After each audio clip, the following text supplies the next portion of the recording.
Hello, everybody, and welcome to Chess.com's coverage of the Fischer Random World Championship presented by Brave.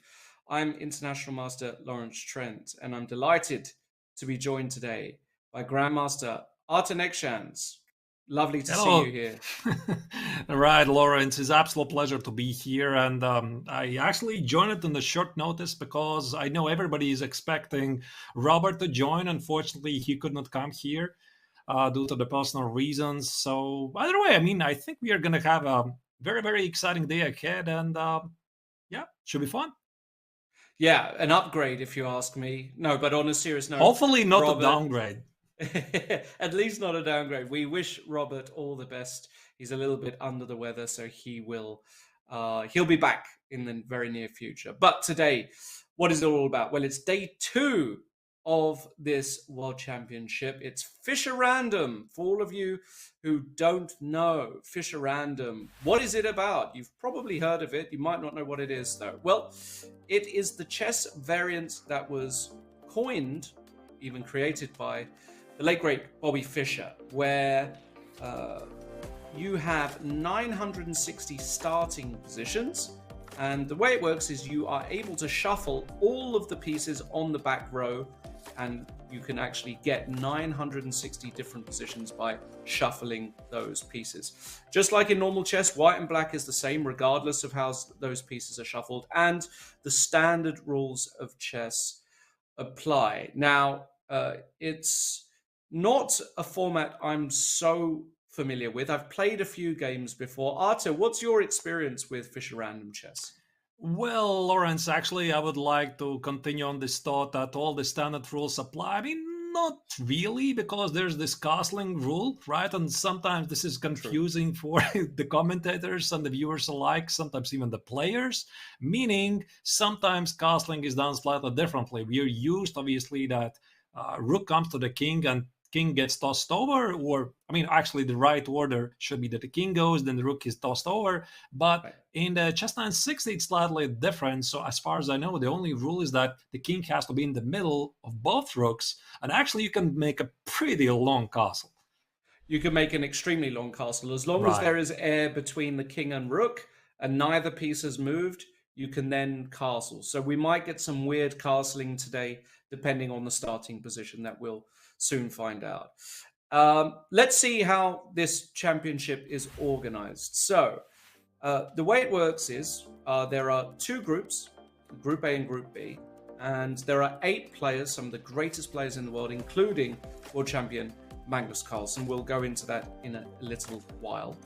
2 groups, 4 players in each group, and each match is a double round robin, meaning that you play against your opponent with white and with black, and those are the mini matches. If you win that match, you win 2 points. If the match is a draw, you get 1 point. And of course, you win that match by getting to something like 1.5 points, or if you win both games, 2 points. From these group stages, the top 2 of each group advance to the knockout stage of this tournament. And the time control is slightly unusual. It's 25 minutes for each player. But after 30 moves, each player is then given 5 extra minutes and a 5-second increment. So theoretically, the games can actually go on for a fairly long time. A very, very novel time control, but interesting nonetheless. This is day 2. Artur, let's take a look at the standings for Group A after yesterday's day 1 action. And we can see here Right. at the top, we have got Nordibek Abdusaturov on a maximum 4 points, Wesley So and Jan Nepomniachtchi on 2, and the local grandmaster, good friend of mine, Hjopi, as he's better known, Hjorvar Gretarsson, not off the mark just yet. Artur Abdusaturov, he's not really, let's say, an unknown quantity now in the world of chess, but does it surprise you that he's top of the table?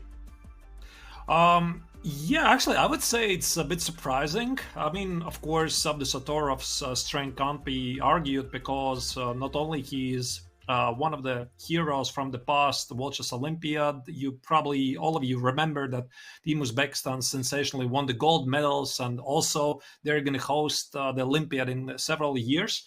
But also he's the reigning world rapid champion. He's only, 18? Right? I think that's actually pretty much incredible. He's been showing his speed chess skills well before.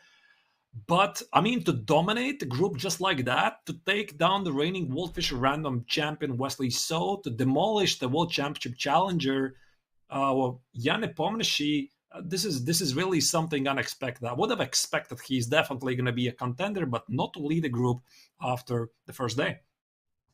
Yeah, exceptional stuff by the 18-year-old superstar from Uzbekistan. I've spoken to a lot of top players in the past year or so who say that this kid, well, he's already shown he's the real deal. Amazing performance at the Olympiad, amazing performance at the World Rapid Championship, and now showing his true talent by being able to play chess 960, which, let's face it, is the ultimate test of real chess talent. At least that was the theory proposed by Bobby Fischer, because the concept is, of course, that you eradicate opening theory because there are too many positions to learn opening theory. Therefore, it's just how you understand how the pieces work that allow you to become a great player.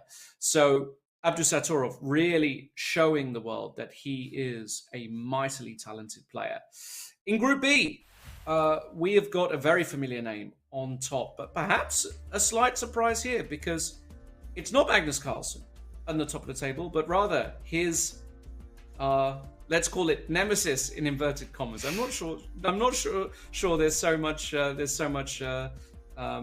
animosity there anymore. Hikaru Nakamura, one of the greatest players, of course, in the world. He qualified to this tournament via the Open qualifiers, and he was actually the only player to defeat Wesley So during the 2019 Fischer Random World Championship.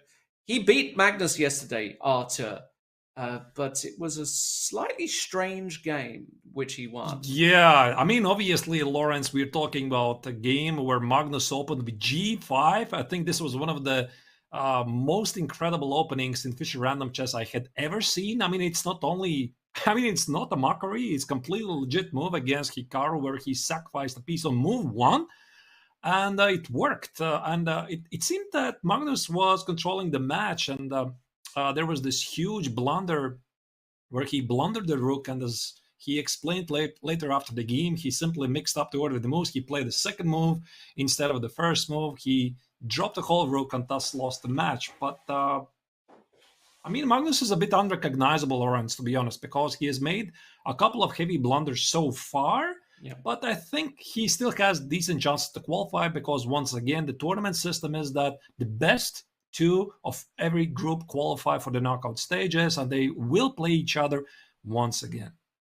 Absolutely, yeah. He can still get that second position. He can still win the tournament as well, theoretically. Depends how he does today. And let's have a look at those matches for today, because we've got some interesting pair-ups, of course.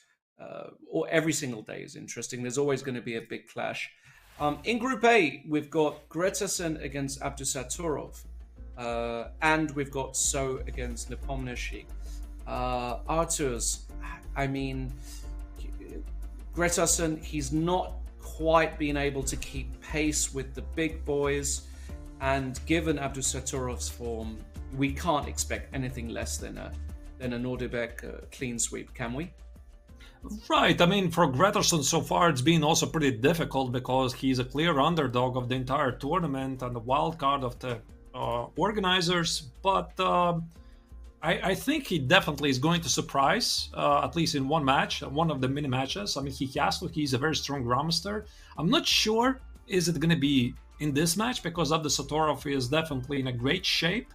So I would still probably lean towards giving Abdusattorov as a favorite status. But again, let's watch out for Gretarsson. I'm pretty sure he's going to surprise somebody. Wesley So against Nepomniachtchi. Okay, this is quite unpredictable, but probably Wesley has a slight edge due to his past successes. And of course, Magnus Carlsen should be a favorite against Matthias Bluebaum. And I also rate Hikaru chances higher than Fedosev's.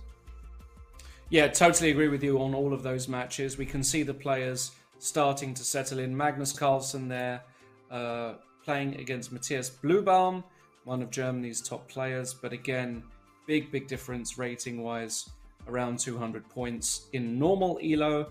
Of course, Matthias is a very strong player, and in Fischer Random, anything can happen. As we saw yesterday, Magnus making a huge blunder against Hikaru Nakamura, a very unexpected blunder. He also blundered, I think, earlier as well in the day. So Magnus not playing at 100% so far. Let's see if he regains that form today. And the players settling in nicely. This event, of course, taking place in Iceland, which is very significant for the Fischer Random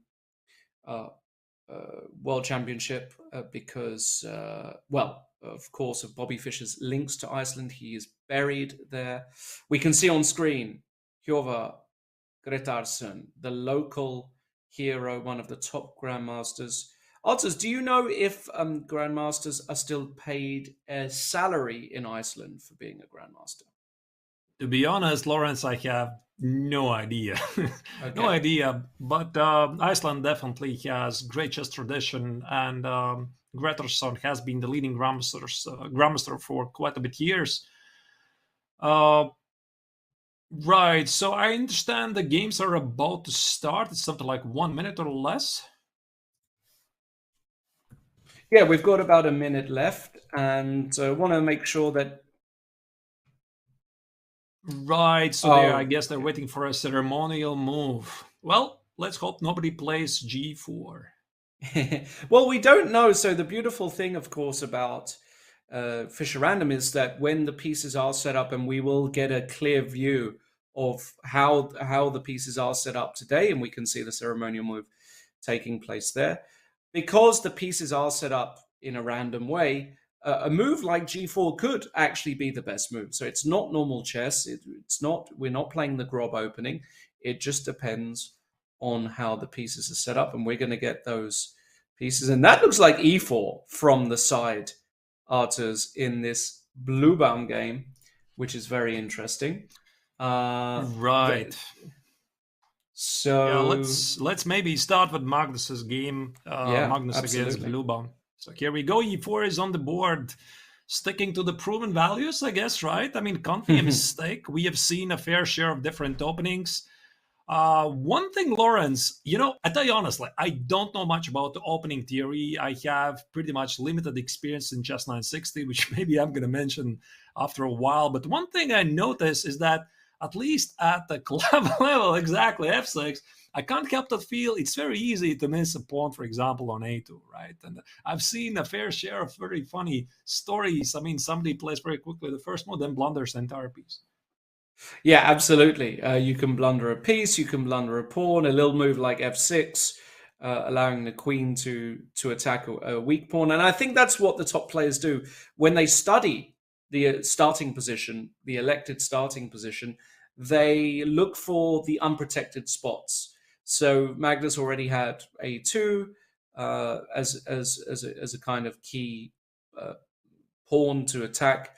And Bluebaum has replied knight b3, protecting that pawn. So curious to see what Magnus does in this position. Obviously, tons of moves and all kinds of ideas available.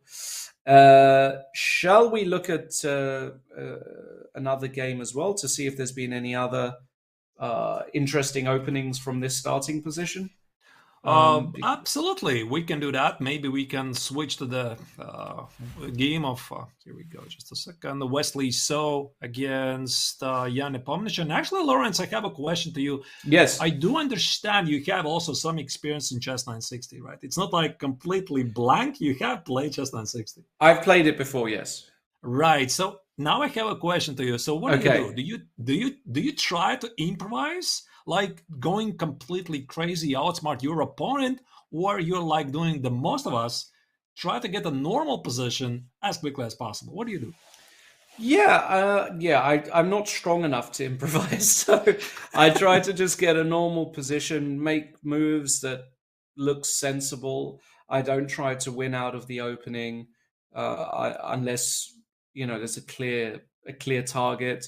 So, for example, what's happened in Wesley's game is exactly the sort of way I would play. Bring my knights out towards the center. Same rules apply. The knights are going to be useful, not on the edge, but towards the center. Put my pawns in the center, and you can still apply traditional chess rules or traditional chess guidelines to some 960 positions. So that's how I approach it. But again, I'm very, very inexperienced. Right. This is, I think, at the subconscious level, everybody is trying to do, at least most of the players, perhaps the best of the players in the world, try to get the normal position as quickly as possible. And why it is, because we have been trained to recognize certain positions, certain patterns, certain pawn structures, and then we can play it faster. But when you have something like this, when every single piece is obviously misplaced where it's not supposed to be, it's quite difficult. And that's why I think the best players in the world, they are like trying immediately to trick the opponent from the very first moves and get an advantage.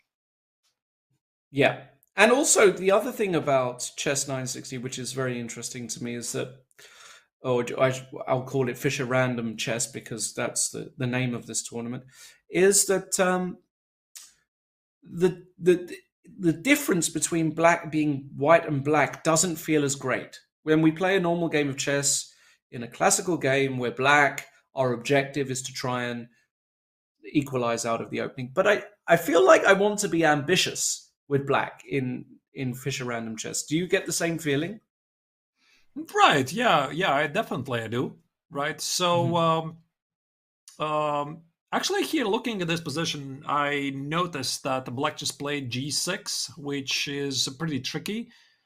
The way I understand it is that black is trying to limit his knight on g3, right? So that at least makes sense. I'm not really sure if the bishop h6 was the big idea. And then he plays knight Yeah, f7. yeah, but it already looks like a position where I don't like what black is doing. For example, even if I just play d5 here as white to try to gain some space, and then even I could follow up with c4, looks very, very passive. Okay, you can always throw in the check, but I can block with bishop d2. I don't think the trade of dark squared bishops is such a big issue. And remember, white can still castle, right, on Right. the queen side. On the queen And side, how actually would that look like? I yeah, mean, I'm trying to work that out because I'm a bit confused with this configuration of the rooks. Even I'm slightly confused. And on the king's side, he probably can't in this configuration. on the king side, obviously, you need to remove these pieces and then just short Yeah. castle. King goes to g1, rook goes to f1. But if the long side castle, I guess the rook simply gets tossed over, and this rook needs to go somewhere. I don't know where, to be honest. I mean, maybe not just yet. Yeah, I Looks pretty will get weird. clarification on that. Looks pretty weird. I mean, Because what can I say? I mean, it's a bit strange here because you can't have two rooks occupying the same square. So we will get clarification on how that castle's long would work. But I'm not impressed in general with Nepomniachtchi's opening. So I think Wesley will be very, very happy so far with how things are going, and I think he's got a nice position already. There's been a lot of moves in the Nakamura game. all right. Perhaps we can go there. Yeah, let's move. Okay, here we go. Same problem with a white king or the rook on b1. Still, white can't easily make a castle. So can we make our first conclusions from the position? Is that white has slightly better light square bishop? If that even matters at all? I guess it doesn't. No, it doesn't. Um, yeah, difficult one to say. I prefer white in this position just because the light squared bishop is arguably slightly better, but I don't think it's much. For example, compared to the Wesley So game, I think Fedoseev is doing very well. And I just want to just to clarify something about castles. So, for example, let's say, Arthur, the bishop on f1 moved to e2 and the queen moved to f2. So the back rank was completely clear in this All game. right. White could then castle kingside. So the king would move to g1 and the d1 rook would move to f1. So is that a short castle? Is that a long castle? Well, it's a short castle on the king's side, but it's quite a long one. But yes, it's an it's difficult. Yeah, that's a funny way to describe it. But that's how white would castle in this position. So I'm curious to see if we will actually get that. I think it actually makes perfect sense. Yes, they do tend to castle. Right, in order to get some attacking chances, I think one of the best practices, at least at the competitive chess, is you want to position the king on the other side of the board than your opponent's king, so that you can just push forward those pawns in front of the black king. But again, I mean, you have to also think that black can essentially do the same, right? I think black also is entitled to the short long castle, or long short castle, whatever you call it. I mean, play knight e6, bishop f7, and there you go. Yeah, and actually, I think it's one of the most dangerous moves in Chess 960 because you forget that it's available sometimes, and suddenly you're attacking this king on the queen side, and it just runs to the other side of the board, and you feel a little silly. So we'll see if that happens. Let's move to another game. Let's go to the leader of the group A playing against the local hero Gretarsson. We've got Gretarsson against Abdusaturov. And already, compared to some of the other positions, I have to say I like black setup much more here compared to, for example, the setup that Nepomniachtchi has against So. Right. Again, it's quite difficult to understand what exactly is going on here. But with g5, I guess black is following the strategy that you want to push those pawns as far as you can to gain more space for your bishops. And I really like how Abdusaturov is improvising right at the start. Also, after g5, maybe ideas like knight g6 become an option to fight for the squares on f4 and h4. Then decide where to put the dogs with bishop. Lawrence, I'm not really sure how at this level goes the preparation at Chess 960. I'm pretty sure they have studied something. It's not like they turn up to the World Fischer Random Championship and they're completely blank. They have no ideas. The best players in the world, I'm pretty sure they recognize some patterns, some ideas, some structures. For example, let's say when you have the knight on a1 or you have the bishop on g1, bishop h1, I've seen that sometimes they're playing pretty much the same way. So is there some opening theory or it's just me? I think you're absolutely right. I think there are some general ideas about how to approach 960. I think the real die-hard Fischer Random 960, I'm going to use those terms interchangeably just for everybody watching. All of the die-hard fans that play this or watch it have actually learned some theory in some of the positions. But I think you're absolutely right. Just for these guys who don't play it all the time, they just have an idea about general concepts. And there's absolutely no way that they're going into this tournament unprepared. So, yeah. So it would be an interesting question to actually ask them and get interviewed about. In this particular position after d4, I mean, things are still very, very close, aren't they, here? I liked f5, and I do like d4 as well by Gretarsson, knight f7. And now, again, what do you do here as white? Do you bring your pieces in? Bishop g2, knight f2. Makes sense. Yeah, it's a fight for the space, as I understand it, right? So here, white played e4 to open the bishop on g3, and black says, no, I'm not going to open your bishop, and instead I'm going to bring my knight in the game. And I guess after something like d takes, ideas like knight e5 appear on the horizon, and I'm pretty sure that Gretarsson is not going to trade his dogs with bishop just like that. But he might have some problems with his knight, because now, Lawrence, I look at this position, I have a feeling that the black knight on f7, due to his, can I call it, slight minor space advantage, he has easier route to join the game, because this knight, let's say it goes to f2, black can just play e4. How do you bring it in the game? And he plays it. Yeah. Yeah, he does. He does play it, and I do like e4. I think e4 is a very principled move. You gain that space. The knight on f2 becomes yucky, and black can then continue with all kinds of. He's got the c4 square. He's got breaks. He's got levers on either side of the board. h5, a5, all come to mind at the right moment. So I do like e4, and I think black is in the driving seat here. I like this position a lot. Hmm. Yeah, I also would choose a black side because after e4, now if white wants to activate this knight on f2, it has to be something like 91, 93. Although black also has some weakness here on e6 and needs to watch out for knight c5, knight e6. I mean, the game is still a complete mess, far from normal. So maybe once again we make a full turnaround and go back to the World Champions game. Lawrence, what do you think?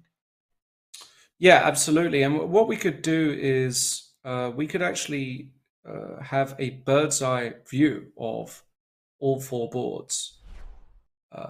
If you like, there you go. Look at that. All four games going on at the same time.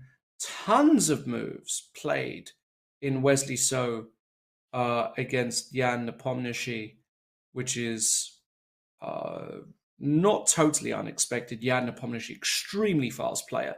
Doesn't matter if he's playing classical, blitz, Fischer Random, doesn't matter at all. The slowest game so far is actually Bluebaum against Carlsen. Those guys, yeah, I mean, They're taking which it is really, really slow, right? taking it very, very slowly indeed. Although I do like Magnus's position, he's managed to trade and centralize his queen, which is interesting. But in the other game, the Wesley So game, it looks as though he's got a fantastic position there with a knight posted on c5, that space advantage. Jan Nepomniachtchi has castled, so he has castled on the king side, but So that's the looks long short castle, or whatever you call it, indeed. exactly the long And short I castle. think we are going to see it once more, right? Because it's just so much fun to make it. Yeah, you just play it because you can't It's normally do it. it's It's for just style points, enjoyable. right? It's really for Yes, style points, right? I mean, you play g5 on the first move, like Magnus yesterday played against Hikaru. Maybe it's not the best move. You just play it for the style points, and the people notice it. indeed, I mean, you're an artist. You want to create something amazing, absolutely. Should we go to that Carlsen game? Because right? actually, we've had an important moment here, and sorry, it was Bluebaum with black. I beg your pardon. Bluebaum was with black, and Magnus has just now played what looks like a very critical move. The move pawns to d4, trying to open up the position with the queen slightly exposed, let's say, on d5. But Bluebaum just says, I'm not worried.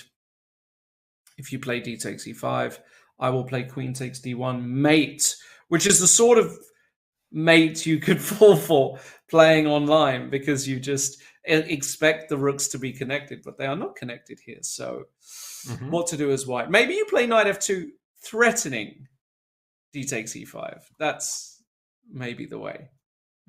Right, I guess you need to include this knight in the game as quickly as possible. But then again, you play something like knight f2. What about the queen, right? So it's not only uh, including one piece in the game. You have to think about the entire picture. And obviously, in the classical chess position as we know it, it's easier because we have been trained, we recognize it. But here, it's easy to forget. It's easy to forget about one of the pieces, and I think that's also the reason why so many games are decisive because one of the players completely misplays the opening. It's like -2 or +2 in the computer language. That's completely winning for the other player. There's no solid chess. It's just pure inspiration. Yeah, that does happen. And I do want to point out, apologies. I thought I was going insane. I'm not. Slight technical glitch. Uh, Magnus is black. He's not white in this game. So it's Bluebaum now who just played the move Bishop E2. And it's Magnus's move. And now the question is D takes E5 some kind of a threat? It's maybe not even such a big threat, but I expect Magnus to move the queen. And he doesn't. He plays the move knight to g6. Knight g6. It actually makes sense, of course, because the knights on the edge of the board, as far as we know, they're not best placed because uh, they. I usually call them half a knight, really, because they mhm. don't operate on the other lines, which simply don't exist. So knight g6 makes sense. Also, previously by Magnus, knight b6 was to be played. Knight f4 appears to be an idea, and I can't help but feel that something is going slightly wrong for the German grandmaster because his pieces look a bit awkward. The bishop on e2, the bishop on e1, the bishop on e2 is not really doing anything. If white includes the knight in the game, something like knight f2 or knight g3, what about the queen? While Magnus's bishops on e8 and f8, they just look awesome. Yeah, I'm starting to like black's position a little more. I didn't like bishop e2. Feels a little bit passive by Matthias, but I don't think the position is out of control just yet. But we'll see. Let's move on. And let's go to Gretarsson against Abdusatorov because this Whoa. game, this game is really heating up. What have we got going on here? All of this tension in the center. We might have to calculate something now. How did the knight get Arturs. on e3? It made me really curious. There you go. So it was knight c4 played, e4. Yeah, Now you can't take on e4 because the bishop is under attack. So white allowed knight e3 to be played and rook e1. exactly. Visually, I And like it for white. feels as though the trades are profitable for white because the center, white is a little bit more uh, developed somehow. So the center is dissolving in white's favor. So, for example, if knight takes f1, queen takes f1. Um, yeah, and I guess the point is, if ed4, now you actually have some. Yeah, knight d4 is, of course, the main move, and the knight has got a beautiful outpost on e6. And if you play the other way, d takes e4, then after knight takes e4, the f6 pawn is very, very limp. And suddenly the structure is actually starting to fall apart here for black. So this is actually Right.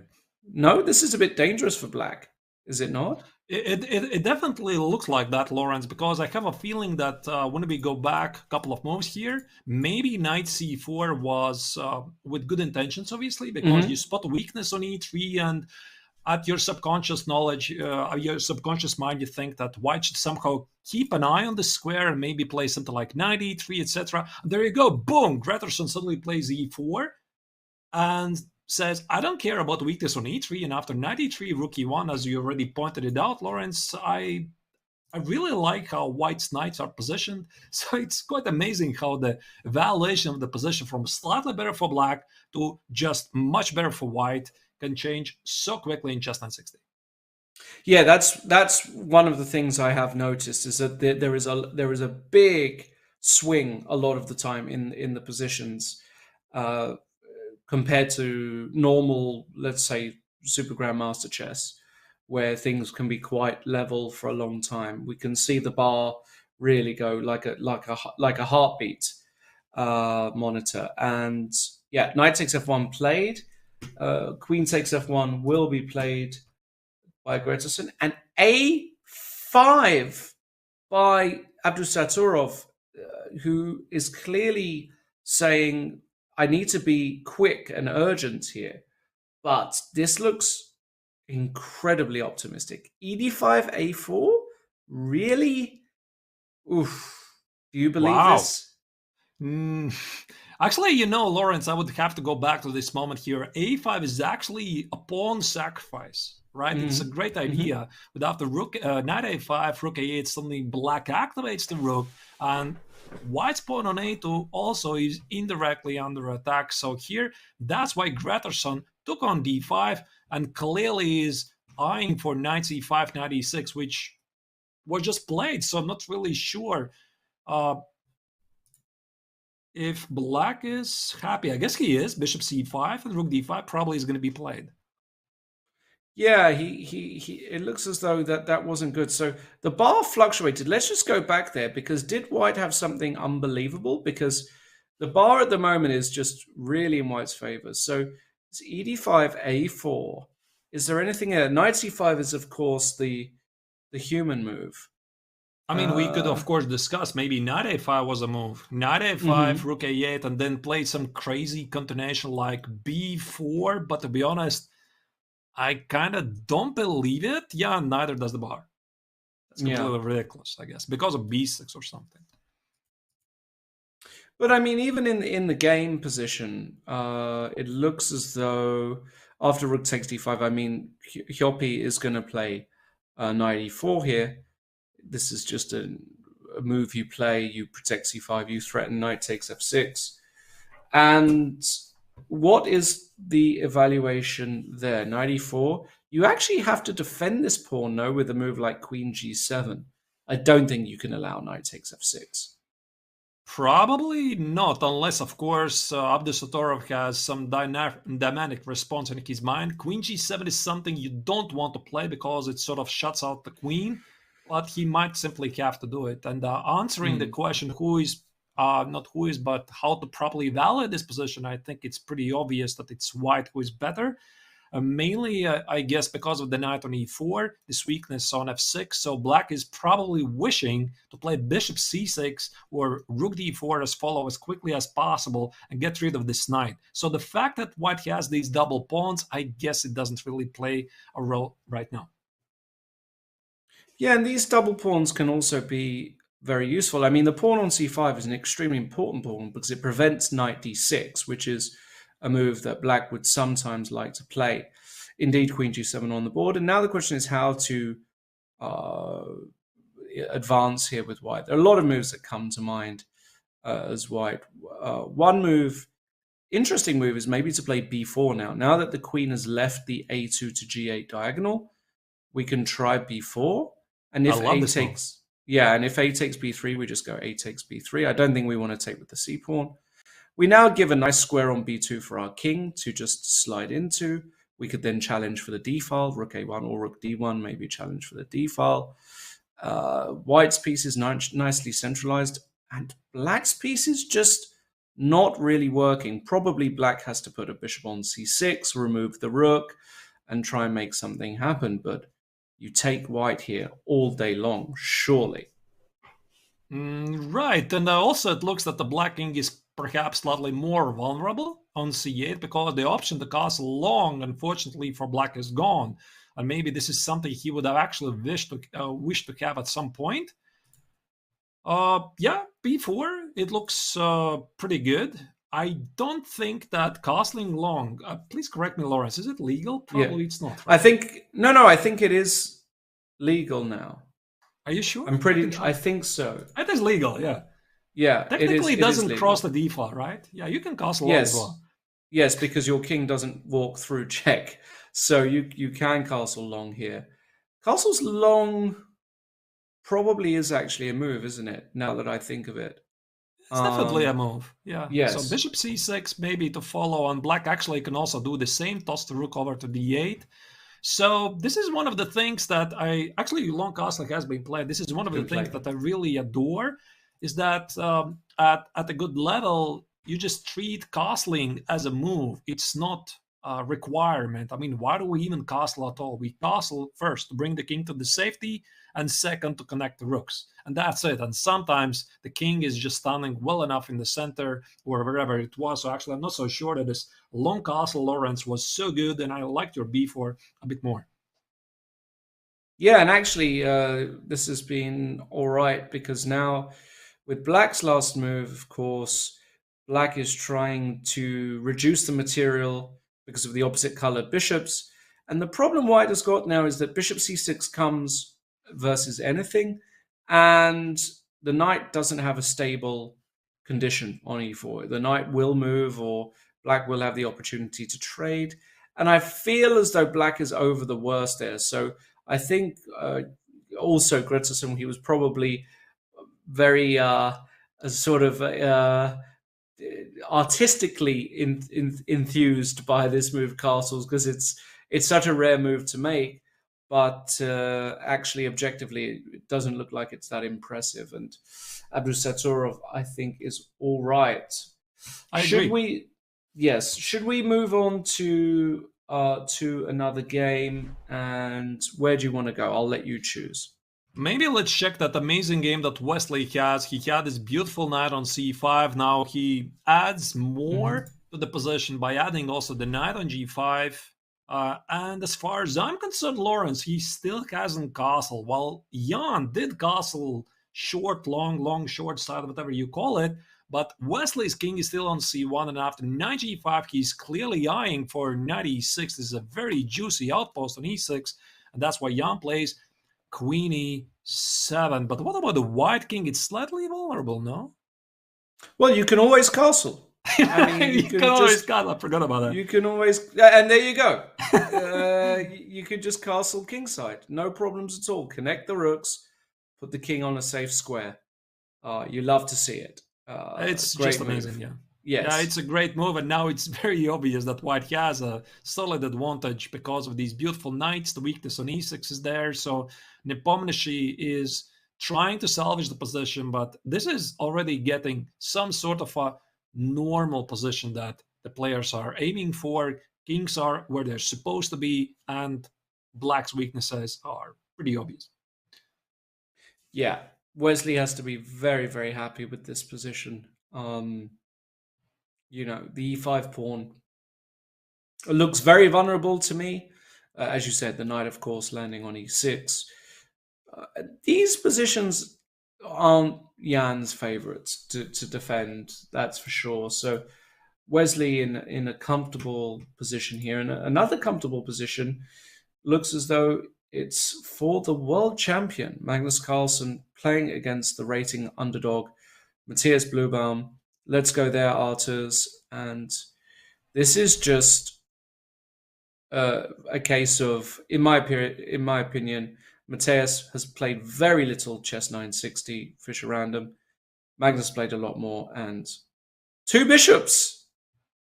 A lot Right, more. and if my calculations are correct, then the black is technically down a pawn, right? So was Ah, that a pawn yes. sacrifice? It looks as though black is down a pawn. Let's see. So yeah, so that was this sequence we missed after knight g6, d takes on e5, knight f4. Magnus once again goes for the style points. He sacrificed the Wow. queen. Rook d5, knight e2. I think this actually is already clear. Application for the move of the round, Lawrence, right? I mean, one of the coolest Absolutely. moves so far. Yeah, So for queen sure. f2. And there you go. Look at this. I mean, average players, you see like, oh, there's a pawn on e5. Why don't we take it, right? But then Magnus shows it's more than pawns. So you just trade the queens, make a long castle. What about this sequence? Castle's queenside And check. Love it. And bishop I mean, it's just g6. amazing. It's just amazing. I mean, I just love the sequence. So this once again shows the amazing understanding that the world champion has, that he clearly, more than anybody else in the world, knows the importance of piece activity. So sacrificing the pawn just to get uh, a lot of activity for Magnus, this is piece of cake. Yeah, and white suffering. Bishop takes c2 is a massive threat. The knight on h1 has yet to get into the game. If you play something like rook c1, which is, possible, It's better than knight a1, definitely, I think. but now you run into all kinds of stuff, right? So it feels. I mean, in the worst case, you play f takes e5, but I feel as though we've got something better. Maybe We knight must have. f4? Knight a4 is a move. Knight d5 I thought was also interesting. To be able to play knight f4 check in some positions, but maybe not so precise. Yeah, and it looks Yeah, as that though the was good. position on the board is actually very, very different. I think we do have some moves here because it So went. up, yeah. He took on f6. He took on f6. I guess he tries to clarify the position, and then now he simply has to acknowledge that he is worse. I mean, black has the bishop pair. The knight on h1 is just one sad knight. It is. It's not going to stay there forever, though. I mean, what white? I mean, Bluebaum here is going to play King G1. There's just no question about it. To be able to then prepare Bishop G3 and Knight F2. This is the classic way to get his pieces out. I mean, you have to And, play king g1 here. and Lawrence, we have an update. There's the first Oh, result. There's the first yes. result. So Hikaru Nakamura, if you go very quickly to this position, Hikaru Nakamura against Oh, Vladimir Fedoseev. They didn't find anything really exciting in this game. They got a normal position as quickly as possible. Pieces disappear from the board. Rooks, queens, knights, probably. So this was draw agreed. Both sides have mutual weaknesses on e4, e5. That's why they decided to call it quits, and they're going to wait for the next game. So do we go back to the Magnus against I think Matthias? we go. I think we go back there because did Matthias actually play? No, he went knight g3 immediately, which is interesting. But now after knight a4, precisely. And is that correct that Matthias is down to 2 minutes? I That's mean, what it looks like. Magnus playing extremely fast, and they are only on move 17. No additional time until move 31. So Bluebaum under tremendous time pressure already. He might not make it. He's just getting slowly outplayed. Magnus doing Magnus things. It's hard to play against Magnus Carlsen. What can I tell you? He's not an easy opponent.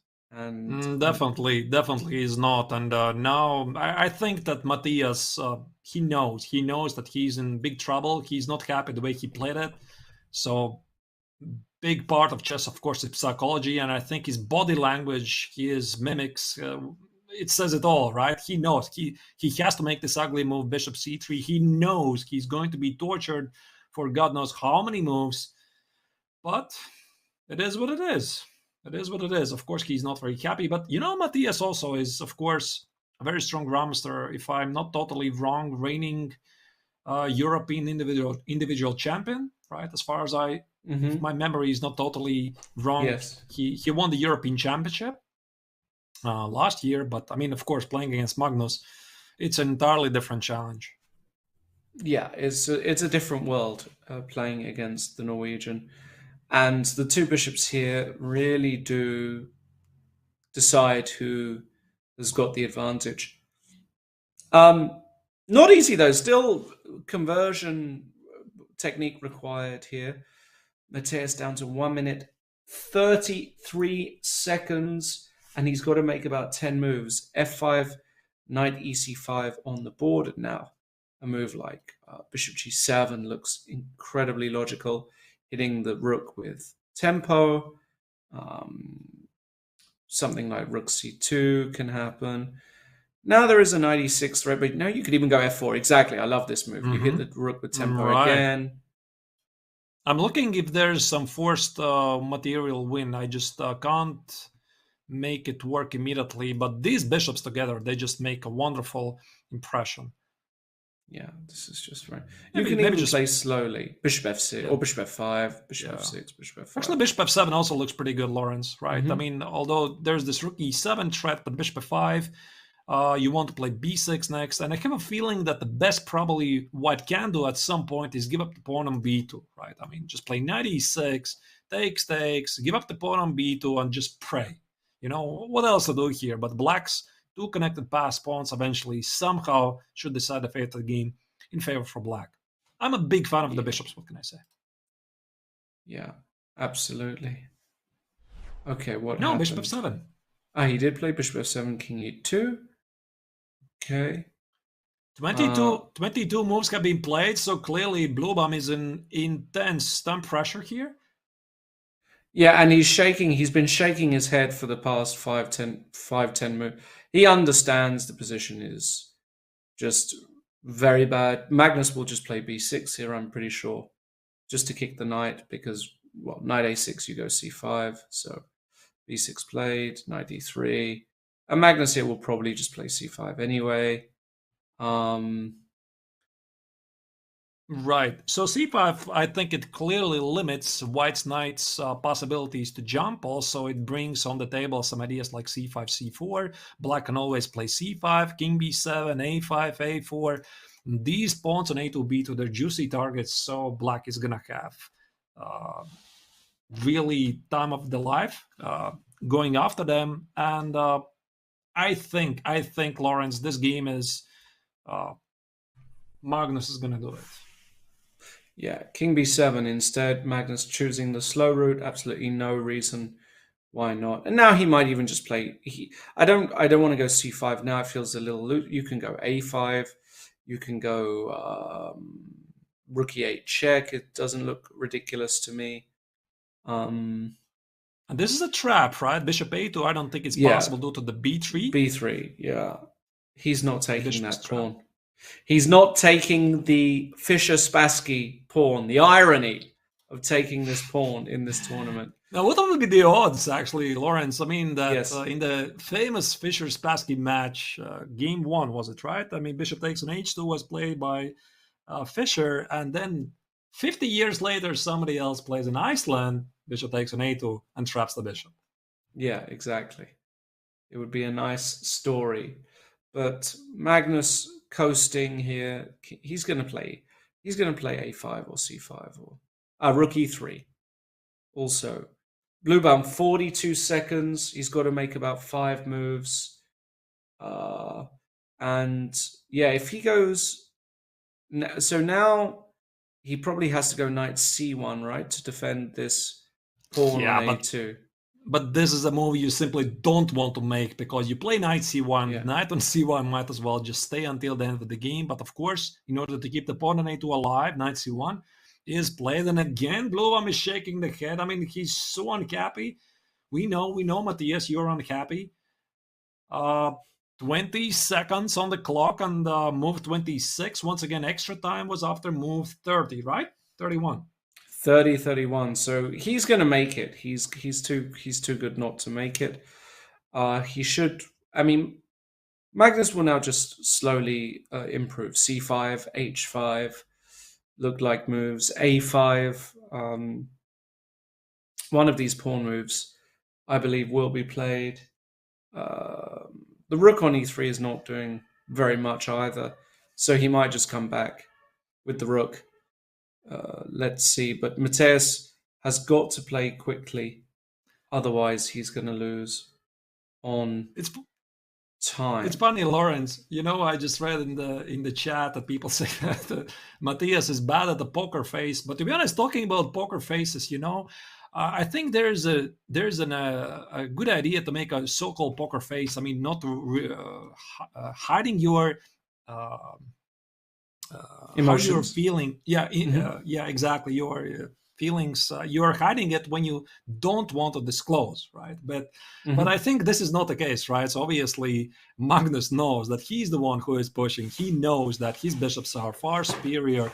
And the so-called poker face, it's more common when you make a blunder and you realize you made a blunder, but maybe your opponent has not. And actually, I just recall this very famous episode of 2013 World Championship match, Carlsen against Anand, game 6, right? When Magnus made this terrific blunder, king d1 instead of king d2. I think it was king d1 instead of king d2, whatever. And he made a very, very big blunder. I think he realized it pretty quick, and as soon as Anand didn't notice it and responded with something else, Magnus just collapsed on the board. So that means no time. There's no need for the poker face anymore. And of course, I think also for Vichy, it was pretty obvious that he missed. And while I was talking about poker faces, yes, there's an exchange. Yeah, he sacrificed the exchange. I mean, Mateus trying a cute little idea. He wants to play king d2 and trap the rook on c3, but can we just go c4 here as Magnus? King d2, and in the worst case scenario, I play rook takes c1, king takes c1, c takes b3, and that ending with the two connected pass pawns. No, c4, Arthur's not f4. Yeah. So if you go c4, king d2, rook takes c1, king takes c1, c takes b3, e takes b3. I don't really see a better move. Yeah, I think this is a win.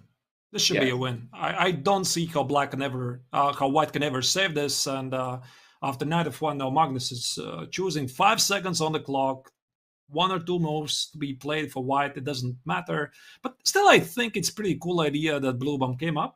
It just doesn't work. No, a very, very cool idea, actually. And, fair play to Bluebaum, because, he tries to find a resource in a position that is very, very ugly. But Magnus will find this, or he'll find another idea. He's got a lot of time on the clock, and Bluebaum. I mean, Bluebaum is going to make the bonus time for sure, but his position is just not good enough. Also, like another move, like you could go b5, king d2, b4, knight e2, and now even bishop takes b3 might be winning for black. I think it's a little bit more convoluted. Well, otherwise we lose the whole exchange. If knight takes c3, b takes e3 check, and bishop takes a2, feels like a worse version because the pawns are disconnected. And if you play instead a takes b3, and after rook takes b3, 3 connected pass pawns and the rook is going to be too much in real terms. So looks as though Magnus is winning. And another player that looks like he's got a great position is the leader of Group A. Let's also go there. Gretarsson against Abdusatorov. Oh, we did see a move actually from Magnus. Where did he go? Yeah, he did play your c4, so I think he just evaluated he has no other choices, and this is looking a technical win, and pretty sure that Magnus is going to do it. So you're right. Let's jump to the leader, Nodirbek Abdusatorov, and that's an extra exchange, right? The bishop on g8 is looking towards the pawn on a2, so White's only chance to try to salvage the game is the pawn on h6, but the bishop on g8 is... Wait. So there's knight f6, and there's also the g-pawn running. Exactly. And the knight actually blocks the check on the back rank. It's a very cute position, but looks as though that just doesn't hold ever. Knight f6, g3. Without the g-pawn, I would actually say that White is doing really much all right because of this knight f6 is being such a monster threat, but probably the g-pawn is going to decide the fate of the game for black, and it's also confirmed by the bar. This is potentially one pass pawn for black. This is potentially another pass pawn for black. And I don't think the white king can do it. And most likely White will try to run towards the g-pawn to stop it. And then somehow keep his chances alive with the threat of knight g5, knight f6. Get rid of the bishop so that he can promote his own pawn. But I don't think this is going to happen. Yeah, this looks bad for Hjopi, and the form player in the world, actually, I would say, Abdusatorov, possibly has a claim for best player of the year 2022. It's between him, Gukesh, Erigasi. Really, those three have been the standout players for me this year. He's going to win this position. Bishop h7 also a nasty move, because you can now take on c2 with check. And then I think this does it. Yeah, this does it. Yeah. You take on c2, you take the pawn on h4, so this pawn is not going anywhere. Black is going to bring the king closer. The pawn on a2 has a weakness, is not going anywhere, so bishop h7. Very, very precise move by Abdusatorov. So this means that he is stepping closer to win the match, because once again, to remind the format of the tournament, they're playing mini matches, right, Lawrence? It's 2 games in every single mini match, and scoring a victory with the black color obviously is a huge step winning another mini match. Yeah, exactly. 2 games. So, Magnus, if he wins, which I think he will, and Bluebaum, I mean, he's going to try and put up a bit of resistance here, but unsuccessfully. 2 games, you win that, and then they play each other again, so it's a bit different compared to yesterday. So there will be another 2-game mini match between Bluebaum and Magnus. Of course, this match isn't over yet. Bluebaum still can, if Magnus wins today, Bluebaum can still win with the black pieces, but his odds of saving this game are looking slim. We've got another game which we haven't spoken much about, which is So against Nepomniachtchi. We haven't looked at that for a while. Looks as though it's a pawn up here for Wesley So. So he's free rolling, but his king is very, very open. I mean, probably you're gonna agree Yeah. with this, Lawrence, is that normally these games are drawn, but there's also such thing which engines don't understand. It's the practical part, right? And in praxis, I think these endgames are very, very difficult to hold Hmm. because you just miss the queen trade from the black's perspective, and that's it. White is going to win the pawn endgame. They're very notorious. I mean, the queen endgames, right? One of the craziest endgames I recall, Lawrence, is this. I think it was with the h pawn and the g pawn, queens each, and the engines announce it's a draw. Yet Hmm. in the practice, of course, the stronger side most of the time wins, right? Because it's Yes. so difficult to show where exactly is this draw. Yes. No, I know exactly what you mean. That ending. Yeah, and it's a different world when humans play it compared to computers. It's one of the hardest end games to really master. John Nunn did some work on it, to actually publish some theory on it. Some theory is known, but it's such a difficult endgame to master that I think a lot of players, even strong grandmasters, have big problems. So talking about Um, this position, Lawrence, I'm trying to yeah, figure out how White wants to win this game. Most likely, his big idea is try to get the king towards the queen side, and that's why queen d2 check is played. I mean, Nepo obviously is dreaming to trade a couple of pawns, the b pawn for the c pawn, everything at the king side, while White is looking for the possibility to trade queens, and that's why g4 was played, trading a couple of pawns, preparing king f4, king g5. One slip, and black is losing this. yes, still work for Nepomniachtchi to do. We'll come back there because it looks as though Carlsen is on the verge, and indeed, it is over.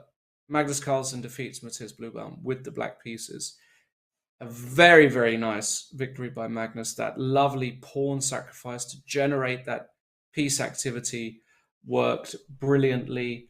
Abdusaturov also has won that position. So it is only Wesley So against Nepomniachtchi as the remaining game. But Wesley Wait, So's king is a bit exposed here. No, there's a lot of checks from the right. side. Is this a perpetual check? I'm thinking maybe Wesley slightly rushed with the idea to play g4. The idea, I Mm-hmm. think, was right. But it seems that Nepomniachtchi has found the right way to give the checks, because this is how you try to make a draw from the weaker side. You try to, at least according to the rules of chess, make 50 moves where none of the pawns are moving. There's no captures. Then you call the arbiter. There's no progress. So here, essentially, what the World Championship challenger is doing, he is trying to give perpetual check, right? And I think that White is going to have a hard time to bring the queen to guard from the checks, because then the pawn on b4 might become vulnerable. Yeah, White's king is just a little too open here. It looks as though Jan is gonna save. Sorry. Yes, it looks as though Jan is gonna save the position. Jan is with the black pieces, so Jan is gonna save this position. I believe. I think it's very difficult to avoid these checks. Queen f4 played, but there's going to be queen b3 now, and we're going to get a repetition of moves. And now the king really has got no squares because it can't go to the Mm-hmm. fourth rank. So you can just even king e2. You can check on b2. Oh, c2 is so queen c2, queen d2, queen e4 is of course the way to check here.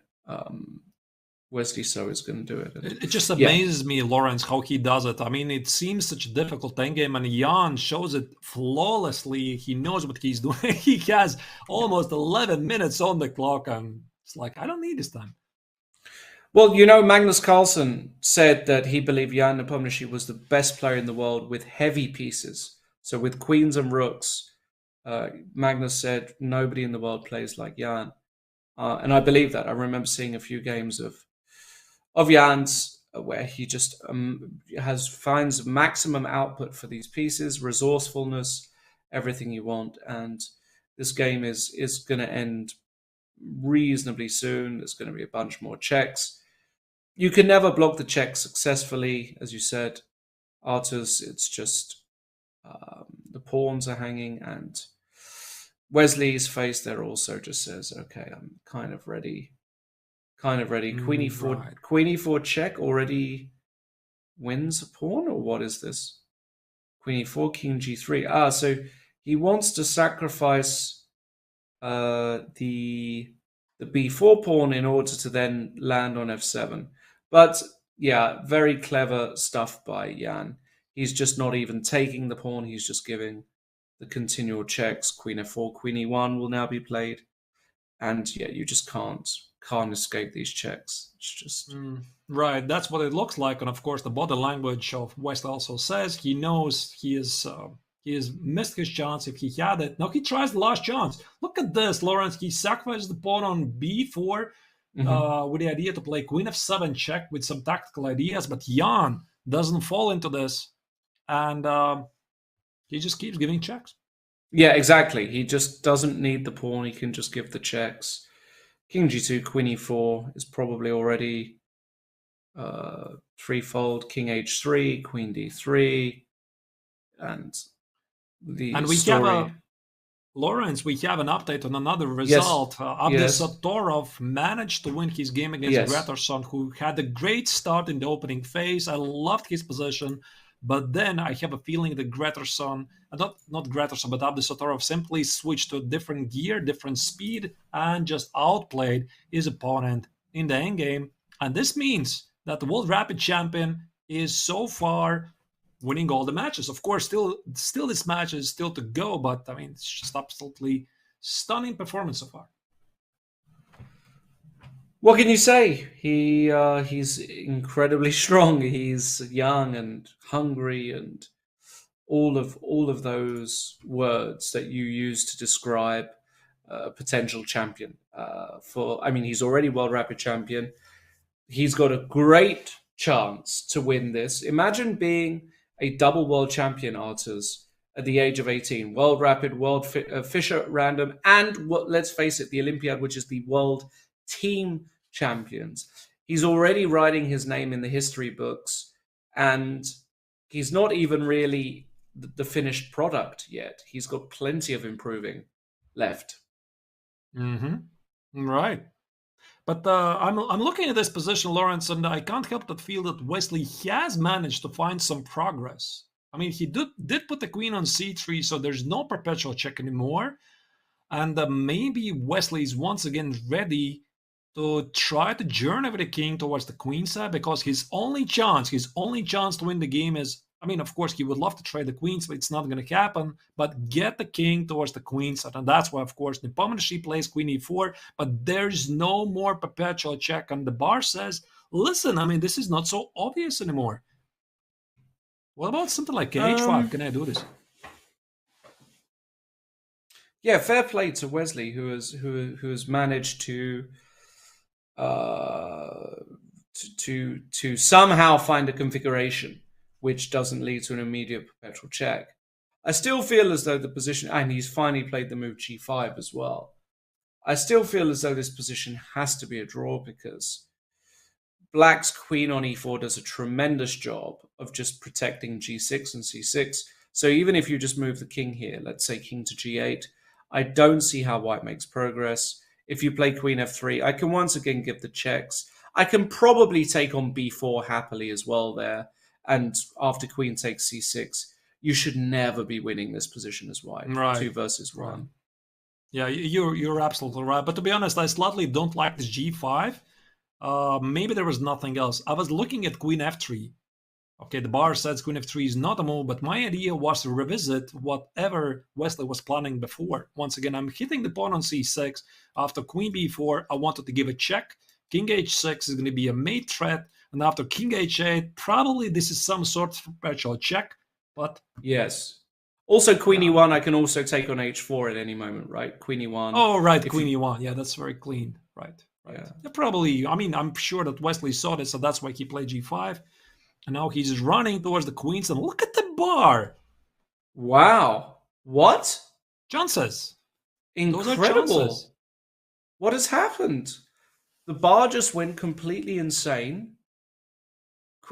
Queen e5. He's allowed the king to cross over to the queenside, and now the problem you've got as Jan Nepomniachtchi is a lot of checks can be blocked by the queen and sometimes there's even a check. So after queen e6, king d3, for example, then queen b3, you go king d4, the king comes to c5.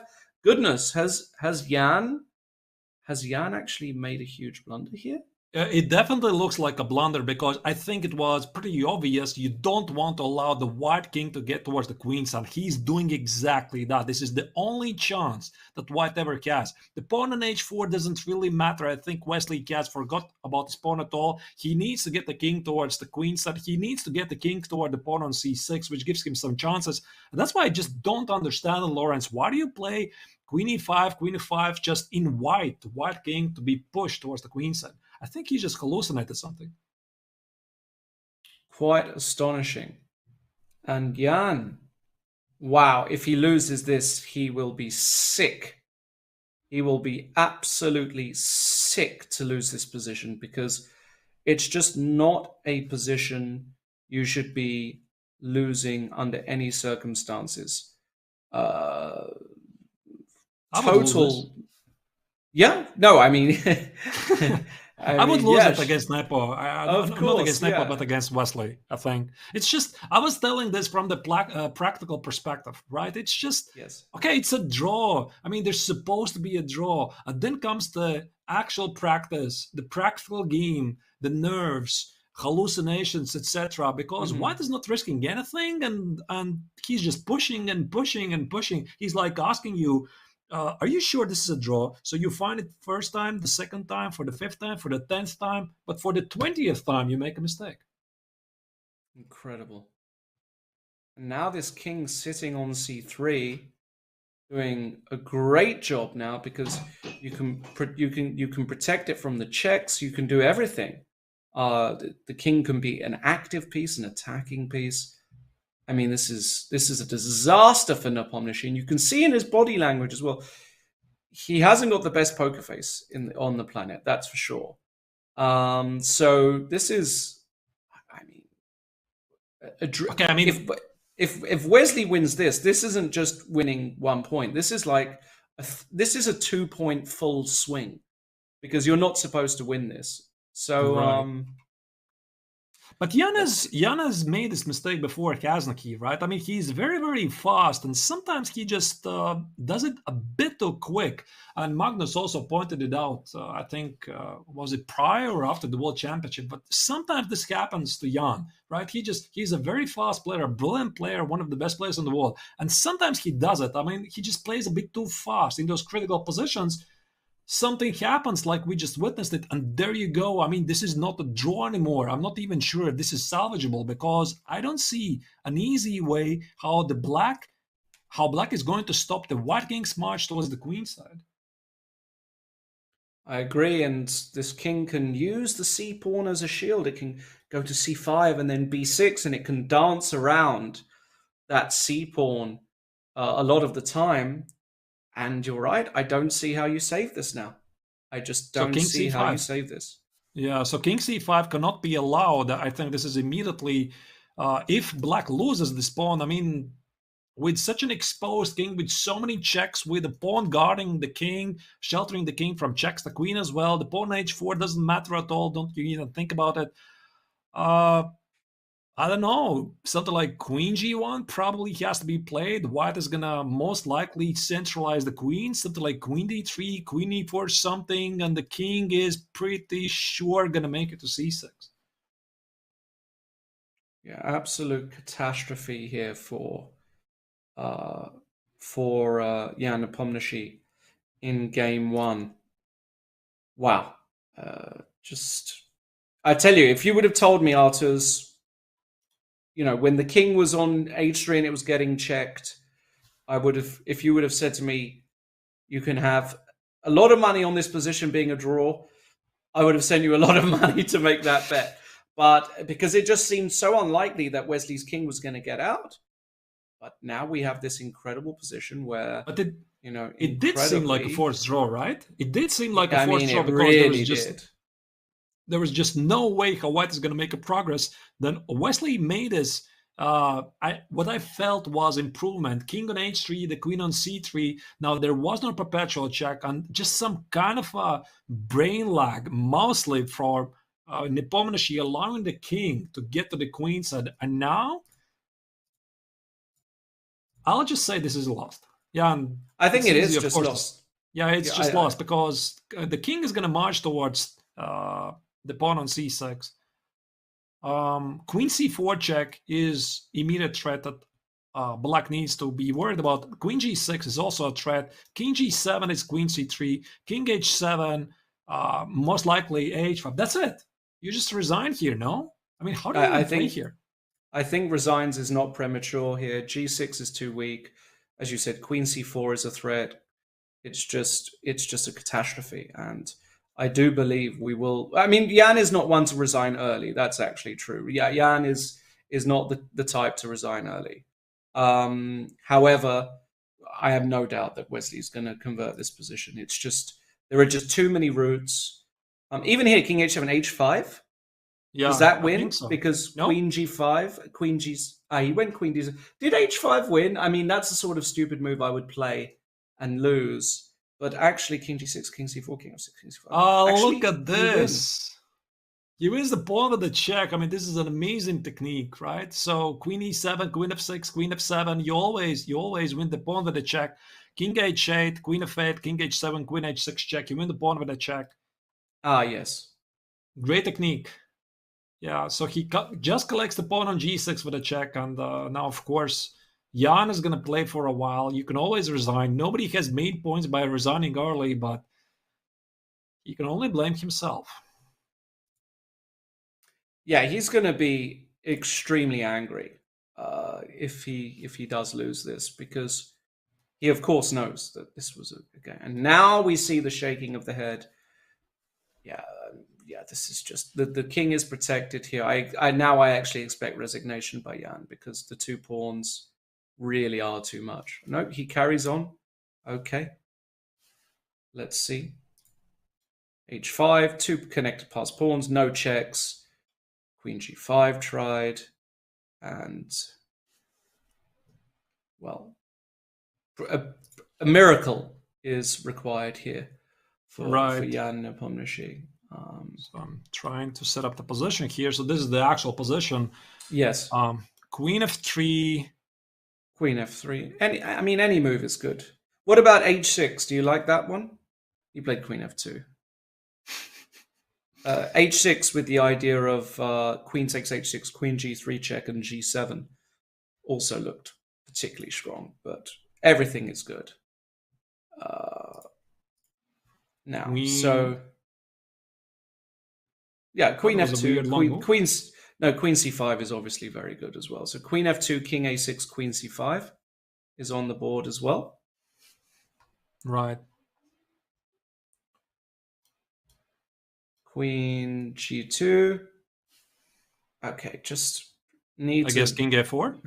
Oh, Queen g2. Obviously, you don't. King a4. King a4 is one way to not do what you want. This reminds me, Lawrence, some notorious checkmates, having up 2 pawns in the queen's endgame, missing checkmates. It's of course possible. It has happened before, so white needs to be careful. I like Queen c4 because you cover the a2 square. Yeah, I like it. Okay, King d7, I guess. And Wesley now playing with his left hand. Do you notice he switches hand? He plays with his right during most of the game, and then he plays with his left. Yeah, now he's just going to go g7. And so what does it mean? I mean, when he plays with the left hand, it's like showing super confidence. I'm going to do this, right? Yeah, exactly. Super confidence. Queen b3 check. So the g-pawn is 1 step away from being promoted, so white needs to make sure there's no more tricks, I guess. King a4, Queen c3, Queen d1 check, King a3, and unfortunately for black, there's no checks again. Notice how Wesley's done that twice. The king on a3, queen on c3, king on b3, queen on d3. It's a very cute way just to cover the checking squares from behind. I like it very much. And Wesley, this is going to be resigned. I think now. Now he resigns. Yeah, now, H5, H6. That's it. That's it. Yeah. This is where you resign. Yeah, this is resigned. Now you resign, as Mr. Scheibel would say, right? Yeah, exactly. Now this is resigns for sure. No. Okay, he's C5. Okay, one last throw of the dice.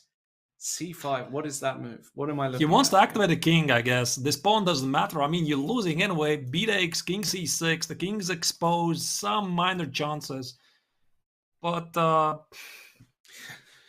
you could just go H6, of course. Yeah, this is of course the classic. Lovely. Just ignoring the pawn. Yeah. Take it, I guess. Queen B4 check. Something like king C8 could be played. King C8 is queen F8, king C7. This queen on F7 is not in the spot to deliver a lot of checks to the king on A3, and actually I'm not even sure that white could save it if the white king makes the H8, so it's just a matter of time. He played king takes before, curious. Yeah, this is good enough. This is easily good enough. I think he's just simply going to run towards the king side. That's it. I mean, yeah. Just goes to king G4, king G5, tries to hide the king on H8, H7. These pawns are definitely going to promote. I think he realized this is the easiest technique, and I think also Jan recognizes it. But you always have to fight it out, like right, Lawrence? Because of course, yeah, sure. You never know. Maybe there's a mouse slip, some brain lag, something happens. While there's still a chance to save the game. So queen B3. Crazier things. That's the last move. Yeah, that's the last move. Now there's going to be discovered check and G8 queen. Yeah, that is actually going to be the last move, because you queen with check and two queens is going to be a little bit too much, even for the great Jan. I don't see Nepomniachtchi making a move here. No, I think it's. I think Wesley was already expecting it. Yeah. Yeah, he's trying moments. Yeah. In these moments, they recollect what happened in the game. Sometimes before you stop the clock, you try to figure out what happened. No, he's surprising me, Jan. I have no idea why he's carrying on, but it is his prerogative. He can continue to king C3 check, king A4 check, whatever. It's just winning. Queen B4. Yeah, okay. And that is enough for today's first game. A little discussion between these two. A bloody first round, Arturs. Let's have a look at the results very quickly.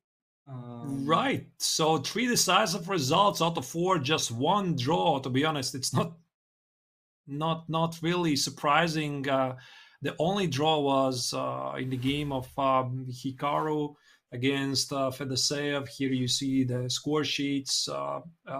Abdusatorov, as we already predicted prior to the match, Lawrence is a favorite in the match against Gretterson, so he won his game in nice style. Magnus Carlsen shows why he's the world champion, and Wesley So shows why he's the reigning world Chess 960 world champion. Indeed, and we're going to go now for a very short break. Yes, but first, before we go there, of course, this is Chess.com's coverage of the Fischer Random Chess Championships presented by Brave. And if you want to know a little bit more about Brave, well, Brave is private browsing. If you're interested in being secure online, it means private browsing and so much more.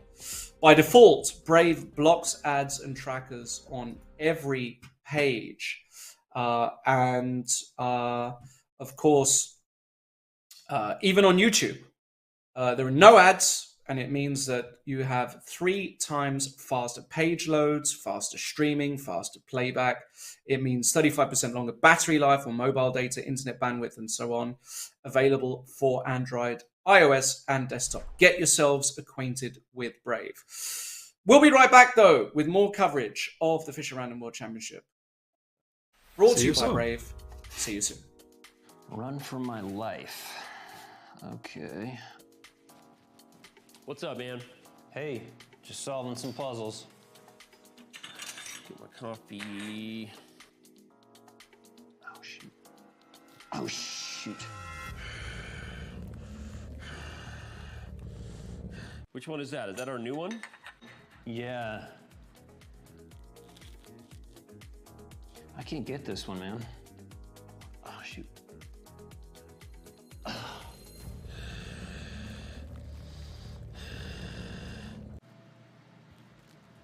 What's wrong with you, man?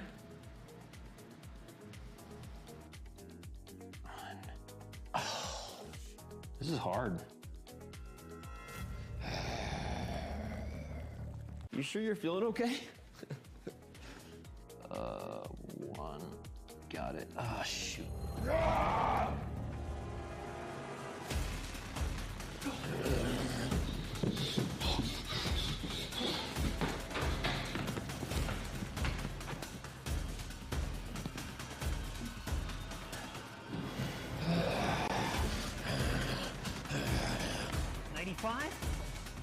This should take C1.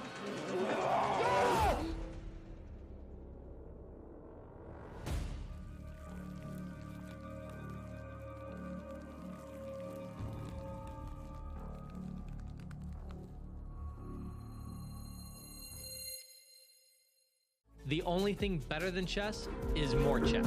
So don't miss a moment of the Fischer Random World Championship or the women's candidates. We will be squad streaming.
And welcome back, everybody. This is the Chess.com broadcast of the Fischer Random Chess Championships, brought to you by Brave. And we can see there a shot of the playing hall while we wait for game Number 2 of day 2, Arthurs. We've just seen a very, very interesting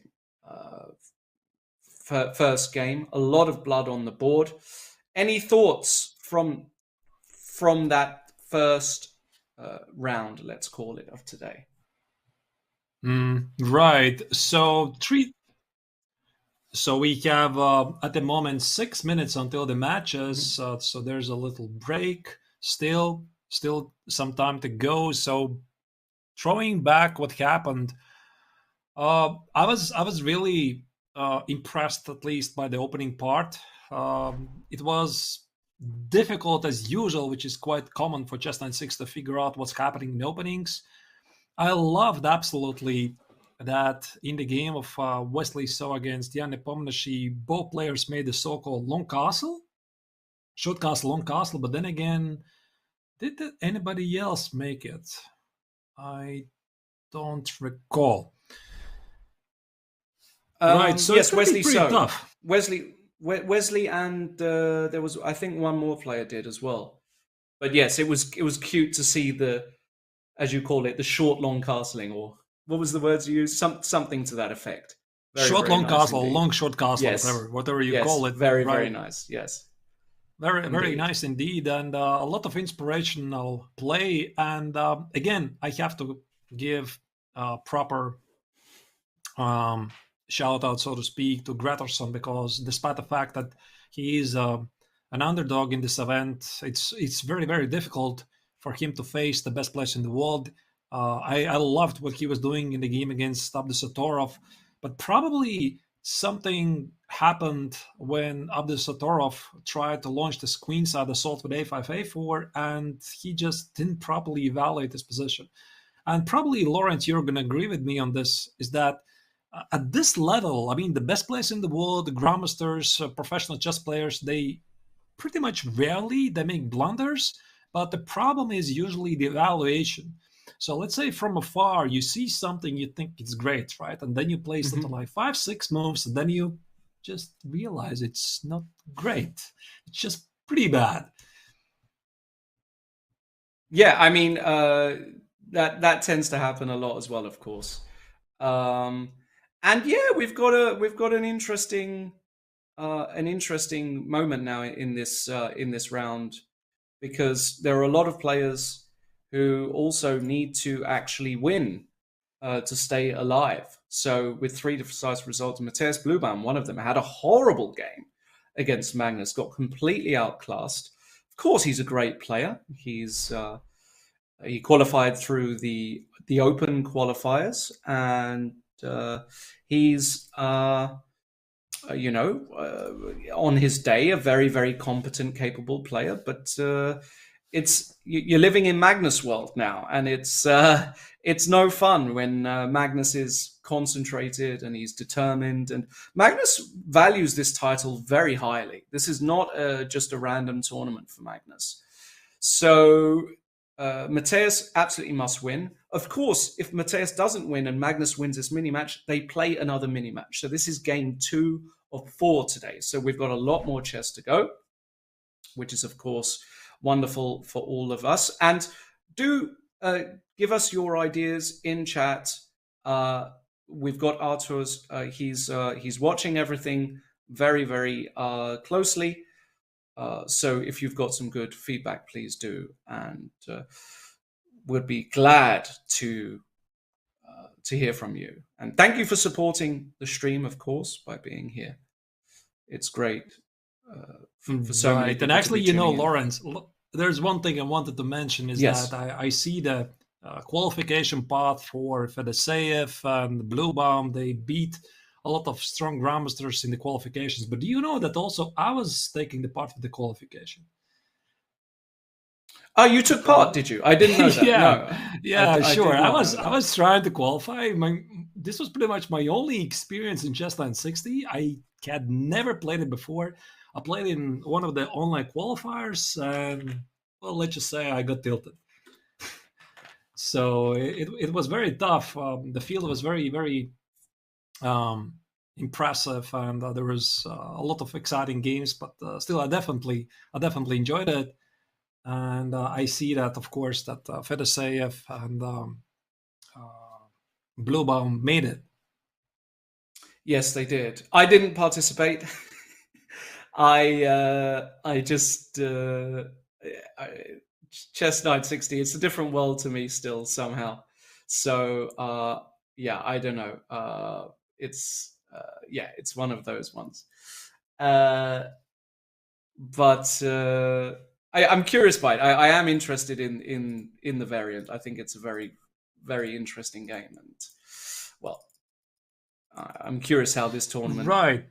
But ends up. I mean, Chess 960 is definitely developing, and it's amazing to see that it's finding its place in the chess world, right? I mean, I still remember when was this, Lawrence? You're probably gonna correct me. It was something like in early 2000s. There was this one unofficial World Championship tournament in Mainz, Germany, right? Yes. They used to play it, and then Yes. they stopped. Then they stopped it. There was like a quiet period of several years, and I'm very happy they rebooted it. And I think the Chess 960 and various ongoing chess variants, they just add some richness to the game of chess, and I think they're gonna find a way to coexist together with the classical chess, which I still believe is not dead. There's so many ways to explore it, but of course, Chess 960 is just a different beast. Yeah, it really is. They will coexist. I don't think 960 will ever take over traditional chess, but I think there's certainly room for it to grow. And with the endorsement of the world champion Hikaru Nakamura, the likes of Jan Nepomniachtchi, of course, could be world champion. Let's remember, folks, that Jan Nepomniachtchi will be facing Ding for the world championship title as Magnus steps aside. A lot of these endorsements mean a lot, so it's certainly an interesting time for 960 as the second game of this mini match gets underway. So yeah, so F4 has been played. Yeah, one of my favorite moves. It's not the bird's opening because it's not a starting position, but F4 by Magnus Carlsen. I think actually, and look at this. He blundered the pawn on move one. Look at this. F4 d5. You can't take on a7 because of knight b6. This is very curious, Artis. I think we have to show this. So Magnus always goes for the cheap tricks, right? He plays f4, and also the first game he played c6 with a black color going after the pawn on a8. And here he opens with f4, queen a7, I guess, knight b6, and after rook a8, black instant activates his rook. So this is actually not a blunder; it's a trick. It's a trap. It's a trap. But you know, Lawrence, I have to go back. To be honest, I'm disappointed in Magnus that he wasted this opportunity to play g4. You know, I mean, he started the game yesterday against Hikaru with g5, and I think actually g4 here is pretty normal move. Yes. Right? You gain space, you activate the queen, then you want to play f4.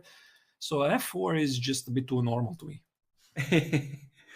Well, and look at this, f4, d5, d4 optically looks ugly as you like, giving up this e4 square, but there's no knight that can get there. There's no bishop that can get there. So Magnus, it just doesn't jump to e4. It's impossible. No, it just doesn't get there. Not quickly anyway.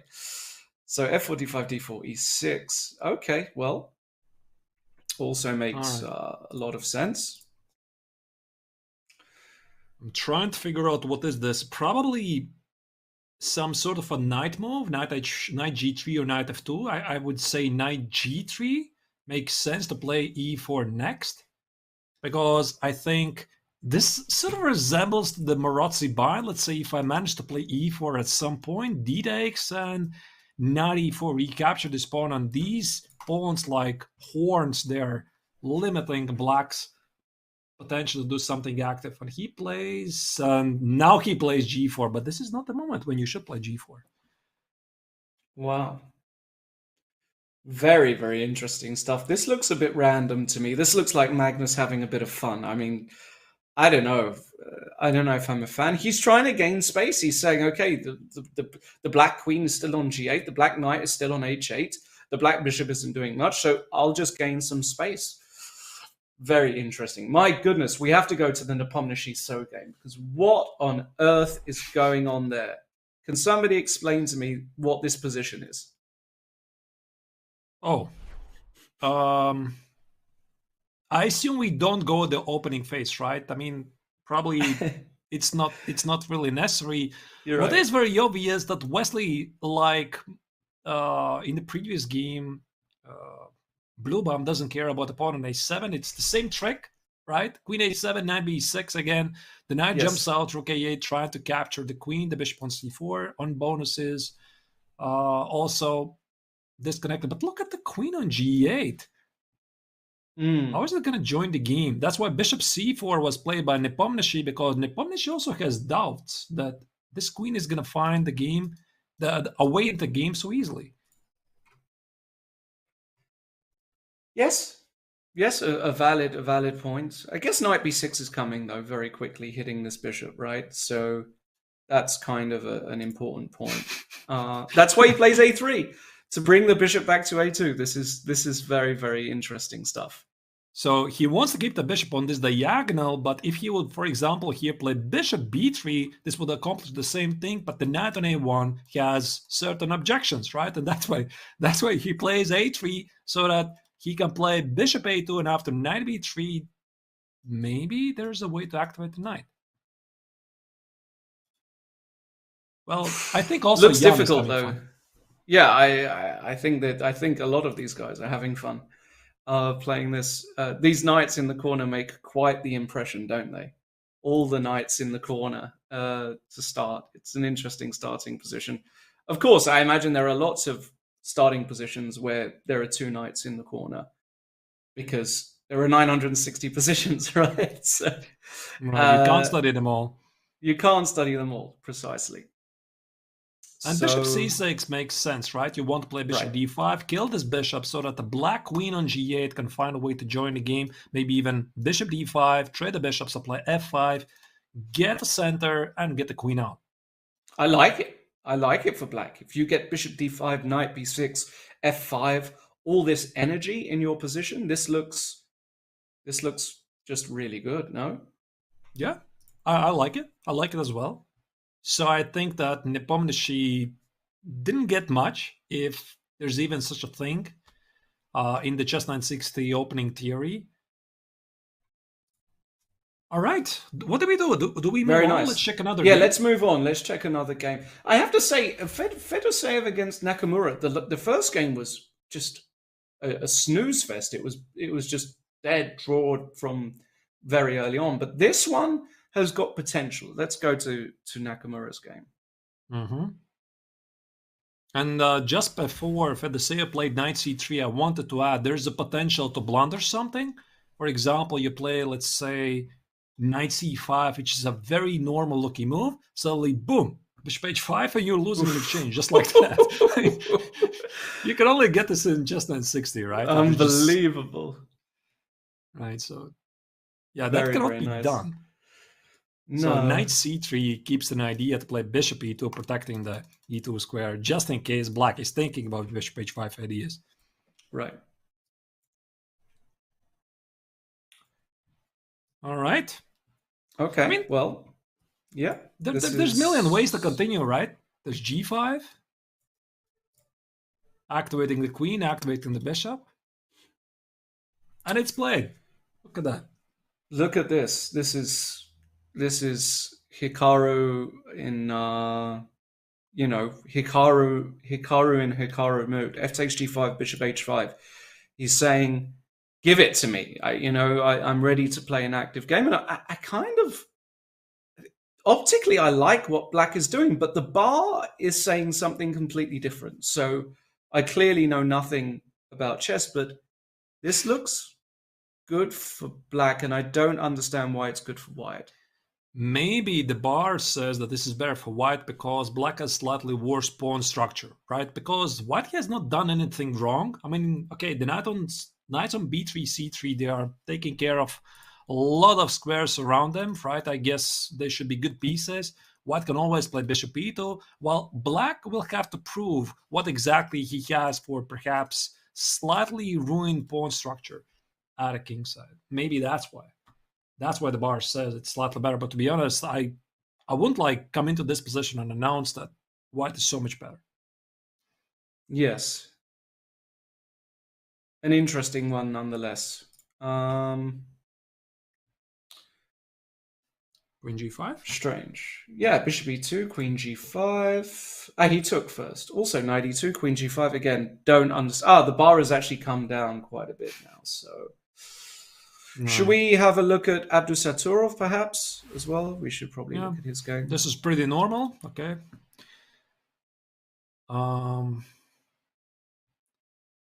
This looks sort of familiar to one of the previous games. I can't recall which one.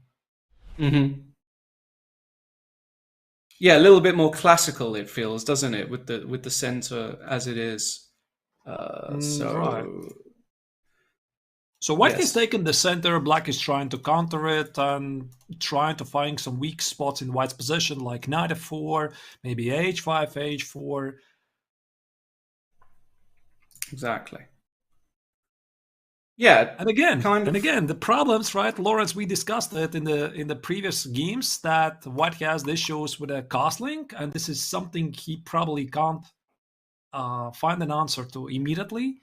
I guess normally what you want to do, you want to fight for the center, you want to bring out your most awkward pieces, and I think in this choice with the knights on a1, knight on h1, it makes perfect sense first to activate those knights, try to get the center, and then see whatever happens. Yeah. Totally agree. Okay, let's leave this one because it's a little bit quiet. Let's go back to... Maybe we should stay with Fedoseev because, I mean, that's a lot of action. We spent almost no time on it. Right. Actually, we almost missed the entire previous game, yes. Right? We quickly checked it, and then they had a very quiet position, and somehow they found a draw. Bishop g3, knight g6. So this is a fight for the central squares, essentially. So Fedoseev wants to block them, and Nakamura on the opposite wants to not allow them to be blocked. So that's why knight g6, bishop g7, e5 is something that he probably is thinking about. Mm-hmm. Yeah, it's interesting. Knight e4. Yeah, I guess that knight goes to f3. Look at this weird-looking move, knight e to d4. Again, the bar is just straight down the middle here. The bar is okay, Lawrence. What about this one? I mean, obviously there's a fork threat, but how do you stop, for example, knight b5? You just want to jump like this, huh? How do you stop it? Yeah, it's weirdly awkward. How it's equal even, I don't understand it, because I see two very difficult to parry threats. I mean, for example, the bar says this is nothing for whatever reason. Like, I don't know, e5, knight a7, king b7. Okay, nobody plays like this. You're right, nobody does play like this. Very, very strange. I don't understand this position at all. You know, and I think that's the problem sometimes with 960 or Fischer Random, of course, we're using these terms interchangeably, is there are just some concepts that, even though they are chess concepts, are just, for me, this is so alien to play like this, you know, to play e5, knight b5. I mean, these are moves that I don't even, you know, I don't take, it's not that I don't take seriously, but they're difficult for me to conceptualize. But I will say one thing. Vladimir Fedoseev, who's an extremely strong grandmaster, I've commentated a lot of events in my life, okay? And I can tell you this. He is one of the players whose moves I never guess. I can't guess any of his moves. I don't understand how he plays chess. I've got absolutely no idea what he's doing. He's a player who's a complete enigma to me. So it doesn't surprise me at all, actually, that these sorts of positions are coming up. And I think Hikaru, though, has got quite a good record against him, if I understand correctly. Speaking about Hikaru, I also wanted to add that also Hikaru, in my eyes, is one of those players who is incredibly difficult to predict, right? Yes. At least I used to play against him many games online. And I still remember the thought process. I mean, right here on Chess.com, obviously. And when you're calculating like a normal human being, the first move, the second move, the third move, he just fires out the fifth move. You're just not looking at that. He's just thinking completely differently. Yes. It's just very difficult to adjust to it. And I have a theory that he simply has trained to think differently, right? Maybe specifically for online chess. And he's such an amazing creative player, but just for the average grandmasters, for standard grandmasters to adjust to it, it's incredibly difficult. Yeah, totally agree. And a lot of these top players, the creative guys, the guys who've got good spatial awareness as well. That's another thing that I find with 960, they really excel at. It does show the difference in class interpretation of positions. It shows, all kinds of, how they see the interaction of pieces. It's very interesting stuff. Very interesting. I love this move, knight e4. I mean, it's a very creative move. It comes with direct threats, knight e6, knight b5. I think actually Hikaru is more concerned about knight b5. So I would think that he's in a very deep think. Either he parries the knight e6 threat or he's calculating some even deeper stuff. I mean, there's a room for that. I could even mention something as crazy as f4. And you try to be super creative with knight e6, queen f5, knight e8, takes on g3, and what on earth is this? Right? So the knight on d8 is trapped. There's definitely room for improvisation here. No, absolutely. Should we move to another? Let's go back to Magnus's game. Let's do it.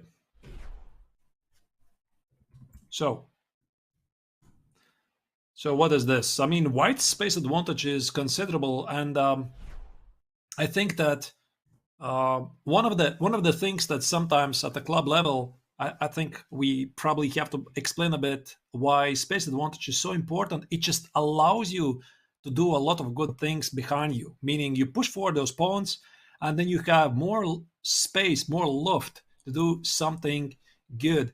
And when you look at the position, I think that for white it's a bit easier to do things, because when I try to understand what black is supposed to do, probably not c5, because this weakens the king, probably not e5, and maybe something like f6, e5. So white is a bit enjoying this space advantage, I have a feeling. Maybe there's even something like, I'm thinking something like h4. h4, knight h4, queen h1, push away this knight, queen h7, and I'm not going to be very original. I like white. Yeah, totally agree. I think this is one of those positions which, that space advantage, as you said, is going to be really important for Magnus. And I think he's going to be very happy with this position. I mean, in general, I think you have to be happy here with such a position. Yeah. He has every reason to be happy. Yes. Every single reason to be happy. No fireworks just here yet, though. Right.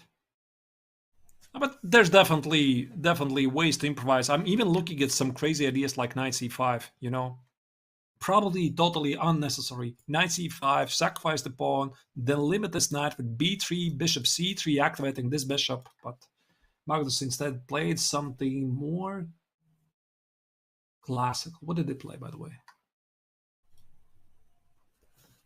I don't see it.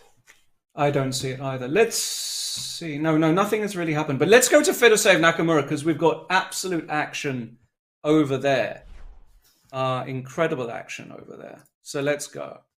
Have a look at that. So after knight d4, what happened? Nakamura did sacrifice this pawn. Look at that. Yes, he did sacrifice the pawn, indeed. And now we've got just an incredibly sort of random position here. The bar loves white, though. A random position in a Fischer Random chess. I like that. Yes. So Random the knight at position. a7 is clearly struggling to find a way back in the game, and this was clearly Hikaru's idea to sacrifice it. That's why he played f4, so that the white knight cannot easily find a way back, and also somehow combined with rook a8 and some space advantage in the center. This is what Hikaru wants, but it just brings the question, what if I play something like some human move, like a4? And I want to play knight b5 next, and I try to imprison your knight with c6. Is it ever going to get out? It might not, but then again, you might not be able to win it. So can I just say, okay, so what? Then again, what am I supposed to do here with white? Because my pieces, they look a bit strange. You know, Very. I'm looking at this. I'm not even sure what is black's threat, because this knight is like double protected here. Yeah, it's very strange. It's very strange. Very, very strange. And imagine on top of that, you are the top grandmaster. You're trying to give this a fair evaluation. I have a feeling that most of the time they're just guessing, really. I mean, it's just impossible to properly evaluate this. You look at this position, and I think the only thing which comes to your mind is, okay, this is fun.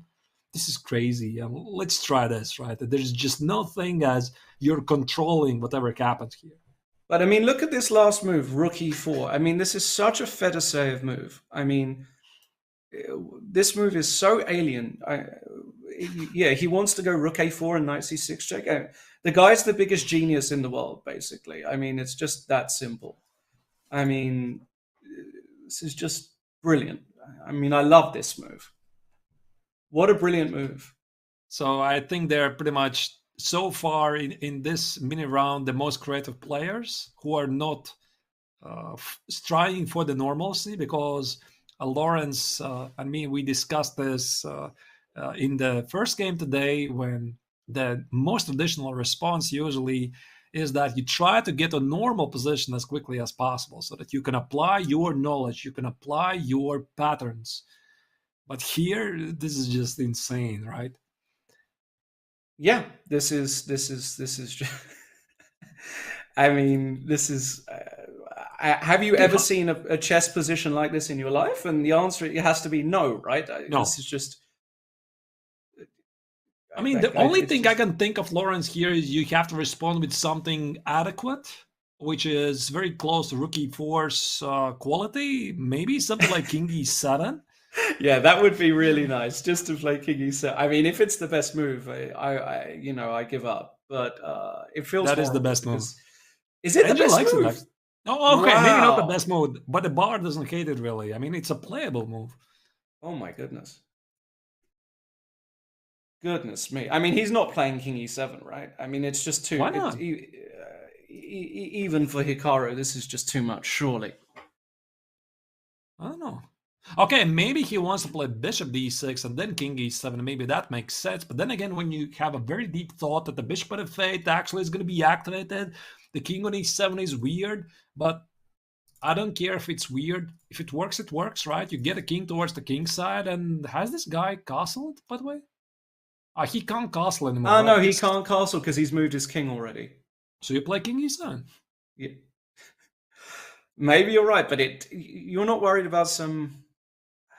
Well, if the bar doesn't hate it, then it's probably not losing, right? That's the point. I'll just play it for the style points, really. You know, you can play rook e4, I can play king e7. Let's have a good laugh together. You know, but again, on a serious note, I mean, what do you do with this knight on a7? Yeah, I agree. I don't know. It's a weird one. It's very, very odd. It's all very, very weird, to say the least. Really, really weird. Yeah. All right. What do we do? Do we look at this weirdness, or we? I think we look at it. I think we look at another. I think we look at another game. Actually, let's have a look at the Nepomniachtchi Wesley So. Remember, Jan Nepomniachtchi needs to win in order to stay sort of in contention for this particular mini match. What's going on here? What on earth is going on here is the question. I'm pretty sure that black is going to sacrifice the pawn on b6. I mean, the point is, let's say I'm going to make some random move, let's say g6, which is completely ridiculous move, and maybe this is what Wesley would be thinking about, because now the pawn on b6 actually shelters the king. But then you think about how Jan Nepomniachtchi is thinking. He's not going to care about the pawn on b6. No, he's going to play a6 to expose the king. I like this. This is very nice indeed. Very, very nice indeed. Yeah. Except for the bar, of course. Except for the... I mean, every move we like, then the bar goes crazy. I mean, well, so what happens? So, it looks as though there was a move. Bishop, there was a move. A5, bishop b4. Yeah, and this is what happens, right? A takes on b6 and a6, except of my prediction skills went slightly wrong. There was no a6. And he took on b6, right? Just took it. I mean, a pawn is a pawn, right? But then a6, and at least now for the moment, Hikaru has, managed to... sorry, Wesley, I beg your pardon. Wesley has managed to stop the action down there, Just a second, Lawrence. What is Tell this? me. Can I take it? There's a fork. Wait, what? There's queen c5 check. Oh, there's queen. Oh my goodness, you just ruined it. I thought there's gonna be a queen sacrifice of some sort, something like b takes on a7, knight e2 check, king b1, knight g1, promote another queen, and then we play a normal chess. But okay, queen c5. You're right. Yeah. Unfortunately, just queen c5. Yeah, and that wins. So that's good. Rook a4. Look at these rooks today. They're all on the 4th rank. Rook a4. Wow. Okay. Makes sense. It definitely does. I mean, it's a bit odd move, but after rook a4, white activates the rook at a1, bishop c3, b takes on c3, all right.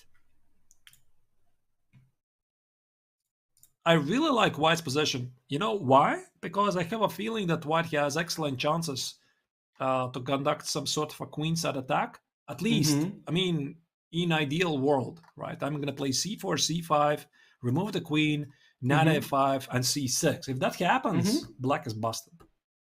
But the bar is loving black. So is there a tactic here that we're just not seeing, or what's going on here?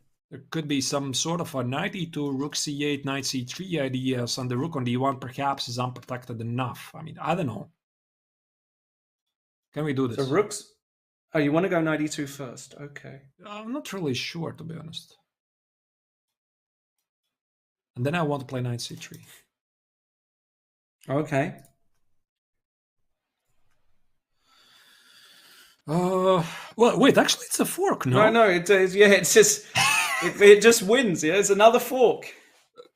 Unbelievable. Oh my goodness. Okay. So, it's actually a pretty legit idea, no? So b takes, knight e2 check, king b2, rook c8. How do you stop Wow. it? You don't? I don't understand. But the bar says it's equal. How it's equal? I have no idea. I don't understand at all. There's no queen g1 to protect the rook queen b1. And queen anywhere, knight takes c3. Why is this equal? This is completely bizarre. Maybe there's some exchange sacrifice, like I have no idea. Exchange Maybe sacrifice? something like this. This just looks... What? And the bar says this is win... No. What is this? What? Queen no, F... no, queen a6, whoa. no. Yeah, no, that doesn't work. How I is don't this get winning? that so much. I don't get that. Do you understand anything? Oh my Like, goodness! Look You at understand? So this is the first time I've ever commentated on Fischer Random, and it's doubting my ability to read chess positions at any level whatsoever.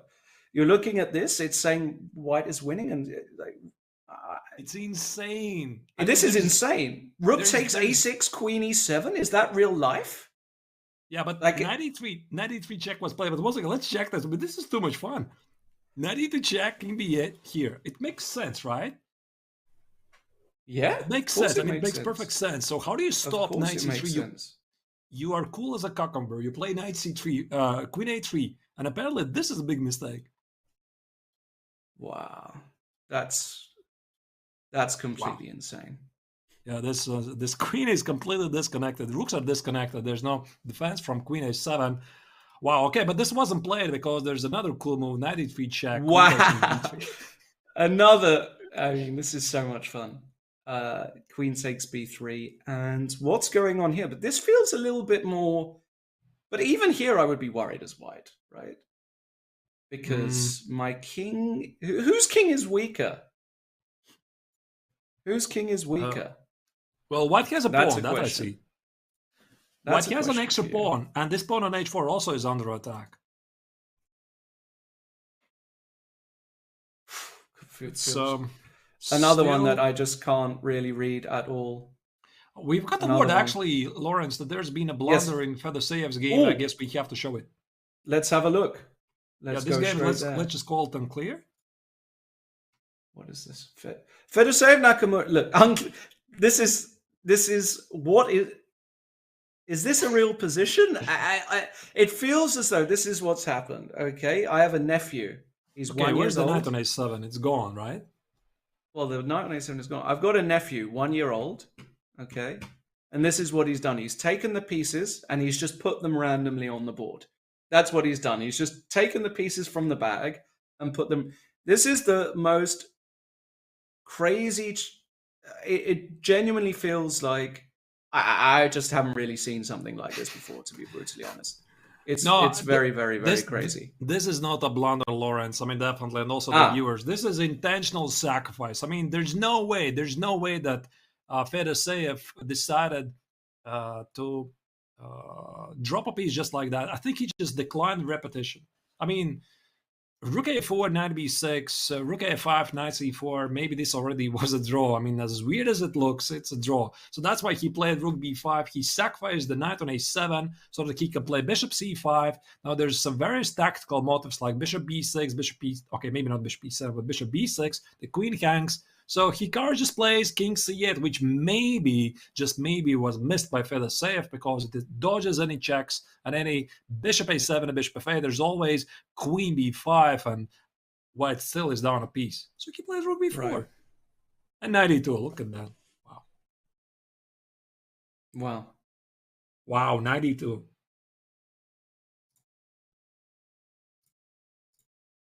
I'm just stunned, to be honest. You know, I can't even fathom What I'm looking at. I honestly feel like I'm playing a new game.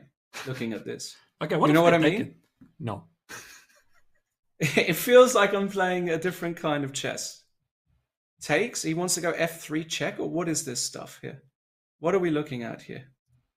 You tell me. I don't know. I've got no idea. Okay, f3 check. So there's like the point is maybe- that the king goes to c3. I think we're happy, and if it goes to e1, can we now do so? Let me just see here what we can do. Can we even play something like how is this winning? Bishop takes c5, queen takes c5, right? So Oh wait, there's some queen e5. there's check. some queen e5 and queen e2 is coming, right? Maybe this is the Queen e- entire sequence. Wow, you've got that intermediate check. Oh, that's so beautiful. How do you That's even really see something nice. like that from afar? I mean, just I would never look at this. This is alien chess to me. Yeah, no, this is completely alien. I mean, this of is course. clearly when Hikaru played knight x on d2, right? He sees this. Yes. It's just insane. Oh, no, of okay, course. I can understand knight e2 is bishop c5, and I guess after rook c4, let me just put it on the board. Bishop c5, rook c4, there's probably some very cool move like whatever, I don't know, b6, b4, B6, yeah. and Hikaru has figured out whatever. 95. What? Oh, 95. 95? 95 here? 95, rook c3, and some sort of a follow-up, which is still Some- not very... Rook a3? I mean, I'm just having fun now, right? Yeah, that makes two of us. So okay, whatever. So he has figured out something here, and but the craziest part is here. I mean, king d2 f3 that you have to see from afar. All of these jumps, like king c3, is this still so clear? By the way, I Feels have no bad idea. though, right? With the king on c3, it does feel like the king is kind of in some weird net there, but who knows for sure, right? And this is winning, yeah. Yeah. Wow. I mean, so this far, is just so beautiful. this is a move of the round so far. I'll tell you. Yeah, I'll knight tell you- takes d2 is just stunning. Stunning move. I mean, the entire game is like a gem. You just want to print a book. The best games of Chess 960, top 100 games. I don't know. This is going to be one of them, definitely. Yeah. We're watching history Absolutely. here. Wow. So f3 is on the board. This is exactly the sort of position you don't want against a calculator like Hikaru Nakamura, right? Mm-hmm. Just somebody who calculates as good as anybody in chess, basically, especially in these open board positions. This is a catastrophe. This is not what you want. Right. Okay. So what happens after king c3? Is it really so bad? Yeah. Okay, bad. so let's try bishop g7 check. And I play bishop b4. Yeah, and now we need a really good move. Now we need a really good move. Something like knight f4, maybe. Oh, there's Wow, so many that's a very traps. nice move. Wow, knight e2, knight d5. Wow, knight f4 is so pretty. Goodness. I think Fedoseev is losing this. No, for sure. If he goes king c3, I think it's just... Yeah, but how do you play it? Oh, queen e3. There's also this move. Yeah, queen e3, we saw this. This is what we saw, no? With rook d8 not with king e1. We didn't see this? King e1, queen e5. Queen e3 here, sorry. Right. And if rook d8? And now the big point is if I play king e1. Now can I go like queen? Can I start sacking things? Queen takes g2? Yes, queen takes g2. Because bishop a7, bishop b4. This is losing, apparently. No, there's some counterattack with queen e6. Yeah, the black king is a bit weak. Queen e6 I blundered. Sorry, yeah, no, this is... Yeah. Sorry, but it's still somehow winning. Okay, so king e1, huh? Oh, wait, you just take on e3, what I'm talking about. Yeah, just take on e3. And then you grab the rook on b4 for free. That's it. So black is up a rook. Yeah, this is just winning, right? Yeah, this is just winning. I think rook e8 check. King e1 loses. Yeah. King c3 most likely loses. After king c3, you can play bishop g7, and after bishop d4, you play queen e3. If you're really creative, you can try to run forward and hope for the best, but I don't think it's... If we see king c4 on the board, I will be just... Yeah, but what to do else, right? Yeah, I mean, if we see this position on the board, I'll be in shock, to say the least. I mean, it will be incredible. Okay, I mean, the king walk is not going to end well for white.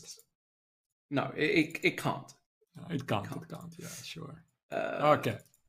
But rook d8 is probably going to follow, so Hikaru is in great shape. What about Magnus? Let's go to Magnus. We haven't gone there for a while. Let's scoot over. Of course, it pains me to go away from this game, but yes, we'll just have a quick look at Magnus, shall we? Yeah, just a quick little look.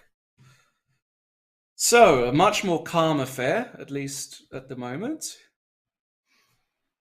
Magnus is doing Magnus things as usual. I mean, he has two bishops. He has more space. His king is more safe. Yep. He just understands this position a bit better. There's also this idea of playing h4, h5, which I tried to make work a bit earlier. Actually, how do you defend from the check? You know, maybe let's start with this, because it's not easy. No. I've been looking at this position, trying to figure out, like, none of the blocks look good to me. Like, Yeah, but they already have played something else, don't they? Okay. oh, there's been a few moves Yeah, actually. there's right. been a few moves, so just try to figure out what they Yes. were. Wait. There was some kind of a breakthrough, was it? Wait, Bishop. Ah, Right. I think there this was is some very sort strange. some sort of a breakthrough in the center, so he managed to activate the bishop, gain space. Yeah, let's come back to that one because that one Let's do it. I can't really work out. But Jan Nepomniachtchi, is Jan doing the business? Let's come back to Magnus because this position is a little bit too advanced. So all of this Jan, ended with nothing for Wesley. All of this beautiful sequence of knight e3 check, queen takes on b3. It looked really great, but I think I did already say the pawn is a pawn, right? And it looked really nice. absolutely. But yeah, exactly. Jan just took the pawn, right? He's like, okay, so where's your mate? I'm just gonna take the pawn on h4, and this is how they got And here. he just won a pawn. Yeah. He just won a pawn. Pawn's a pawn. My bad. Pawn's a pawn. And rook h5 threatens rook h8 mate. So you don't have time to collect b6. And if you go king c8, I can at least go check rook h7. And then, yeah, even though you win the b pawn, I think it's quite an easy win, right? Yeah, this king should be a rook win. h7. Yeah, this should be a win. You're right. You're right. So these two connected pass pawns. White is going to drop the pawn on b7. Most likely, let's say king c6, rook g7, king b6. I don't believe this is Rook holding. g6, rook g6, rook d6, and then Some sort either of g4 or h4. Just h4 is just easily good enough. There's no way you hold this ever. Right, so Nepomniachtchi is looking really good here after Yeah. rook h. But what do you do? I mean, what do you do? You definitely don't play You just rook don't. d4, right? You can't do anything. I think it's just over. I think it's just clearly a losing position, basically. Just clearly a losing position. I mean, maybe you have to play rook d8, but one of the things that I definitely have understood from studying various rook endgames is that you don't want to play passive. So it's very important to have active pieces, the king and the rook, because it's pretty obvious they're your only pieces on the board. So if you play something like rook d8, it's just incredibly passive defensive. You're already down a pawn. So I guess you have to try this, king c8, king d7, king c6, and might as just well be lost. Yeah, and of course, if Jan wins this, that will tie the match. Now, remember, guys, that at the moment they do not play an Armageddon, so they will get 1 point each for the standings if Jan Nepomniachtchi does indeed win this very winning endgame. So they'll just get 1 point each, and then there's a second mini match that will come up in a very short while. Abdusaturov, is he going to continue steamrolling this field? It looks like it to me. I mean, this is just Abdusaturov's world at the moment. Look at this position. It looks exactly like Nakamura against Fedoseev game 1. Right. No? I mean, this is pretty much the position they agreed to draw, right? I mean, they didn't have the pawn on a6 and about something like this with the knight on g3, knight g6 or something like this that they agreed to draw. But it was a bit different, right? Because, yeah, sure. You know, here White has got the outpost. Black's king is in big danger. So this feels like a completely different situation. You're right. To compared to that first game. Queen f3. Queen f3. Okay. Yep. I think the big idea is queen h5 or knight e5. You just open the space for other pieces as the queen is getting ready to jump to h5. So Abdusaturov is just not even showing any signs to slow down. Yeah, he's just a beast, basically. That he is. He's just far too strong. Do we go back for an 18-year-old? Do we go back to the game of the round so far? I mean, this craziness. Yeah, Fedoseev against Nakamura. Of course we can. Oh, how did this happen? Wow. Okay. Well, the bar is in the middle, so Bar thinks that this is holdable. Let's just slowly enjoy it. Where was this? Here. Yeah. Check. Oh, there's rook d4. Obviously, we missed that.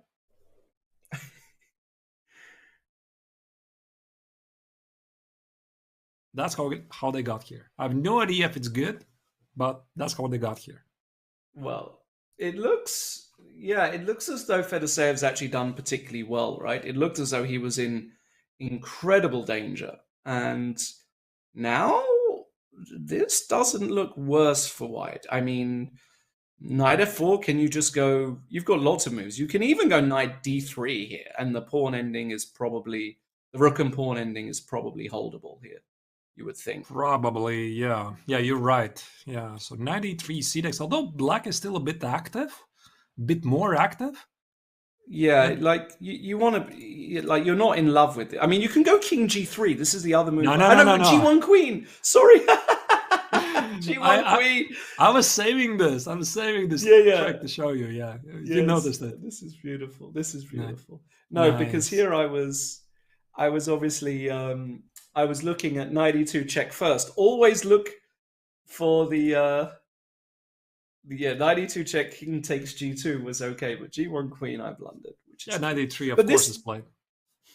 Yeah, no, of course this is played, and I don't see a real like rook a4, king takes g2, rook d4. I have rook e1, very important, activating. Yep, probably for the save. Oh no, actually I go rook d1. Sorry, I beg your pardon. I go rook d1 there. I think Fedosey most likely is just going to drop the pawn at some point to activate the rook, because once again we have this discussion about the piece activity which we started in the game of Nepomniachtchi against Wesley So, is that you always want to have your pieces active. And I don't think that Fedosey is going to keep the rook on b1 just to keep the pawn on b2. So he's too strong to do that. He's just going to drop the pawn on b2 if he has to, but activate it, and at some point it's going to be a draw.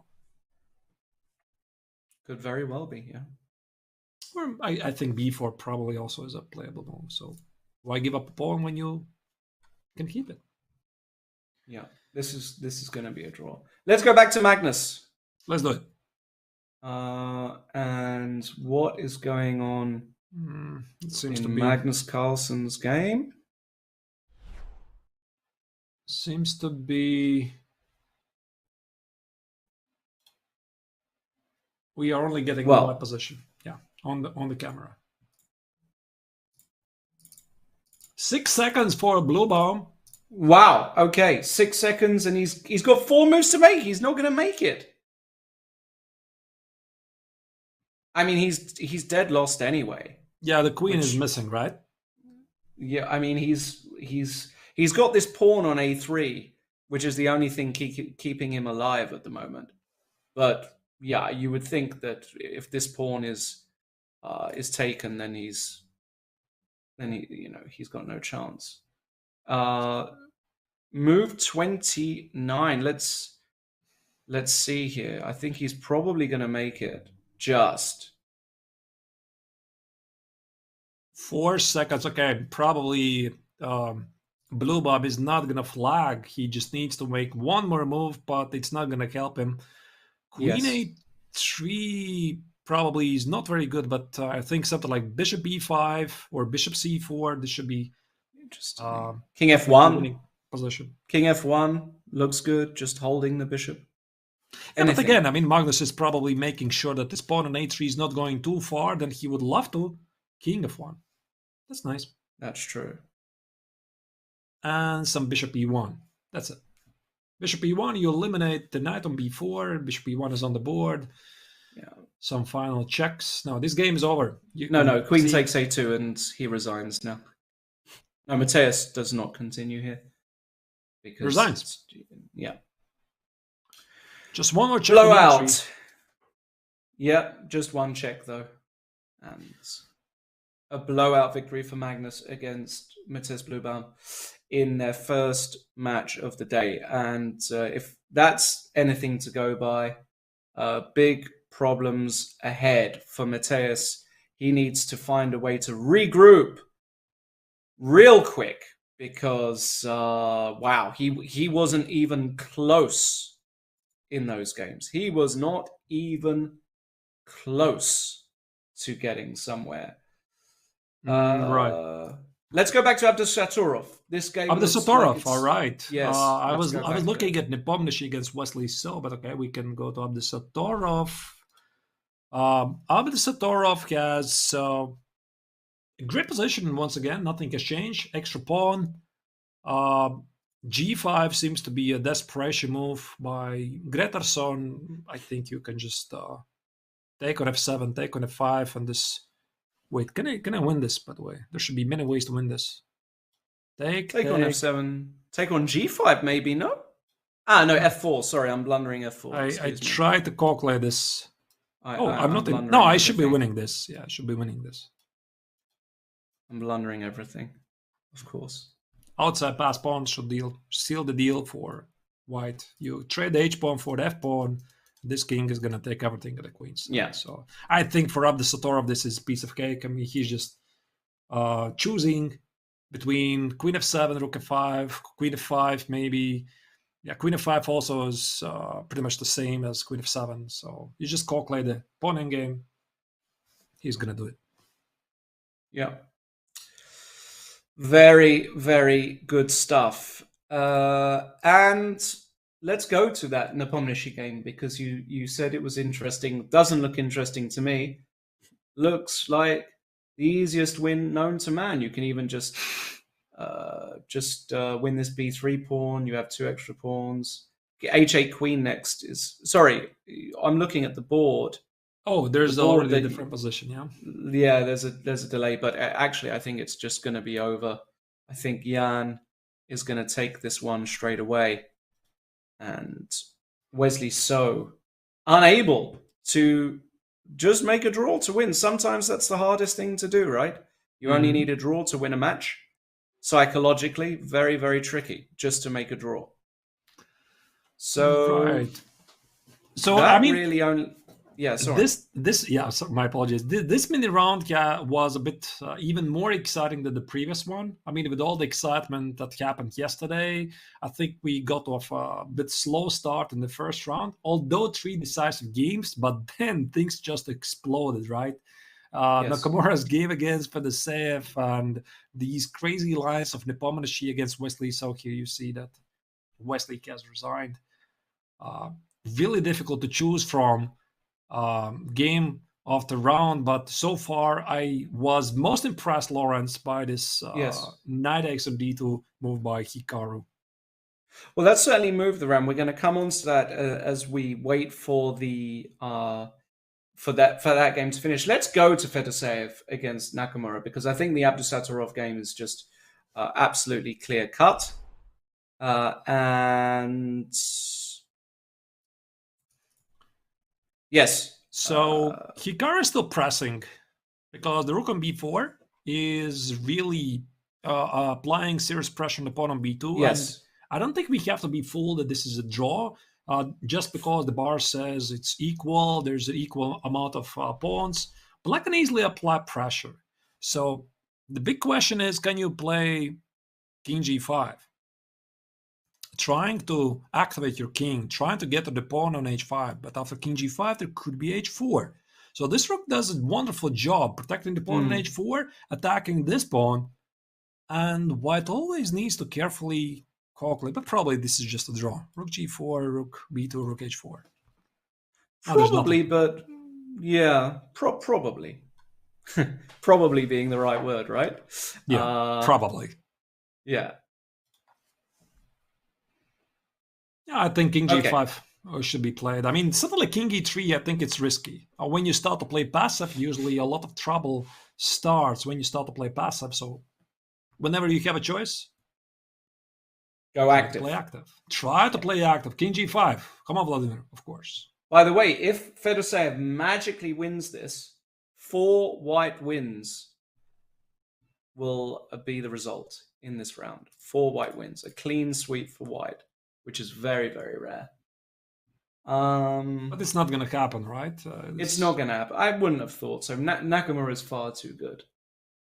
far too good. Unless he gets way too optimistic here, I just don't see a universe in which he does this, basically. No, for the save, you can see by his body language, he's just double checking the endgame. He's making sure he can enter the pawn endgame, because after rook g4, you have to carefully calculate takes, and king e5.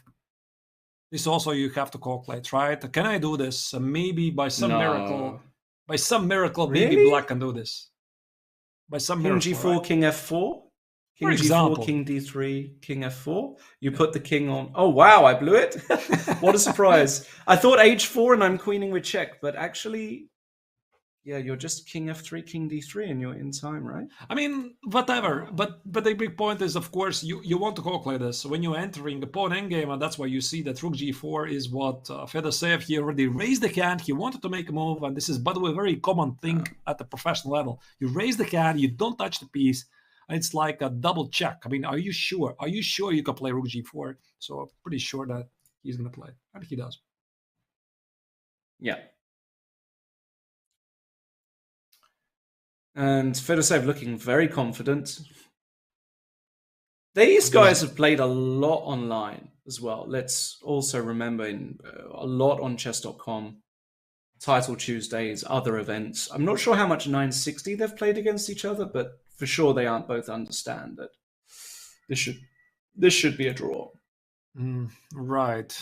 So both sides have passed pawns, maybe some practical chances for black, because he can try to get to the pawn on d3, something like king d5, e5, try to attack it, but I don't see how white is ever gonna risk to lose this by just pushing forward the h-pawn. Even if the pawn drops, for example, I push forward this pawn, I drop this pawn, I trade the h-pawn for the b-pawn, and we enter just a theoretical rook endgame where the sole e-pawn in the rook endgame is not going to help black. So at this level, I think this is not even a queen's endgame, right? In the rook's endgame, it's much, much more easier to make a draw. Yep, totally agree. I think this is one of those ones which, I think just Fedoseev is just too good to ruin this one effectively. King e5, I like this technique by Hikaru because he's hiding the king from checks, but it does feel like it's not going to be enough. He's shouldering the king. It's nice showing of chess understanding of the chess endgames. For example, something like a check and king h6, and he achieves something which is not even clear what exactly he achieves, because, like you said, Lawrence, the pawn on b4 is too far away, right? I mean, yeah, there's just nothing to be done. So he's just looking for some final tricks. Being such a resourceful player. I'm not sure if Hikaru suspects that he was winning before. I think he probably does. I think he's probably going to be a little upset with himself, because when you play knight takes d2, the king is open there. You do feel as though there should be something here, but alas. Can I show it once again?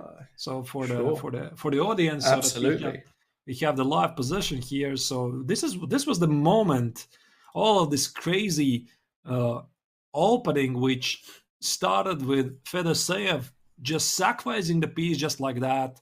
King c8, what a stunning move by Hikaru, and after rook b4, another blow, knight takes in d2. It's just absolutely incredible chess at the highest level. After f3, queen e3, apparently there was a win somewhere for Hikaru, rook d8, rook d4, and I guess queen e3 was the wrong direction, and yeah, Fedoseev was very accurate to hold this to a draw, and now, despite the American Grandmaster's best efforts, this position can't be won. Yeah. But who said that draws have to be boring, right? They're not boring. Of course they're not boring. Especially when Hikaru is involved. And look at this, king f6, but I think we might get a repetition here. Rook f8, king e5, rook b8. We could get a legitimate repetition in this position here. Could, being the operative word, of course. Right. I think also king h7 is a move. I don't see how black is going to make a progress here. So maybe his Yeah, idea king is h7. to go after the Is he pawn. playing for a win here, Fedoseev, do you think? Nah, No? no. Okay. I don't know. I mean, maybe both of them are playing for the win. Yeah. Could be. I've seen stranger things. They're both happen. very optimistic players. So Yeah, sure. I mean, you Possibly. need a lot of optimism. And also, I think, Lawrence, this is a battle of psychology, right? You need to make a draw. I mean, if you're making a draw, you're making a draw from the position of strength. It's like, I'm the one who is calling the shots, not you, right? And we are Right. going to agree to draw under my terms, not under your terms. And exactly. things like this sometimes remain in your head and you're thinking about it. And having some sort of a psychological dominance is quite important. Because, I mean, in chess, who was it? I mean, maybe you did Polgar or somebody else. I mean, many experts said it. Chess is something like 30, even 40% percent psychology. Right? So you need these moments like this. Even this feels like a dead draw. This is a match situation. So you want to apply as much pressure as you can on your opponent so that maybe he falters, not in this game, but in the match later. And is it even more than that? I mean, look at this position they have now. I mean, they're really fighting here. I mean, this is fighting stuff. I mean, this is long, real. Right? Well, I mean, probably not, right? But at the same time, I'll be honest with you. I'm kind of surprised that the position. I mean, the game is still going on. I thought they would have repeated a lot earlier. I think the game is going to finish as soon as Hikaru is going to start to shake head. So that's a good sign. Yes, that's also possible. That's also possible. Yeah, Fedoseev looks incredibly relaxed. Checking final tricks. Probably it's a good idea for white not to take the pawn because of some back rank issues, which can't be done. I think he's just checking h7, some checks, maybe something like this. h7, check it here, just making sure, is my king not being cut off? Maybe something like king f6, and he knows it's a draw. But I think he's just looking for the most clean way to draw this. That's it. So he's not looking for a move, how to make a draw. He's just looking for the most clean way. So I think he found it, king of 8. The king has to escape from the corner anyway. But Hikaru, if you look at the video, I mean, he really is kind of trying here. It's quite impressive. It's quite impressive. I mean, he's not just. I mean, I think he understands. Yeah, king. He's going king f6 now. So I mean, it's kind of done. But just king g8. I think I think we get the repetition now. So I think it's one of the greatest games so far, Lawrence. Right? Yes, absolutely. Yes. I mean, a very nice game. A very nice game. If I would have to choose a game so far in this tournament, of all of the games, I would name this one. It doesn't matter it finished in a draw. It was really amazing. And it just doesn't take one player. It's two players. And it was Fedoseev, right, who played 94, 95, 97. It was Hikaru who sacrificed the pawn. Then it was Fedoseev who sacrificed the piece. Then it was Hikaru who sacrificed the knight. You just make a popcorn, you watch it. Yeah. Fantastic stuff. And I think we're going to get a resolution. King g5, though. So actually, Hikaru is saying, well, your king is cut on the back rank. If I can somehow magically get close, but I just don't see it. King f5, king e8, and then actually rook b5 and rook e5 will exist. So there is no serious chance here. Some small moral serious. Advantage. Small moral advantage. Moral advantage. Yeah. That's it, and nothing else. Yeah. I mean, yeah, rook a7, and now he's going to play like rook b6. Yeah, and he threatens d5 now. And if king f5, then you go rook b5 check and rook e5. or There's rook just no d6. chance. Yeah. Or rook d6. I mean, it's just... As And long as Hikaru they shaking said- his head. Mm. There comes the shaking, yeah. Yeah, the shaking is now... That very means much, the game is about to finish, yeah. Yes, exactly. No, but okay, I mean, Hikaru is such an amazing fighter, right? Normally, Absolutely. A professional player probably would agree to draw something like, I don't know, 20 moves ago. He keeps finding these resources, and that's why he's one of the best players in the world. He finds these resources, he sets some problems, and sometimes it just works. Yeah, totally agree. No. Also, Fedoshev is slightly low on the clock, and that's also one of the reasons why Hikaru wants to try his chance. There's no risk for him, of course. The White King is slightly disconnected, but okay, let's just watch it. Yeah. I very much doubt this is going to go on for much longer. Even the great Hikaru Nakamura, I think, is going to struggle to find resources here. And yeah. Rook d6, the move you said. Good enough, for sure. Absolutely good enough. Mm-hmm. And, yeah. Rook h7. Doesn't change much. You can play pretty much any legal move here. King d8. Just Rook d7, also good enough. Calm. I wouldn't have ever played that move, but it's probably good enough because you get the king off the back. It's a bit weird move, but I guess it doesn't Slightly spoil strange, anything. yeah. I mean, you Slightly could just strange. wait and do nothing, but okay, I guess there's like a million ways to play it. Rook h4, king e7. You just can't get to the pawn on d4. I think even white can just play d5, right? At some point. Okay, there you go. It's Okay. going to be kings. It's He's going to be done. kings, right? Yeah, just he's thinking about e5 or king e4. I don't know quite why, which one he's thinking about. Which is Look at better, what I say. Look at that. There's yeah, a that's smile. funny. You're smiling. What are you doing Yeah. here? Exactly. Nice. All right. That brings us to the end of game 2. Let's have a look at the scoreboards and see how these matches, the first of these matches, have finished up today.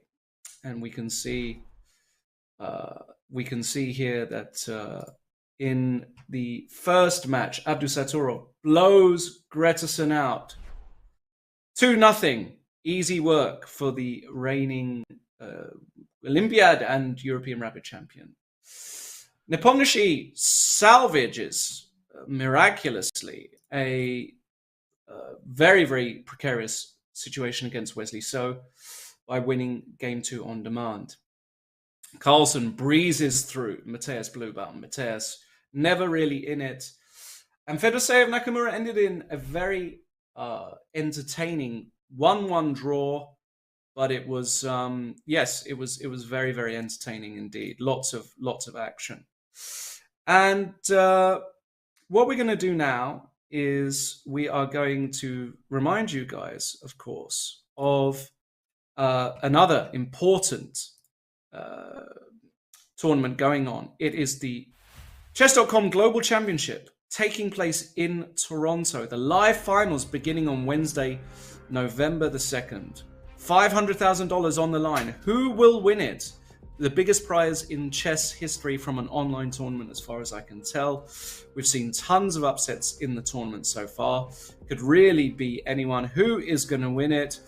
And we're going to have special commentary and streaming right here on Chess.com with the legendary World Championship runner-up, somebody I used to work with, a very dear friend, Grandmaster Fabiano Caruana. Remember to check that out. We are going to be back for the second matches of the Fischer Random World Championship, brought to you by Brave. And if the first round's anything to go by, we're going to see a lot of great action in the second round of matches. See you all very soon. See you in a bit. The only thing better than chess is more chess. So don't miss a moment of the Fischer Random World Championship or the women's candidates. We will be squad streaming both events, so you don't have to pick just one. Simply click this button at the bottom of our streaming panel to watch multiple events at once. Click again to switch back to a single screen. Don't miss a moment of top-level chess with squad streaming on twitch.tv/chess.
Welcome back to Chess.com's coverage of the Fischer Random Chess Championships, brought to you by Brave. We've just seen the first set of matches, and the second set of matches are coming up in a moment. Before we go there, though, we're going to bring you the Brave move of the day. And Arturs, which move have you gone for today? You know, Lawrence, actually, I would love to rename it as the bravest sequence of today, because it's not just one move, it's entire sequence of the move. I mean, it's king c8. I mean, actually, it goes before when Fedoseev sacrificed this piece, but okay, technically, it's the very beautiful knight x on d2. And again, it's not just even a move, it's entire sequence, what happens after it, because I think it's pretty obvious that knight e2, bishop c5 is bad news for white, but the big idea actually is revealed that after king d2, f3, white has limited options to respond. Yeah, because the king is in the middle of the board and in big danger, basically. So what actually happened? Because we kind of missed it, didn't we? Right. So we were only discussing king e1. Right. And after king e1, there was this amazing queen e5 resource. The big point is black is threatening with a checkmate. And if you play queen e3, bishop takes on c5 is a very classical intermezzo check, because the white queen on e5 is still under attack. But of course, Fedoseev was able to pick up the best defense. Queen e3 check, rook d8 check was played by Nakamura, and after rook d4, here apparently queen e3 was a mistake by Nakamura, because the mighty engines say that bishop takes on d4 had to be played, and after bishop d4, queen g2, black is enjoying a very large advantage, if not winning. Right. So a miss there by Nakamura, but still knight takes d2. The vision for such a move. I mean, it's truly special, isn't it? It's just very, very. I mean, Hikaru. It's a Hikaru move as well. A shame he wasn't able to use it to finish it off, and he only draws the first match. He'll be looking to improve on that in the second game. Let's have a look at the results from the first round. Right, so here we are seeing that Abdusatorov swept away Gretarsson, who was putting up a decent resistance, at least in the opening phase, but then the skills of the young Uzbeki Grandmaster appear to be higher. Magnus Carlsen also won a very convincing match against Matthias Bluebaum 2-0. There was little that the German Grandmaster and the reigning European champion could do. Wesley So, Nepomniachtchi. I don't know about you, Lawrence, but I felt that this was probably a deserved draw, because Nepomniachtchi blew away, which appeared to be quite drawish queen endgame in game one, then came back and won the rook endgame, and finally the very exciting game we just talked about, Hikaru Nakamura against Vladimir Fedoseev. The first game was not really exciting. The second was one of the best I've ever seen in Chess 960, still 1-1, and a deserved equality in the match. Absolutely, couldn't agree with you more. It was a very, very hard-fought bout, and we're expecting much more of that. Let's have a look at the standings. Those are the scores, but here are the standings for each group. And we can see in Group A, Abdusatorov absolutely running away with things at the moment, just blinding chess, crushing his opponents left, right, and center. Wesley So, Nepomniachtchi way off the pace. It looks as though there's going to be a battle for second there. Remember, the top two go through to the next stage of the competition. So it looks as though that is where the action is really going to take place in that group. Gretarsson, the local favorite, great guy, very talented player, just not good enough to keep up with these guys. And in Group B, well, this is a real dogfight. Hikaru Nakamura on 5, Magnus Carlsen on 4, Fedoseev on 3. Again, the bottom seed, Bluebaum, just not really able to keep pace. He's got blown out by Magnus pretty seriously today already. I expect much more of the same in the next portion. Magnus looks focused. Magnus looks good. Bluebaum is just not able to deal with the fresh positions and deal with Magnus's genius. So in that group, it really does look like a battle for second. Fedoseev still very much in it, of course. So, we'll see what happens there. Yeah, it's going to be pretty tough for him, because Hikaru Nakamura is 2 points ahead, and essentially for Fedoseev to try to qualify for the knockout stages, he has to overtake the reigning world champion Magnus Carlsen. very, very tough group, but it is what it is. And actually, Lawrence, if I would have to choose, I would say, obviously, which is pretty obvious by looking at the rankings, most likely it's going to be a very big fight for the second qualifier in the Group A, Wesley So against Nepomniachtchi, because Abdusatorov, he just can't be stopped. Yeah, Abdusatorov is just incredibly strong. Here are the matches again. Well, it's just a rematch of the first set. So Abdusatorov, Carlsen, Nepomniachtchi, Wesley So, Magnus Carlsen, Bluebaum, Fedoseev against Hikaru, Nakamura. And with all of that said, I believe now we're going to go for another very quick commercial break. Don't go anywhere. There's going to be a new position, right? And there's going to be a new position that we're going to have a look at in a moment. But join us in just a short moment when we see the new position for round 2.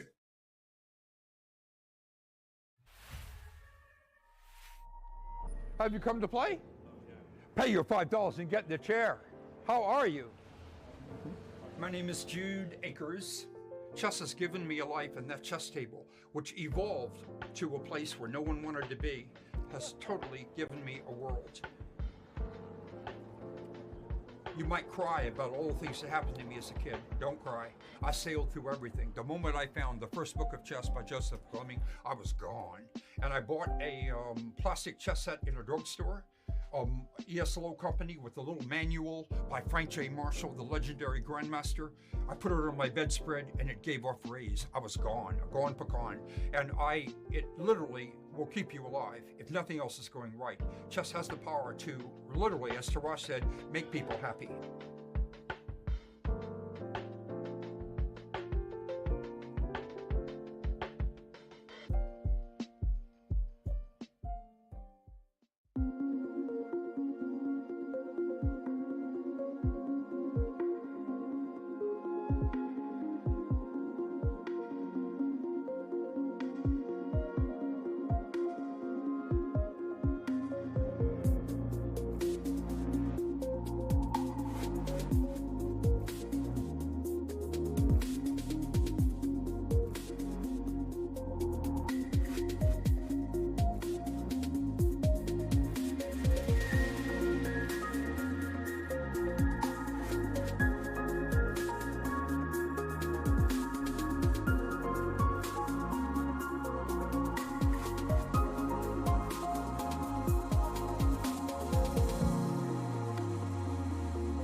Let's go see.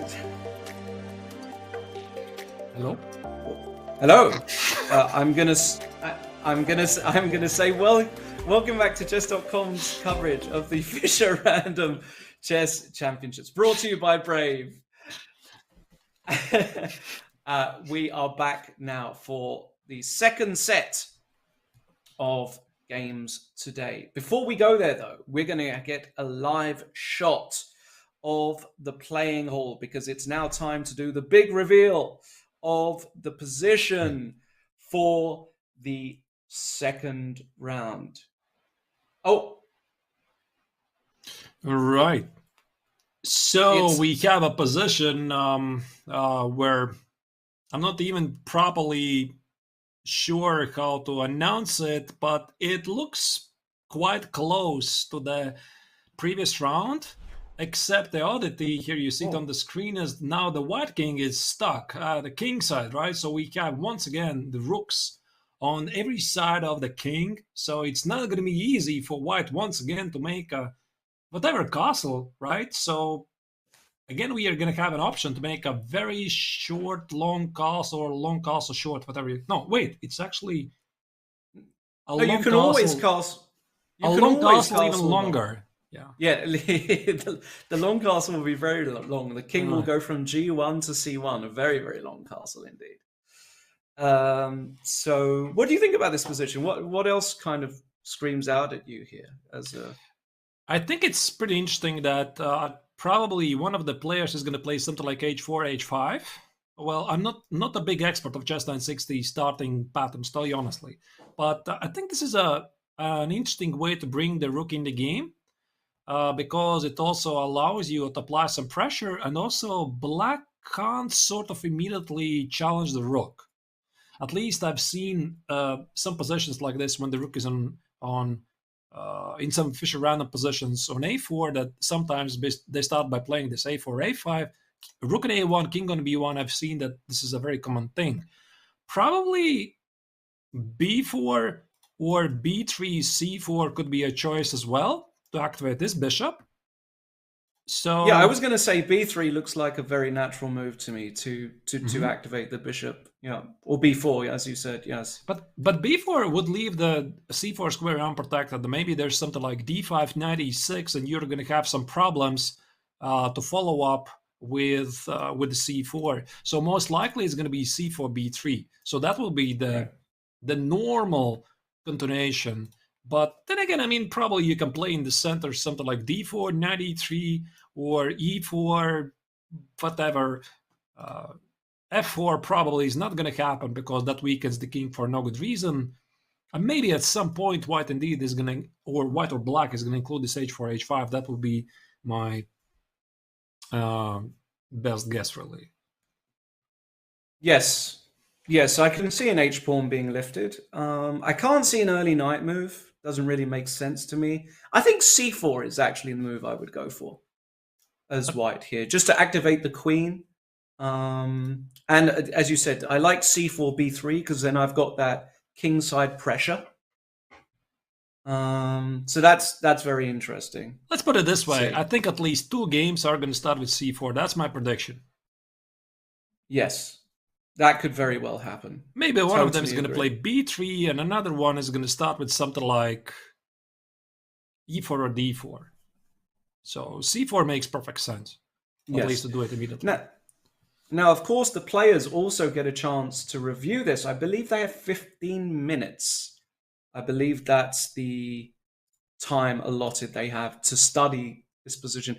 Do you think they put it on an engine? Do you think they discuss it with a coach? Like I know, for example, Peter Heine Nielsen is there with Magnus Carlsen. So it would make sense that they're having a juice or a water and discussing this position, or do you think they use a computer? I'm not sure if it's allowed to use any help during those 15 minutes, to be honest. It could be. Could be, but I don't think it really will matter. Because, again, you can't really prepare for a lot. So, for example, you switch on the engine, we see the bar says for white is 0.4. And the best move, at least according to the engine, is B3. I don't really know how it helps you, right? So maybe just some generic ideas. I think that what they're trying to do during these 15 minutes, Lawrence, as you said, they're trying to milk out all of these typical maneuvers. I mean, with which pieces I'm probably going to start. So if I play something like b3, c4, how exactly approximately I'm going to develop my kingside pieces, I'm pretty sure that all of the players already have noticed the idea to play h4, h5, or h5, h4 from the black's perspective, and then they're just trying to, gather all of this in one package so that it's immediately there for an immediate use. Totally makes sense to me. What do you think about the actual chances for some of the underdogs, Arturs? We've seen some players really have a very tough time, right? Do you see any hope for the underdogs in this round? No hope for qualifying, but I do see hope for at least a decent mini match. I mean, they should strike at some point because they have nothing to lose. They have no probably false hopes that they're going to outplay Magnus Carlsen, Hikaru, Nakamura, and qualify for the knockout stage. They're just enjoying their time. And also, I think that, for example, Bluebaum was completely outplayed, but he knows he's playing against the best player in the history of chess, right? And he's doing the best he can. I'm pretty sure that him and my apologies, Gretarsson, that they're going to show the best they can do and at least win a game. So that would be my prediction, that definitely they're going to win one game at least. Okay. I'm going to say that I don't think Gretarsson is actually going to win a game. I think Abdusattorov, I think the confidence that he has, I think that the level he's playing at, I think Hjopi, as he's more commonly known amongst friends, I think he's in big trouble, like really serious trouble. I also see absolutely no chance for Matthias Bluebaum to even get half of. I actually don't think he's getting half. I think he's feeling totally overwhelmed with Magnus. Magnus looks like he wants to secure the top spot of this group because he's not top yet. He understands he has to do a bit more. So, I actually feel just by watching that first round, Bluebaum, Gretarsson with the big 0. As for the other matches, total coin flips to me. I don't see it clearly whatsoever. Nepomniachtchi so too close. Fedorsev Nakamura also. It looked as though Hikaru just got a little bit, but Fedorsev so resourceful. So could go either way. Group B is extremely interesting to me with this dynamic at the moment with Nakamura, Carlsen, Fedorsev all fighting. If Fedorsev wins, it's going to be absolutely huge, by the way. If Fedorsev wins, it's going to be massive because, suddenly he's got real chances. So we can see that Group B. And I think definitely him against Nakamura, this is going to be one of the most exciting matches because we already discussed this. They're some of the most creative players here, and it just doesn't take any special invitation to go for a really crazy game. So that's definitely something that we should look forward to. And here we can see, as we already discussed before, the group standings of the Satorov 3-point lead, which is pretty huge. But again, to remind you, dear viewers, the tournament regulations is that they're the so-called mini matches, and every mini match gives the winner 2 points, right? So you win one match against the leader, and essentially the margin is not so great anymore. Absolutely. And let's just remind everybody what they're playing for at the moment. It's the group stage of this tournament. 2 groups. Tomorrow will be the final day of the group stage. The first 2 qualify for the next phase of the tournament, to the knockout stage of the tournament. Also, remember, guys, this is not small fries. $150,000 for the winner. That's a lot of money, and that's a lot to fight for these guys. So, I see real fight going in here for the remainder of this. Yeah, or I mean, even all the prizes. Exactly, all the prizes are very, very substantial. So we'll see what happens, but certainly a lot to play for, and you can see their prize distribution. Look at this, even a nice payday for somebody like Bluebaum or somebody like Gretarsson, the local. We were talking before about do Icelandic players get a stipend, etc., etc. This is a lot of money to any let's say not to put this politely, non-elite grandmaster. I mean, how often does somebody like Gretarsson get to play for $30,000-$40,000 in one tournament? It just doesn't happen. So a lot to play for. A lot of yeah.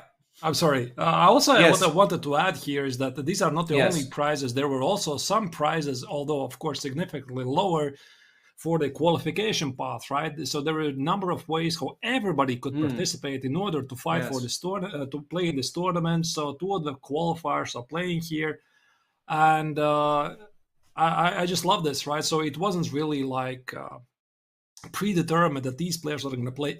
Everybody had a chance, so it was pretty difficult. But even I took a part, although not very successfully, and it was really fun win to play. Absolutely.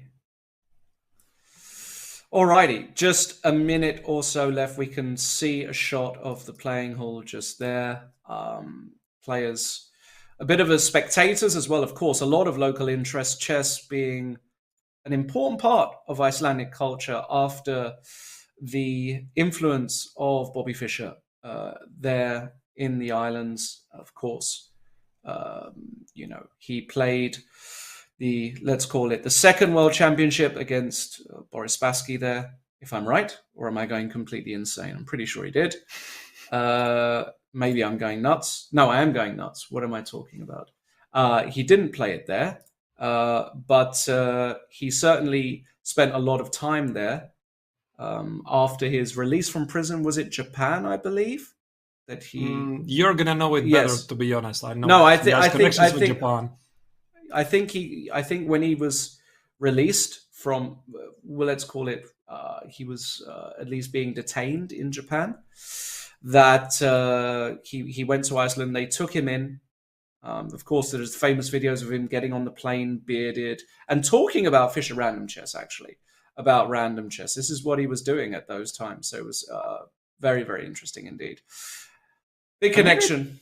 Maybe it's actually going to become a thing, Lawrence, that it's going to be always in Iceland, right? So it could become a tradition. So could be, and it would make a lot of sense as well, right? That it would be like that.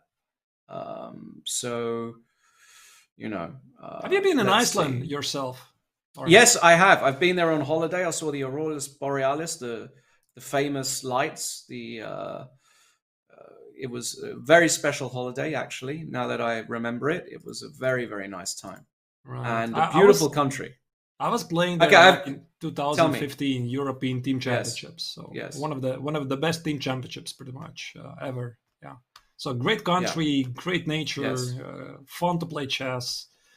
So perfect place to honor Bobby Fischer and great hospitality. So you can see the players are at the board having a power sip. I guess it's water. Yeah, this is water. They have good water there. I'll give you a quick clue before they start. I've got a nice story for you very, very quickly. The first day I arrived in Iceland years ago, there was a huge storm, and the only way to get any food was a takeaway.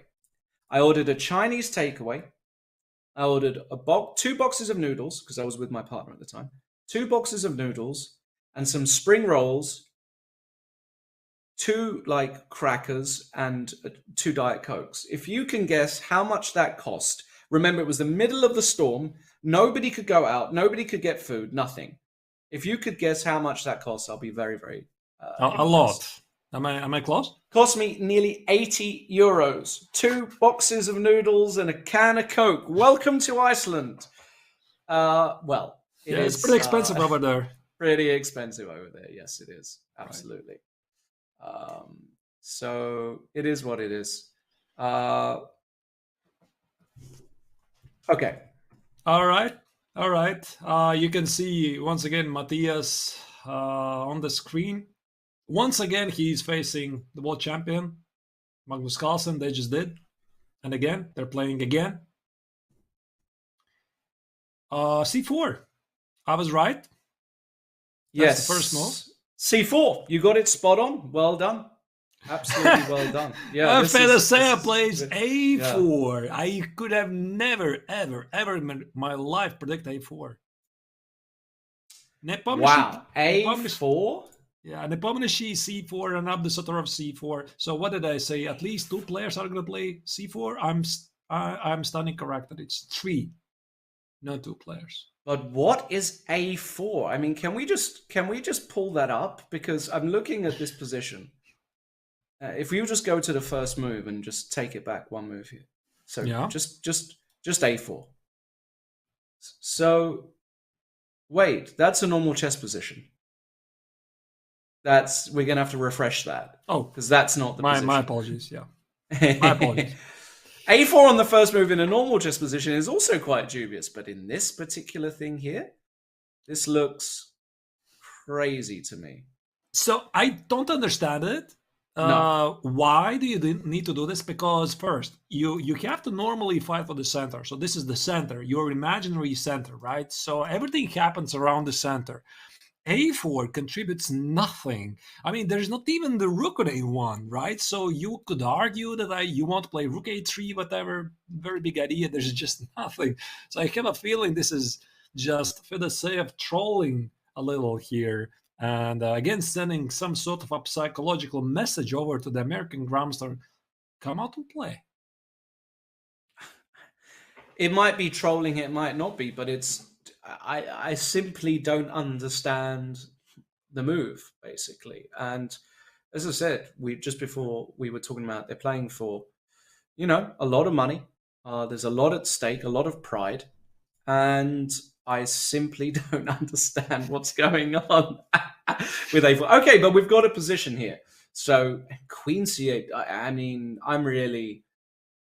I don't know. I don't think I can be a chess 960 player. Have a look at what happened here, Artus, because there's another move that Hikaru just played that I simply just don't understand. Oh. Okay. Well, the idea, I guess, to play C5, because with the queen maybe, on B8... Yes. Okay, the queen was pinned. I do understand it. The queen is pinned, so you play queen C8. I mean, it does break sort of a rule that you don't want to move your queen early. You're supposed to move it only when you're totally sure, because are you sure you want to put the queen on C8? Okay, B5, C5. What's going on here? I don't know, but I quite like C5 there, I have to say. I thought that was quite a good little move, actually. I thought that was a decent attempt, at least, by Hikaru. And I kind of like black now, somehow. I mean, I don't love black, but the queen on A2, I mean, queen A2 is being used to defend this pawn. I don't mind white. I mean, white... You like white? I like black. I mean, you like black. I don't mind white. I mean, the bishop on A1 is pretty good. White has some healthy pieces here. Okay, I'm not sure about the rook on H1. Pretty sure Fedosea, if he started with A4, he's probably going to continue with H4 as well. Exactly. Knight B3, Knight E4, Knight E5. Very good control of some of the central squares. I think it's pretty okay for white. Yeah. Bishop A6. Let's have Bishop A6. I mean... Let's just move on. Just move on. Yeah, let's just carry on. I'm not getting close to the moves in this one. Like Bishop A6, D3. I don't know. I mean, it is looking right, but look at this. There are 2 games with queens on B4 here. It's very interesting to see. Have a look at that. So let's start with Carlsen against Bluebaum. Let's do that. Right. So that was an actual gambit. Look at that. Oh wait, no. Sorry, that's no gambit. My mistake. So c4, c5, b4. Yeah, the queen on b1 protects the pawn on b4. Well, queen on b1 protects the pawn on b4. Queen b4. Okay. Looks interesting enough. Yeah. Lawrence, I was looking at this and I was thinking, can you try to play a gambit here? But probably you don't have to. Not, right? Yeah, probably not. I mean, there's some funny ideas like bishop a4 at some point, some problems to defend the pawn on d7. But okay, I mean, queen b4 is pretty normal. Bishop f3. And Magnus is neutralizing the bishop on a8, I guess. Moves like d4, knight e3. This looks pretty normal to me. Yeah, Magnus kind of, taking it slow. Magnus with the white pieces here, it should be pointed out. It is not Bluebaum with the white pieces. A slight issue there with the graphics. Let's go on to the other game then with the queen. In fact, they have an identical position. Is that a potential error, or what are we watching here? Because I'm kind of curious. Oh, am I looking at the same game? I think it's highly unlikely. But let's confirm that a bit later. So it appears to be that Abdesatorov against Gretterson have the same position as you said, Magnus Carlsen against Matthias Bluebaum. I don't believe it's all theory, Arturs. It's all theory. I mean, okay, it's possible. It's possible because you can always gather information by looking at the board next to you, and this is what I did once, right? I was.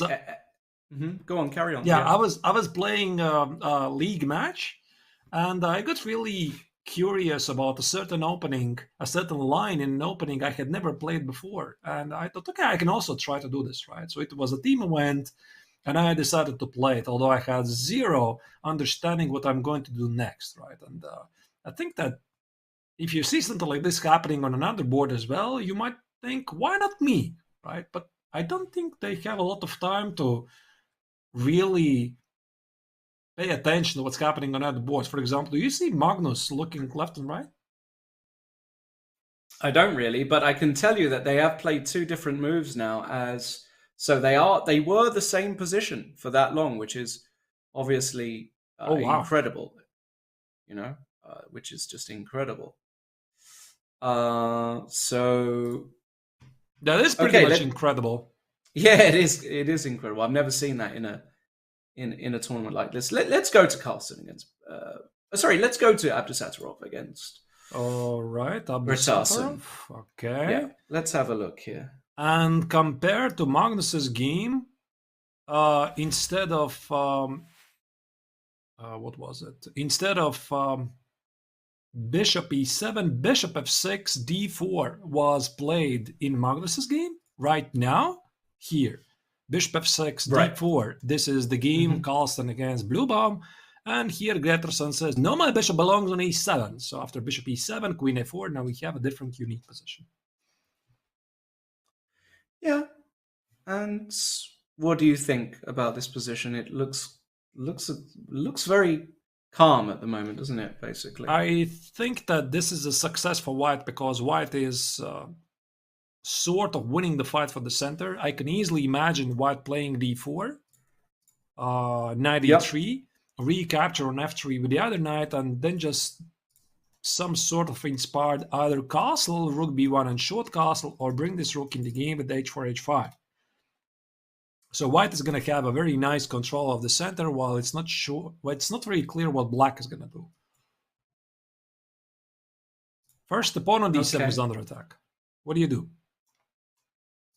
Well, precisely. You probably don't do very much. It's a weird one though, right? It's kind of strange. How do you protect it? Because after knight f6, I might even actually take it. I mean, whatever. I just take it, I understand nothing of chess. I see a pawn, I take a pawn. So queen e7 and prove your thing, right? So what do you have? Yeah. Why not? Absolutely. I mean, this is definitely a move. And bishop. What? Oh, so in the Carlsen against Blue Bomb, bishop f6 was played immediately, and now he pushed the queen on a4, and now he played bishop f6. Yeah, I don't know if what the tempo does there. Slightly strange. No idea. No idea. Yeah. Okay, let's go to the Nepomniachtchi game. We got something a little bit different, a little bit more spicy there, for sure. Oh, let me refresh. So very quickly, I'll start from the starting position. C4, B5. Look at that. So Wesley had different ideas. Now this knight is not going anywhere. And White builds an entire strategy to keep the knight on c8 where it belongs. But I do like it, what White is doing.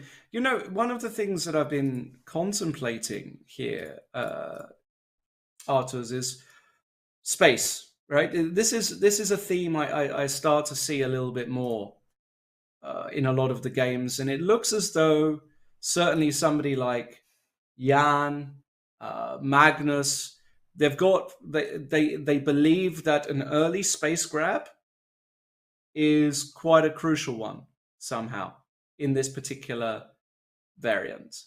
Do you agree? Have you noticed that? Again, it's a very small sample size, so maybe I'm just going slightly insane. But it feels as though an early space grab it seems to be the way forward. I don't know. I don't know. Maybe. Strange one, huh? Yeah. But I love this move by Jan Lawrence. I mean, yes. There was a mention in the chat in the beginning, which I didn't mention. There was a suggestion to play Rook f2 on castle short. And I love this move. Why? Because after f4, Jan's idea is the follows. To take Rook f4, and after the short castle, there's actually a very nice pressure on the pawn on f7, because the bishop on b3 is conveniently applying some extra pressure as well. So that being said, it makes perfect sense for Wesley close the position with e4 so that the rook on f1 is staring at a pawn. But, I mean, there's definitely a room for improvisation here. Oh. Okay. Very, very strange. Okay, I guess knight e6 is bishop f6. So I think Nepomniachtchi is just securing the queen side so that in this position, he doesn't have to worry about creating a pass pawn for black. C takes, C takes. And now, Lawrence, this is the moment of truth. Do you play g4 or you don't? You're asking me? Yeah. I probably do. Well, maybe not. Maybe not. Knight e2 is much more. I mean, I love White's position, though. I mean, this just looks like White has got all the trumps in this position, all of the advantages, basically. I don't know if you get the same feeling. That's my feeling here. I do, because I have the great respect for White's bishops. I see that White can create something interesting at the king side. Okay, maybe not g4, right? But actually g4 makes perfect sense because you free the knight on e1 to g2 and presumably it goes somewhere after that. But of course, you can always just occupy the d4 square, something like knight c2, knight e4. But again, we are going to be back to g4, I guess, because the rook on h1 is not doing anything. G4 looks completely natural to my eyes. I really like it. And I'm sure it's on Nepomniachtchi's radar as well. So very interesting stuff. Do we move on? We can move on. I'm a bit let's go back to Fedoseev against Nakamura, because that could get interesting. Oh, this is a very normal position where White has a perfect normalcy achieved and Black is slightly suffering because the knight on e8 is not doing anything. There's just no good squares for the knight. There might be some issues with its pin. So e4, I think, already is a direct threat. And maybe also c4 some sort of what is it? English opening ideas. I think Hikaru here is slightly suffering. I don't care what the bar is saying. I think he's slightly worse here. Mm. Just by looking. Yeah, maybe slightly. It doesn't feel like a lot, though. Yeah, it doesn't feel like a lot, right? But it doesn't feel like equality as well. So I would definitely choose white. So e4 is a threat. The queen queen needs to be protected, I guess. Knight c7 is the idea. So how do you play? Maybe rook c8, maybe rook c6. And maybe that's how black claims equality. Yeah. Queen f7, okay. That's what I told you, Lawrence. That's what I told you. I mean, when I've been playing against Hikaru, it's just impossible to figure out what he's thinking, right? So again, I'm looking at this position. Imagine I'm playing against Hikaru. I'm thinking, okay, rook c8, I'm going to play queen b3, I'm going to play e4, I'm going to play something. Boom, he plays queen f7, right? Yes. And you just don't expect it. So that's what I said. Yes. I really meant it. I mean, he just thinks differently. Well, it makes sense. It makes sense. Perfectly makes sense. Protects the queen. Mm-hmm. The Nepomniachtchi match is really shaping up to be very, very interesting. We're going to leave it just a short while longer, I would say, because I think it's gonna explode pretty soon. Magnus got everything under control for the save quite. After Saturov, also very, very. I like how he keeps control. Against these guys, it's very, very impressive. So I'll let you decide where to go. Where do you want to go? I sort of already chose Magnus's game against Bluebaum because that's the one what we have on the screen as well. And now Bluebaum just decided to play knight e6. Again, I think he has simply a worse position after the opening. Mm-hmm. Because, I mean, okay, it's a great original placement of the pieces. But then again, you need to have some sort of a pawn play, and he doesn't have any. So you look at the position, White has managed to grab the center, and he has some support with the pawn on e3, while Black has what? So e5? No. Maybe b5. Maybe that's why he played knight e6 to play b5, which should be... maybe he goes after the pawn, knight a5. But I definitely prefer white. Absolutely. No, it just feels a lot more natural, right, for white. The central control, the three pawns there, c4, d4, e3, are nicely restricting the black pieces. I can imagine Magnus slowly improving here. I don't think this is a position where you go completely, insane. I can imagine moves like, c5. C5.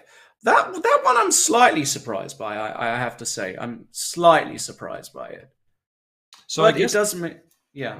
So he wants to get the knight on c5. The other knight goes to d3. So Magnus plays very logical chess. So I mean, he is just seeing things further than we are, and he spots that the pawn on d7 potentially makes it a target. And if Black is going to play knight a5, why don't I play c5 immediately? But, Lawrence, I was looking at this. I tried to make work knight f4 because I felt that knight f4, knight h5 with a bishop on a1 is pretty decent idea. But I tried to figure out what happens after g6, right? And maybe there's nothing, but I was looking for some knight e3, d5 idea. Yes. Yeah, that was what was my thought process. But c5 is a very logical move. But strange, maybe. Maybe knight f4 was a bit more energetic. Can we go back to the Nepomniachtchi game? Because a knight has landed on f5, and we love it when a knight lands on f5. I love it when a knight lands on f5, that's for sure. Is it as threatening as it looks, though? Maybe it's just not. Maybe this is just not that spectacular for white. I get excited when I land. I mean, maybe it's because I don't know how to defend, and actually the truth is when anybody puts a knight on f5 against me, I just lose. Maybe that's the truth. I just get excited when I see a knight on f5. But Still looks a little bit tricky. Now, the Black King has not castled yet, but the Black Rook has moved. So the move castles short still exists, right?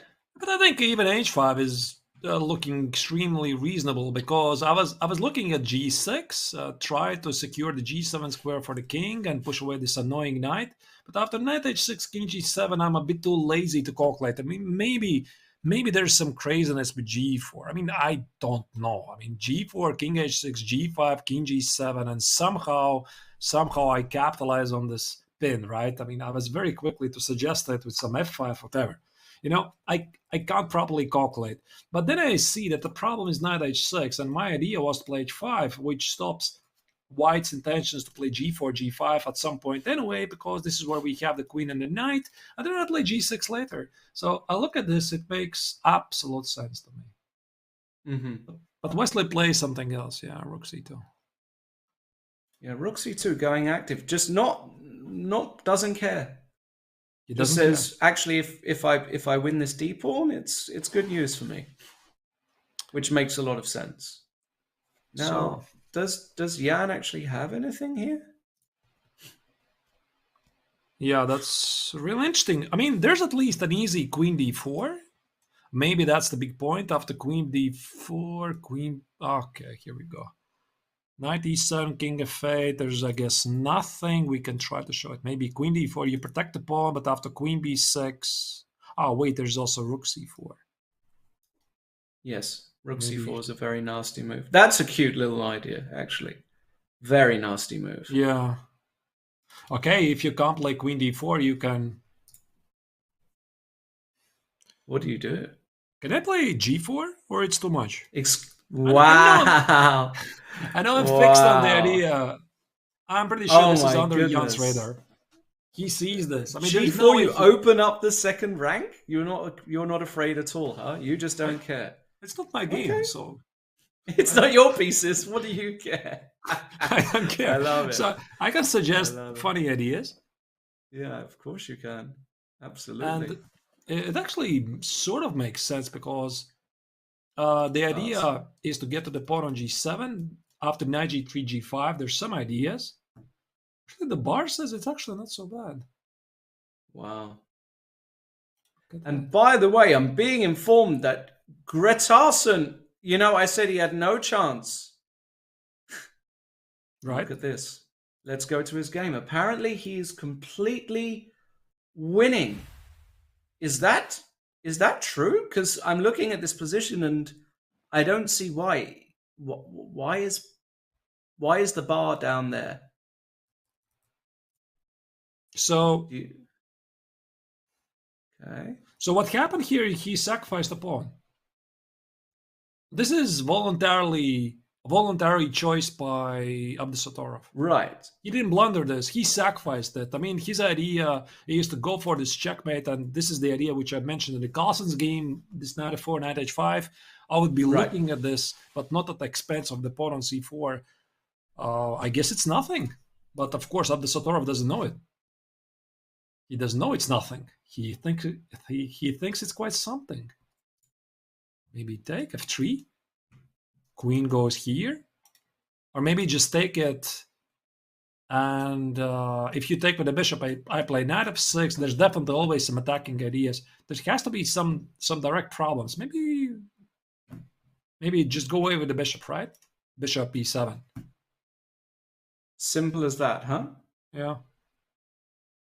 But I wouldn't say it's winning. I mean, take f3.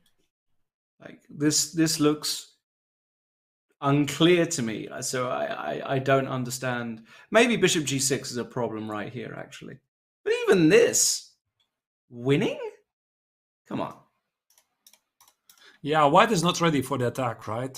I mean, the knight on e1, the rook on h1 don't really help. Yeah, so whatever happened here, the big question mark maybe goes to Abdusatorov here. The knight f4, because this was a sequence that he wanted. I mean, he sacrificed the pawn. And this is what we talk about, Lawrence, right? That yes, the professional players, they tend to overestimate. They tend to give the wrong evaluation. I mean, Abdi Sotoro blundered nothing. He just treated this position as it's a good position, apparently. Right. And then after a couple of moves, he's going to figure out, oh my goodness, what I'm doing here. Let's go to Nepomniachtchi So, because action is on the board. The bar has gone berserk. Oh. Let's go straight there. Queen e6. Oh my god, he blundered Queen a8. He blundered Queen a8. What? Did that just happen? How is that even possible? I mean, how do you blunder just a piece just like that? How do you blunder Queen a8? This is so weird. This makes no sense. I mean, this is a pretty normal position. h5, g6, or g6, h5. What on earth is queen c8? So queen c8, knight e6, you give up a pawn for a tempo. Now the pawn on e4 is under attack. What? Did it happen? This With just happened. In Nepomniachtchi, sure? Wesley So has had a glitch in the matrix, one of the most reliable guys. And he's there, and Nepo's like, well, what do you want from me? I think Nepo is just, what? Why did you give me a point here? I don't get it. What? Wow. Absolutely insane stuff. So there's some discussion. First result. What the heck happened? And interestingly, what we now have, Arturs, is we have the reverse of the first set, right? Jan Nepomniachtchi had to win game 2. And now Wesley So has to win game 2. Extraordinary. Some total brain lag. I mean, I don't understand it, but I don't understand what the arbiters are doing there. There's some kind of an assistance from the arbiters. So what they're asking there, I don't understand. Me neither. Maybe we can get some clarification on that a bit later on. Very strange. Very strange moment, because, I mean, this entire sequence, it just makes no sense, right?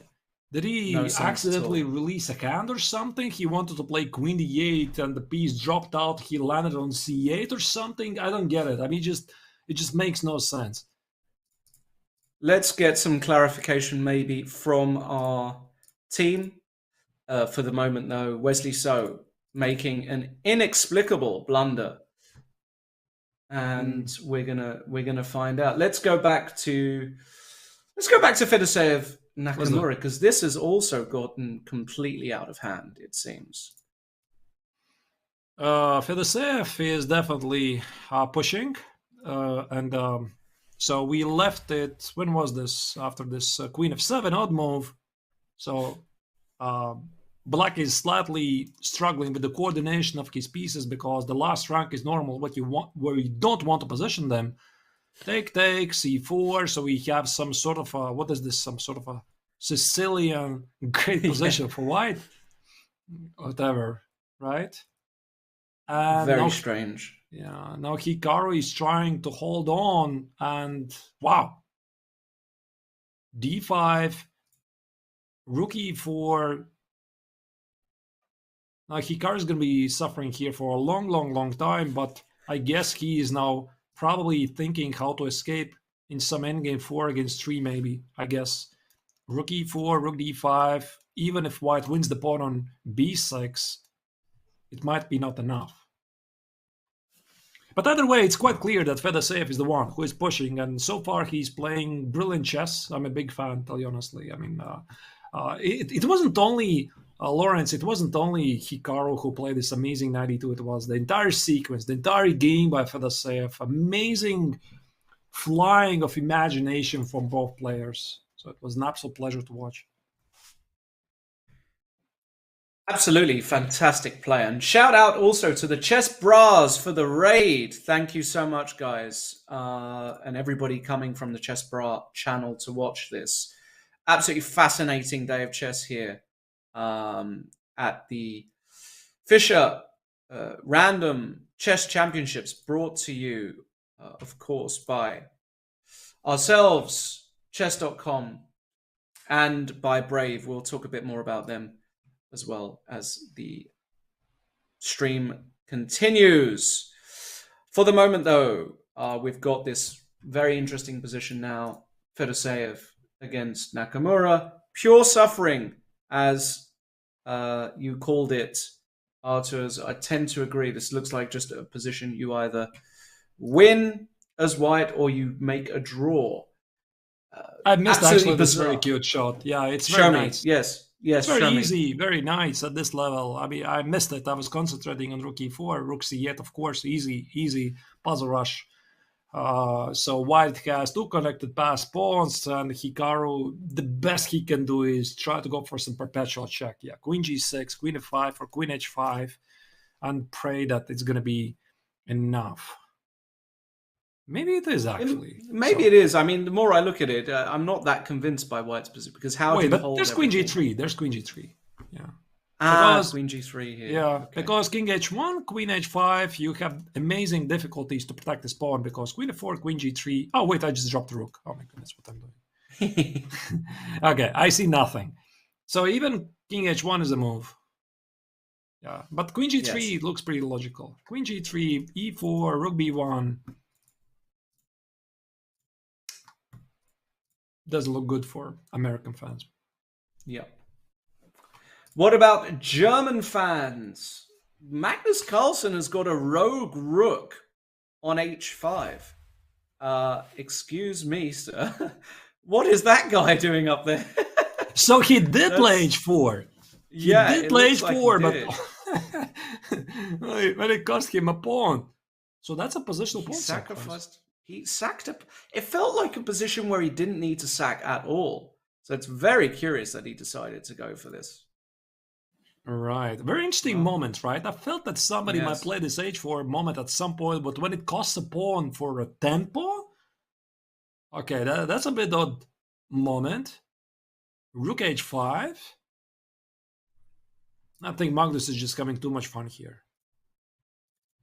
You think he's enjoying himself, huh? Yeah, too much. Way too much. His position might not be that good, though. But difficult to say, right? I was looking at this funny idea, knight e4, but I see that it's not working. Knight e4. Some bishop e4 ideas, but I probably... I'm going to lose this knight, right? Queen a8. And this knight on e2 is lost. No? No. Oh, wait, my bishop on a1 is on. Oh, okay. Let's include this. I saw that. I just tested you. Yeah. Okay. Now it's correct idea, right? Yes. So even something like this could be considered. To be honest, Lawrence. Yes. It makes no sense. Sorry, Magnus. It makes no sense. It just makes no sense. I mean, why? I have no idea. I don't get it. I mean, okay, I get the idea to sacrifice the pawn at some point, but for when you lose even a tempo, just to put the rook on h5? Maybe we just don't understand chess, Arturs. Yeah, we don't. That's the problem. I just don't get it. I just don't get it at all. Just have no idea what's going on. Quite spectacular.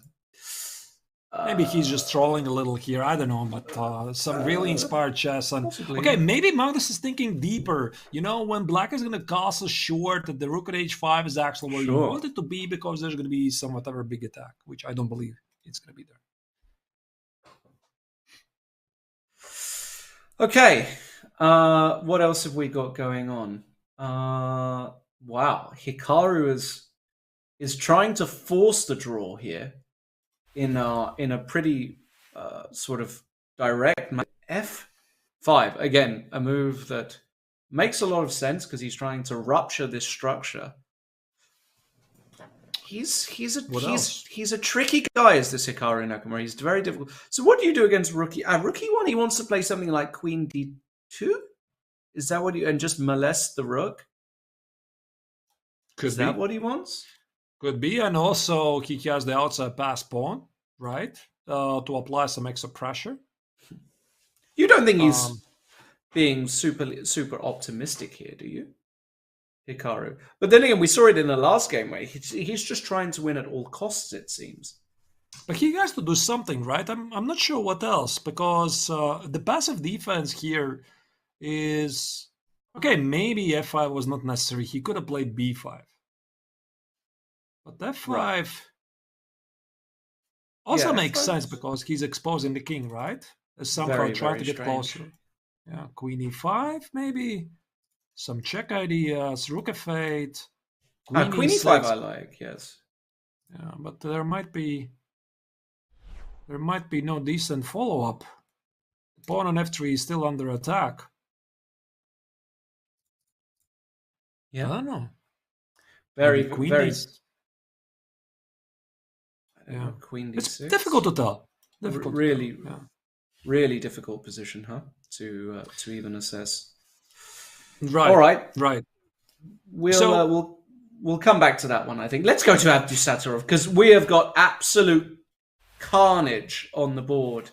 Oh my goodness, look at that. What is this position? I mean, it looks like one of my 6-year-old students is playing here with white, but actually, I think black is completely winning, Lawrence. Completely winning, right? It's it's very obvious that black is completely winning here. I don't know. Whoa! Why. Knight takes f2. What is that? That's a nice move. What is this just again? I think he just wants to go like takes, and fg4. Is that what he wants? And just claim. Why do you need to sacrifice the knight to take on g4? I don't get it. I mean, why don't you just take it right on away? g4 first? So That's we true. missed some sequence, right? So okay, let's have a look. Yeah, he went for a desperado attack. There was some sort of oh, there you go, knight g7. Some sort of a big attack. I'm not sure why this is even necessary. And if I play king f2? Just take it. So why do you need f takes on g4? I mean, why can't I just take it? Maybe he was scared of some queen d4? Knight b5. Queen d4 is bishop f6 always. Oh, queen d4, bishop f6. What about... Looks pretty okay to me. e6. I mean, yeah, knight e6 and even something like queen c4. You know, simplifying the position, killing the attack looks very legit. But okay, but there, I mean, engines approve as well. So knight f2, rook f2, and now a take on g4, I guess, is also great. Like this, right? Maybe he wants to go knight e4 check first. Is that possible? Oh. Maybe this is his grand plan, because queen c1 check and queen takes e3 is winning. That's wow, what that's a he brilliant wants. point. That is a brilliant point. That's what he wants. And now I take it.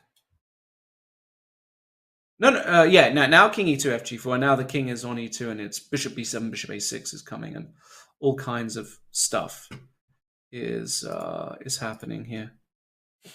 This is not fun. So all I can calculate here, Lawrence, is that now it's material equality compared to that position where I had an extra piece. Yes. Okay, maybe this is somehow winning due to bishop b7. Yeah. Bishop b7 looks crushing. Ooh. Wow. So that's a brilliant sequence, and after rook d8... Wait, what has happened? Rook What d8, a big on blunder. earth has happened? What on earth has just happened? So Rook d8. don't tell me... Wait, what? Don't tell me there's not a fight. Rook wait, d3, knight 97, e7. right? That's it. Wait. Okay, knight f5 is a big move. And if I take it, oh my goodness.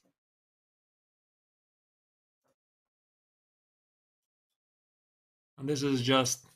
Knight Lights e6, out. king e8, bishop h5. Even, or something. King d7, rook d1, bishop d6. This is just lights out. You just take on d8 at the right moment. Yes. Extra at the very least. exchange. Wow. Poor. Wow, this was... Poor Hyopi. Just No, Gretterson, you blew it. I mean, he had such a great game. Wow. I mean, okay, knight f2 is a great move. So, I mean, why don't you just take the piece on g4, right? Okay, I understand this entire sequence. Knight e4 here. I guess the cold move f takes on g4 had to be played. But, I mean, to be honest, to spot Lawrence from afar, bishop e7, bishop a6, for example, in this position, f takes, knight e6, and you have to see from afar that, chill, it's bishop b7, right? Yeah. You can easily miss that. No, for sure. I mean, it's very missable, but even still, it's Something like this. it's kind of I'm kind of in a state of shock here. Wow, look at this. I mean, this is just brutal stuff. Absolutely brutal stuff. Chess is such a brutal game. Really is. Yeah, there's no forgiving. So you make a mistake at this level, that's it, you're done. So when you enter tactical complications, one mistake, that's it. But again, Gretterson was very close to score a victory, and now he's just down a piece with exposed king. This game is not going to continue for long, and also he's down on the clock. But what a major turnaround. And for Abdusatorov, another great moment to score more points, and it just adds to the feeling of invincibility, right? Absolutely. When you save dead positions, it's a fun feeling. It's a fun feeling, especially in a big tournament like this. Poor Gretterson, I do feel for him. He's a dear friend of mine, but ultimately, you can't give these guys a chance at the top level. You just cannot do it. Otherwise, they will just punish you.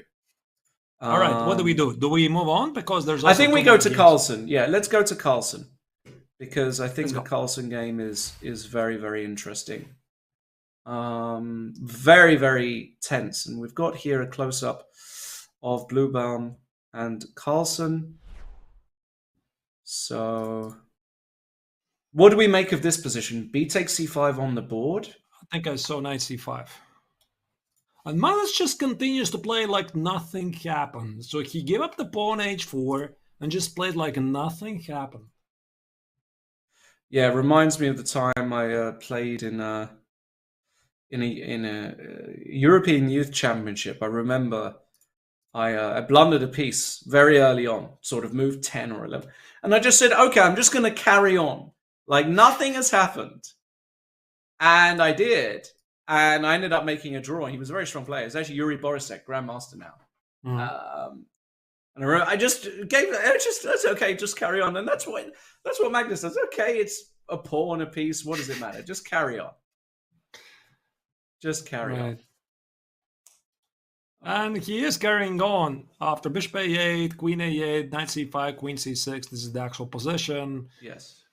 I find it a bit odd that black hasn't castled yet. Yes. So the king is still on g8, rook on h8, so black has the option. I guess knight c6. You don't want to create a weakness on c6, right? You take with the knight. Oh no, he does take. Interesting. Whoa. d5. What is this? d5. d5 is very strange. I guess bishop a1, rook a1.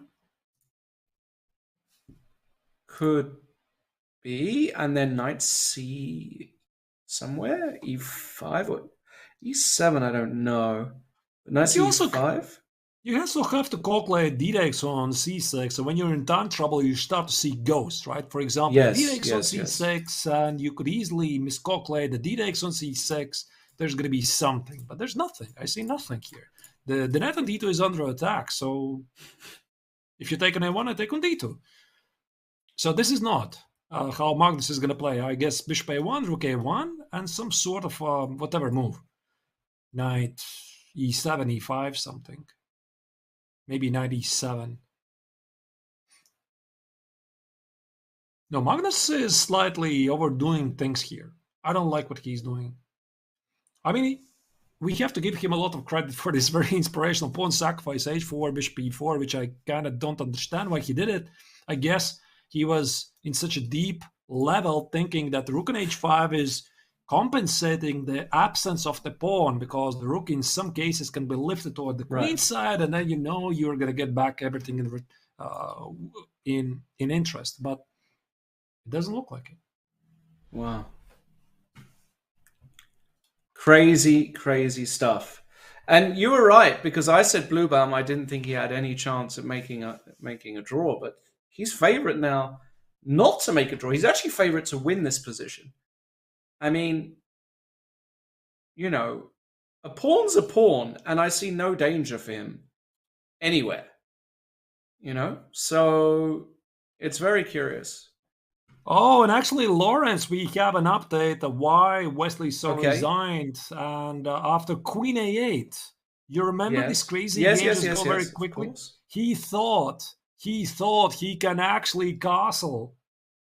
Oh, but he's in check. That's a very strange... he's in check, and you can't castle. So that was Wesley's idea. And he thought he can play rook f8 and castle. And apparently there was no castle at all. And that's why this was not a blunder. This was not a brain. Like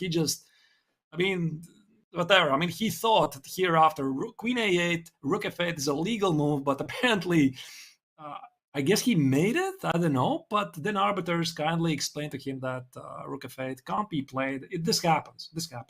So it does happen. I've seen stranger things happen. But it's kind of unusual. I mean, I'm slightly surprised that Wesley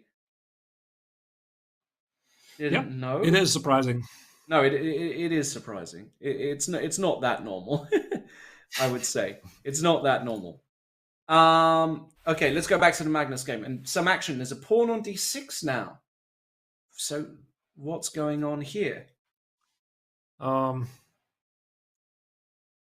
I guess there's some sort of a compensation for white because the pawn on d7 is under attack. I guess you can play 4 at some point. But here's the thing. Black is going to sacrifice it and play rook d8 next. And then your pawn on d6 is under attack. And the more moves are being played, the question is, what do you have for the pawn, Magnus? Not much. Yeah. Not much at all. Okay, but he can go... Yeah, go on. Yeah. No, you go on. No, I was going to say, you can go f4 and take on d7, right? You mean f4? Yeah. f4, and I play knight g4, and after rook knight e7, you play here. Knight c4 played. And again, Bluebaum in terrible time trouble. 24 moves. He still hasn't adjusted, it seems, to this. Rook d8. So I guess Magnus wants to play knight b to c5. I guess he also realizes his only chance to win the game is try to surprise his opponent in the time scramble. But actually 50 seconds, that's not so little. It's quite a bit. Well, it's 6 moves. It's still a complicated position, so I'm not sure how happy it is. Knight e5? This is an extremely unusual move. Rook d6, black just collects the pawn. Now black is still up a pawn. I guess Magnus is just hoping for some counterplay. But now he can take rook a5. Very difficult position to win. I think. Yeah, I don't think Magnus is gonna lose this, to be honest. No, me White neither. is still active. I think Bluebaum missed something here. Actually, it feels like Bluebaum missed a shot. I don't know exactly what, but in that little sort of melee there. But okay, the game is still going on. The game is still going on. Let's see. This is what the engines were saying, actually, by the way. The pawn drops. So, but I mean, this knight g5 is not very human. It's not very human because your first thought process in a time trouble is to eliminate the pawn on d6. I think in classical chess, of course, Bluebaum would pick it up if he would have something like a couple of minutes. But when your clock is ticking, you're playing a rapid time control. It's just impossible to pick it up. Interesting. All right, now with g3 on the board, what an interesting imbalance. We have 2 against 4, and then Then we've got a kind of outside pass pawn. I mean, what on earth is going on here? And Blue just got extra 5 minutes. I mean, he got at the wrong moment. Oh my goodness. Because he could have got the extra 5 minutes. Where was this once again? Okay, that's move 25. He would have really found it useful here. These extra 5 minutes. Now, might be not enough. A4. A4, okay. Well, it's quite obvious that Magnus now wants a draw, nothing else from this game, because that would secure him the... What would it secure him? It would secure nothing, because it's the first game of round 4. What I'm talking about. It secures nothing. Okay, I guess he just wants to make a draw. Well, I think so. I think he's going to be relatively happy with a draw here. He's had a bad... I think he experimented. It didn't go quite right. And he's looks fairly confident that he's going to make this draw. Right. What do we think about the Fedorsev against Hikaru game? Has there been any? Over to that? Yeah, let's jump over there. Has there been any more action there? At least we are not getting any moves. So we also have this great bird's eye view on all the games. Yes. So here you see that again, this unfortunate finish of Wesley. Having thought that he can actually cast a short. This is why he lost. The entire sequence was wrong.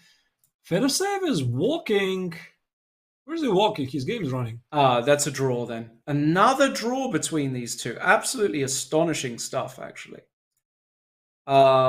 Because we've had just, 3 draws, basically, between these guys. Right. So he didn't find a way how to capitalize on the extra pawn. He felt his king is too weak, and it's a match strategy. I mean, okay, draw is a draw, but there's more games against Hikaru. For sure, there's more games. So he was not going to risk it. So which game do you want to choose, Lawrence? Well, let's go back to Carlsen, because that's really the only one left, isn't it, actually? Nepomniachtchi has beaten... no, but Abdusattorov is still playing. He is? Somehow. Oh, excuse me. I thought it was mate already. I saw a king on h5, and I thought, there's goodness. a mate. Yeah, you're right. Yeah. Okay. Sorry, I thought it was mate already, and it doesn't. No. He's winning. He's winning, yeah. Yes. You're right. Okay, so Abdusattorov is winning. Let's go back to Carlsen. It's really the only game left of interest. And you can see that Abdusattorov has taken his stuff. He is out of here. We expect this one to be a draw. The problem is, of course, that even if Magnus does push the pawn, at any moment, Matthias Bluebaum can sacrifice the knight for the pawn, and he's in no danger at all, of course. He's never in any danger here. So, that's quite I guess interesting. he's gonna have to play knight c6 at some point. The question is which moment. Maybe what if I play it right now? Yeah, knight he c6. did. Yeah. Take, and a6, right? a6, king f8. I guess you bring your king closer. King e7, king e3, king d6. And now the $1,000,000 question is, can I win this? Okay, not really sure. But this is actually on the board. All I showed was actually being played because it makes perfect sense. Yes. Yeah. I guess it's going to be a draw. Yeah, it's going to be a draw. It's going to be a draw for the sole reason. So you need to handle this pawn. The black knight cannot remain on a7 because without the knight you can't win the game. And when you bring the king to the pawn on b6, most likely your king side is going to fall. Most likely. So Magnus is going to play something like knight e4, knight g5, or knight e3, knight f4, knight h5, with the help of the king, with the help of the knight, with the help of the pawn. I don't think that black is going to have the luxury to take the pawn and be just in time back at the king side. That's why it's a draw. Yeah. Alrighty. I mean, doesn't mean you can't play it. No, of course. I mean, and he should play it. So but it is going to be a draw. Of that, I'm pretty confident. All right. What else have we got going on? Not much. This is the only game. This is it, right? And Yeah, I do this is expect it, and then we no, have G5, yeah. one more game. Yeah, and then we have the last game of today. And this is a really simple draw, because now, for example, after f6, you can take on h7, and then you can go after king b6 or this, whatever it is. Yeah, and they're playing it out pretty quick, and Yeah. of course here Blue Bomb has no illusions that he's going to win this. Of course, again, the body language says it all. But absolutely. Again, he had some minor chances. There was pretty much the only mistake that Magnus did. Again, we would have to go back. Maybe after the game's going to finish, I'm going to show this moment. Yes. Just a small chance. Indeed. Indeedy. With a king on g8, this is also a draw, by the way. Yeah. But king with a king on a6. Yeah. King anywhere is a draw, probably, right? Maybe not on g4. I don't know. Oh, yeah, that's true. Sorry, yeah, I'm being a bit pedantic there. You're right. You're absolutely right. 97.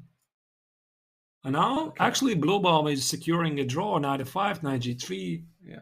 So that he doesn't miss anything. Magnus finishes the game with an extra knight. Congratulations. Not enough, though, for Magnus Carlsen. Mateusz Bluebaum with a draw with the black pieces. That'll give him some confidence going into game 2, where he's got a chance now with white. Poor old Gretarsson just spoiling a beautiful position. And let's have a look at what happened in that first round. Well, we'll get the scores just in a second, but effectively it is a win for Abdusattorov. Can't do anything wrong. Even when he's losing, he's winning. Quite spectacular stuff. It's just luck of a winner, if I dare to speak. I mean, when you are playing good, it's great, but when even luck is at your side, it just adds more confidence, and Abdusattorov is super confident at this tournament. He absolutely is. Wesley So with a misunderstanding of the rules, as far as we can tell. Thought he could block a check, thought he could do something, couldn't. And it was the end of the game. So Jan Nepomniachtchi gets off to a great start. Wesley So needs to win. And we are going to go to a break now. Of course, this is the Chess.com coverage of the Fischer Random Chess Championships, brought to you by Brave. We'll be back for the second game in just a jiffy. See you.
Yeah, so basically you do this, and this cannot move. I'm gonna go knight f6, and I'm gonna put the duck in the most inconvenient place for my opponent to move. No bishop, no queen, so no Londons. Can permanently stop the London. Capture the opponent's king to win. Oh, wow. Oh, there's no stalemate. Wait, there is stalemate. But the stalemated player wins. Ooh, if only that was real chess. I think I'm getting the hang of this game now. I think I actually am getting the hang of it. I think this works. Oh, that's a horrible blunder. Oh my god, I just blundered. I have to move something else first, then dark, and knight will take my king. This is the best way to lose the dark chess.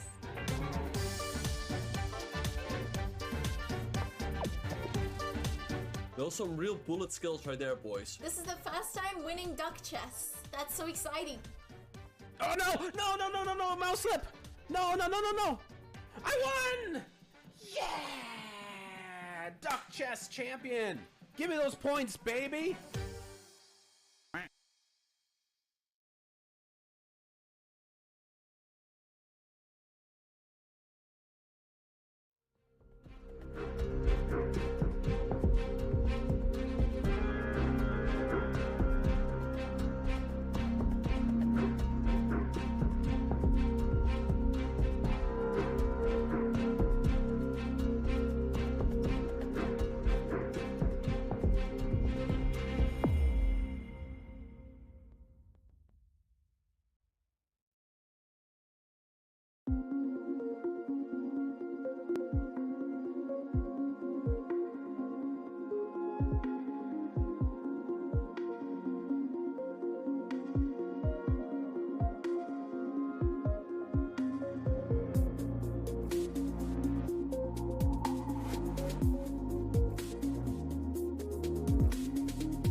Hello, everybody, and welcome back to the Chess.com coverage of the Fischer Random Chess Championships, brought to you by Brave. And we're going to have a quick look at the scores so far in the second round of matches today. A bit more of a balanced round. Magnus Carlsen drawing with Matthias Bluban. Good performance there by Matthias. Probably missed a chance to even get the win. Nakamura Fedoseev was, again, a really tough one to decipher. Looked as though Fedoseev had great chances, but Hikaru, ever so resourceful, very, very difficult to beat. Wesley So with a complete meltdown and misunderstanding of some of the rules. Even the best can sometimes do it in this new format. Losing to Nepomniachtchi. And Abdusaturov with a lucky win is an understatement. He was toast against the local hero, Gretarsson, but just made a huge blunder and allowed Abdusaturov. You cannot give Abdusaturov a tactical chance like that. Meaning that Gretarsson is on 0 points for the day. He's actually now lost 5 games in a row. Really tough for him. And he's got black against... he's got white now, I beg your pardon, against Abdusaturov. The last game of the day coming up. And perhaps we can have a look at the scores for each group as well. That would be great. Group A. Right. Abdusaturov crushing. Yeah. What's happening here? So Abdusaturov, I think, it's still 6 points, but he having scored 1 victory. This means that he is about to score 8 points out of 8 so far. Nepomniachtchi, Wesley So are divided 3 points each, but again, for Wesley's chances, the previous game took a big blow because, that was very, very bizarre turn of events. Gretarsson should have scored his first victory, but At the moment, he's still at 0 points. And as we already discussed, Nakamura, Carlsen are spearheading the Group B, and Fedoseev is still within the contention. And Bluebaum, well, he's just slightly behind.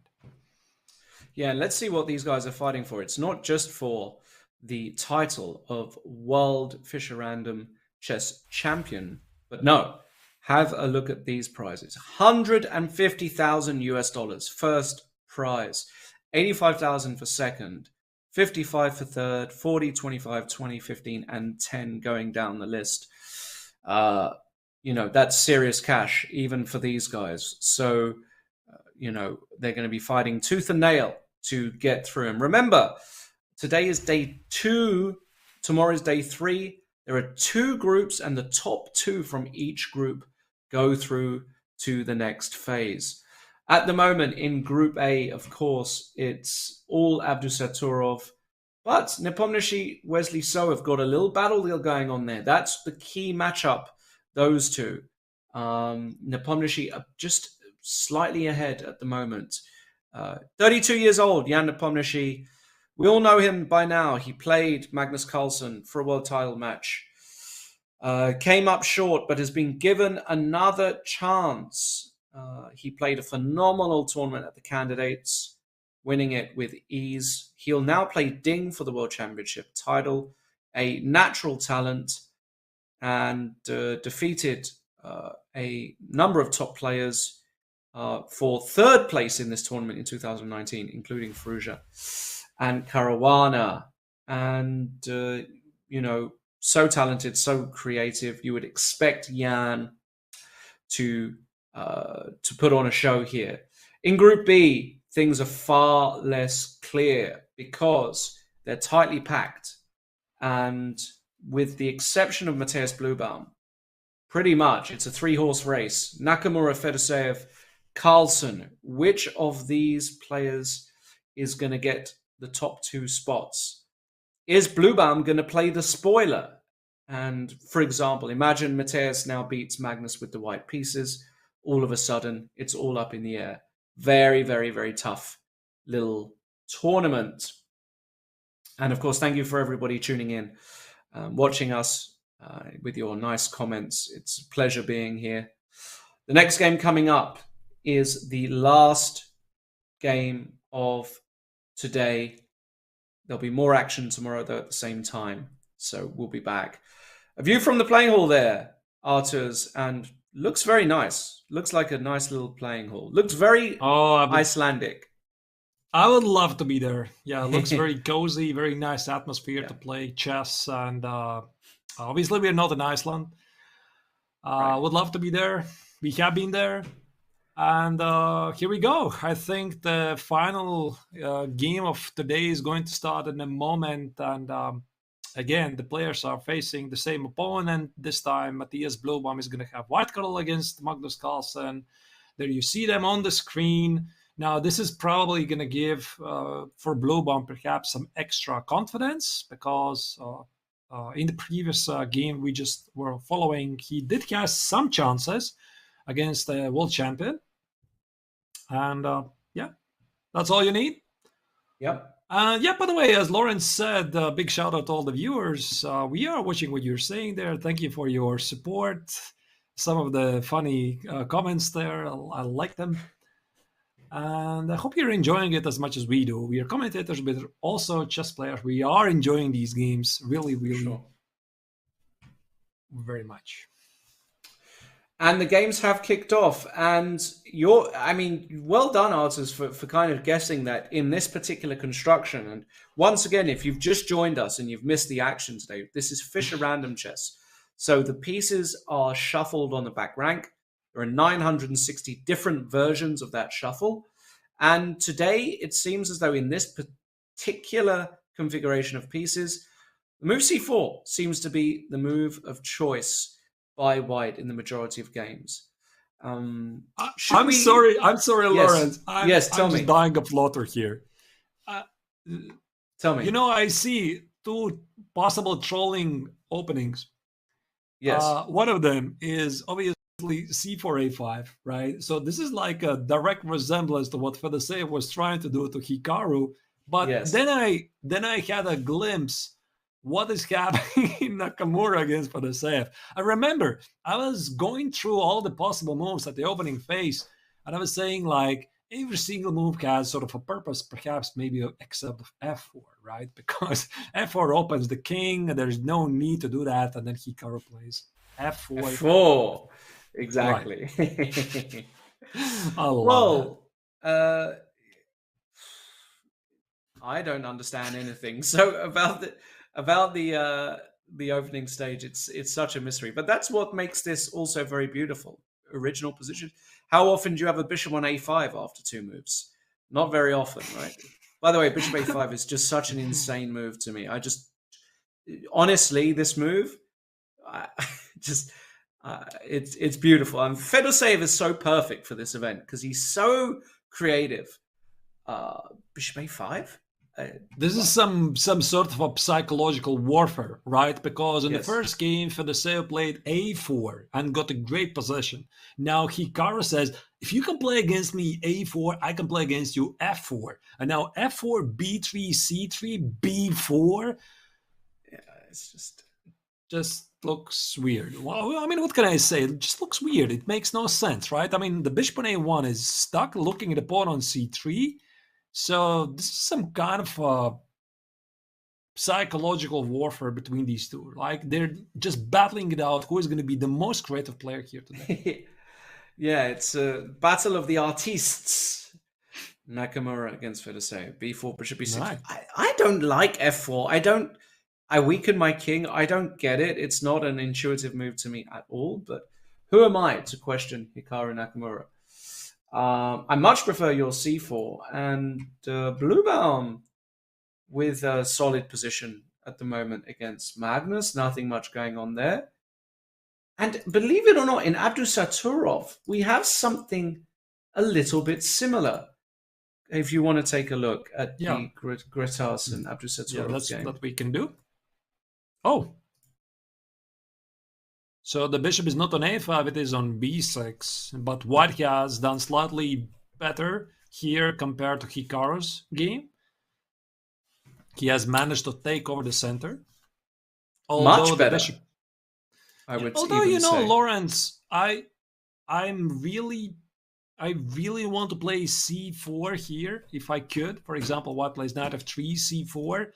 And I just ask you a very direct question. So what are your career plans for the bishop on a1? Right?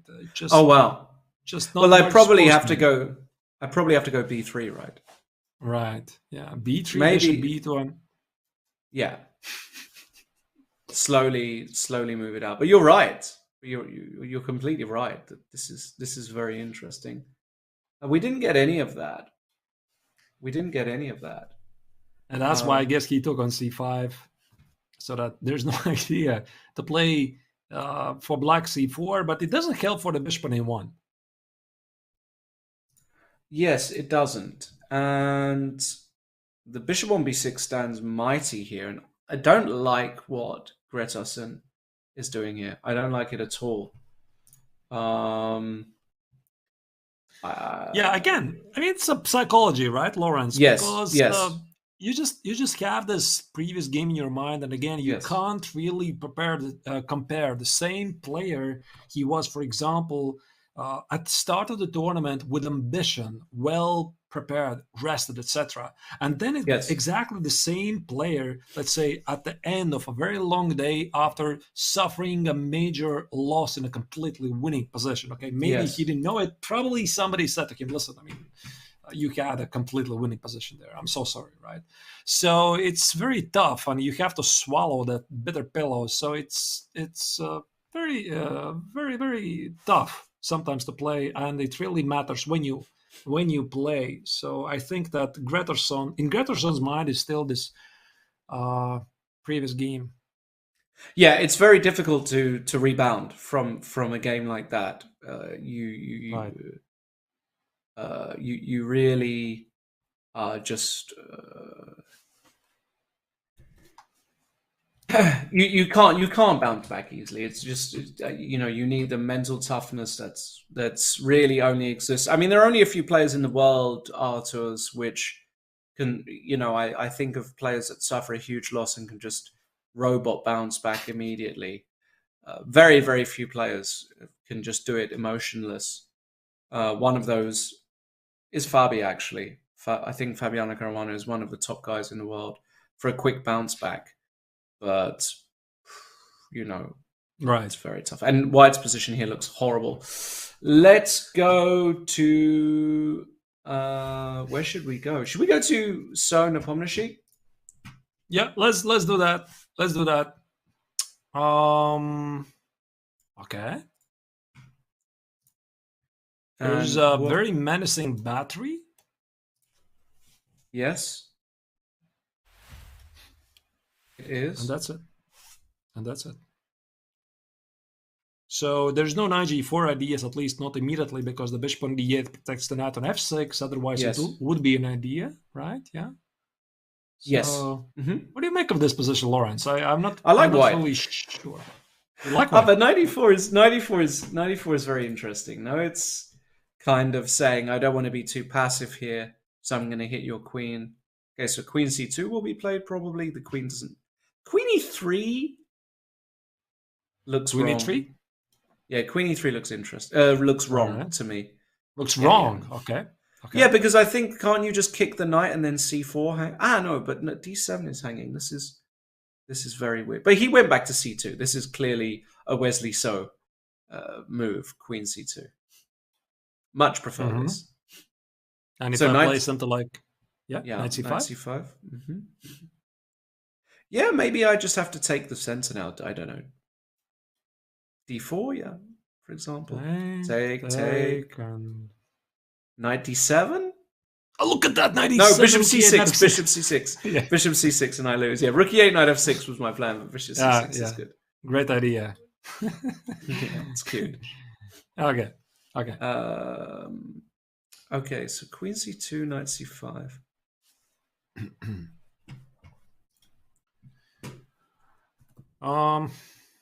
Yeah, black looks pretty solid, and actually after knight e4, black has also ideas to play bishop f6, which is not only defending the pawn on d7, but applying some counter pressure against the knight on e5 to the bishop on a1, which is not defended, by the way. So it's a great move. I like it. So great vision by... Yeah, it might be a great move. It might just be is white even worse now? Because my bishop feels wrong. My knight's landing on c5.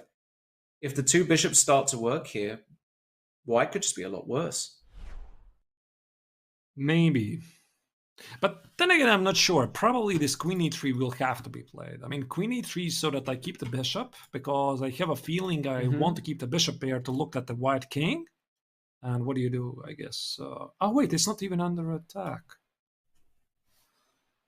There could be some bishop g5 ideas. Yeah, that's what I was thinking. Yeah. This is good. Gf4. Now. So knight d7 doesn't work here, right? Knight e7, your bishop on a1 is. Your bishop on a1 is hanging, and yeah, this is. At least I see that here Nepomniachtchi has a chance to force white to play 4, which Hikaru did voluntarily. Right, he didn't need to be forced. He just played it himself, and this is definitely an option here. So either queen e3 or queen whatever, queen d4. I don't understand this position. No.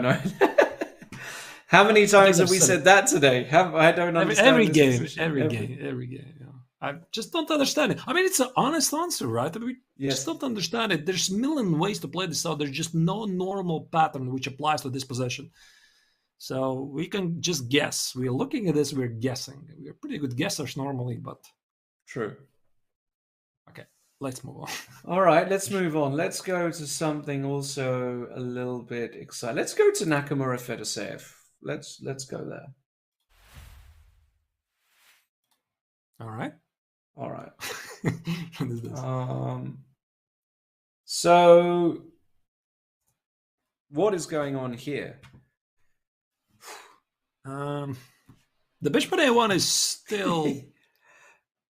Wait, it's actually... I thought it's the same game, Lawrence, but also Gretterson is having the bad bishop syndrome on a1. Yes. There's it's also Hikaru. I mean, it's just pretty sad. This position looks bad for white, no? Because you can never go d3 because e3 is hanging. So how do you actually get your pieces out here as white? Like, well, the bishop on a1 is just dead forever. I mean, until you play d3, c4. So maybe you have to start with the idea you need to secure the pawn on e3. I mean, how do you do it? How Queen do you do c1? Rook e1? What? Rook e1? Queen c1. Queen c1...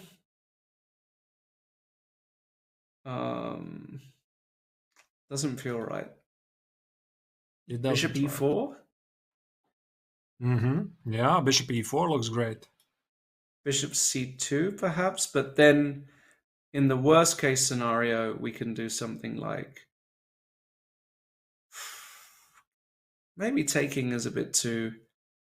We're just giving white an easy time here. I wanted to do like takes, queen takes. Actually, it makes perfect sense, Lawrence, because after bishop c2, queen c2, still you don't have the idea. Exactly. Of so now I can go. Yeah.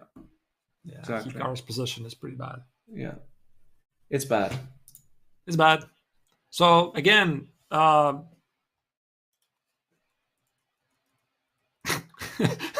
don't know. He had some very deep idea here, which apparently never materialized, right? I don't know what it was, because it was pretty obvious that black is not going to take it.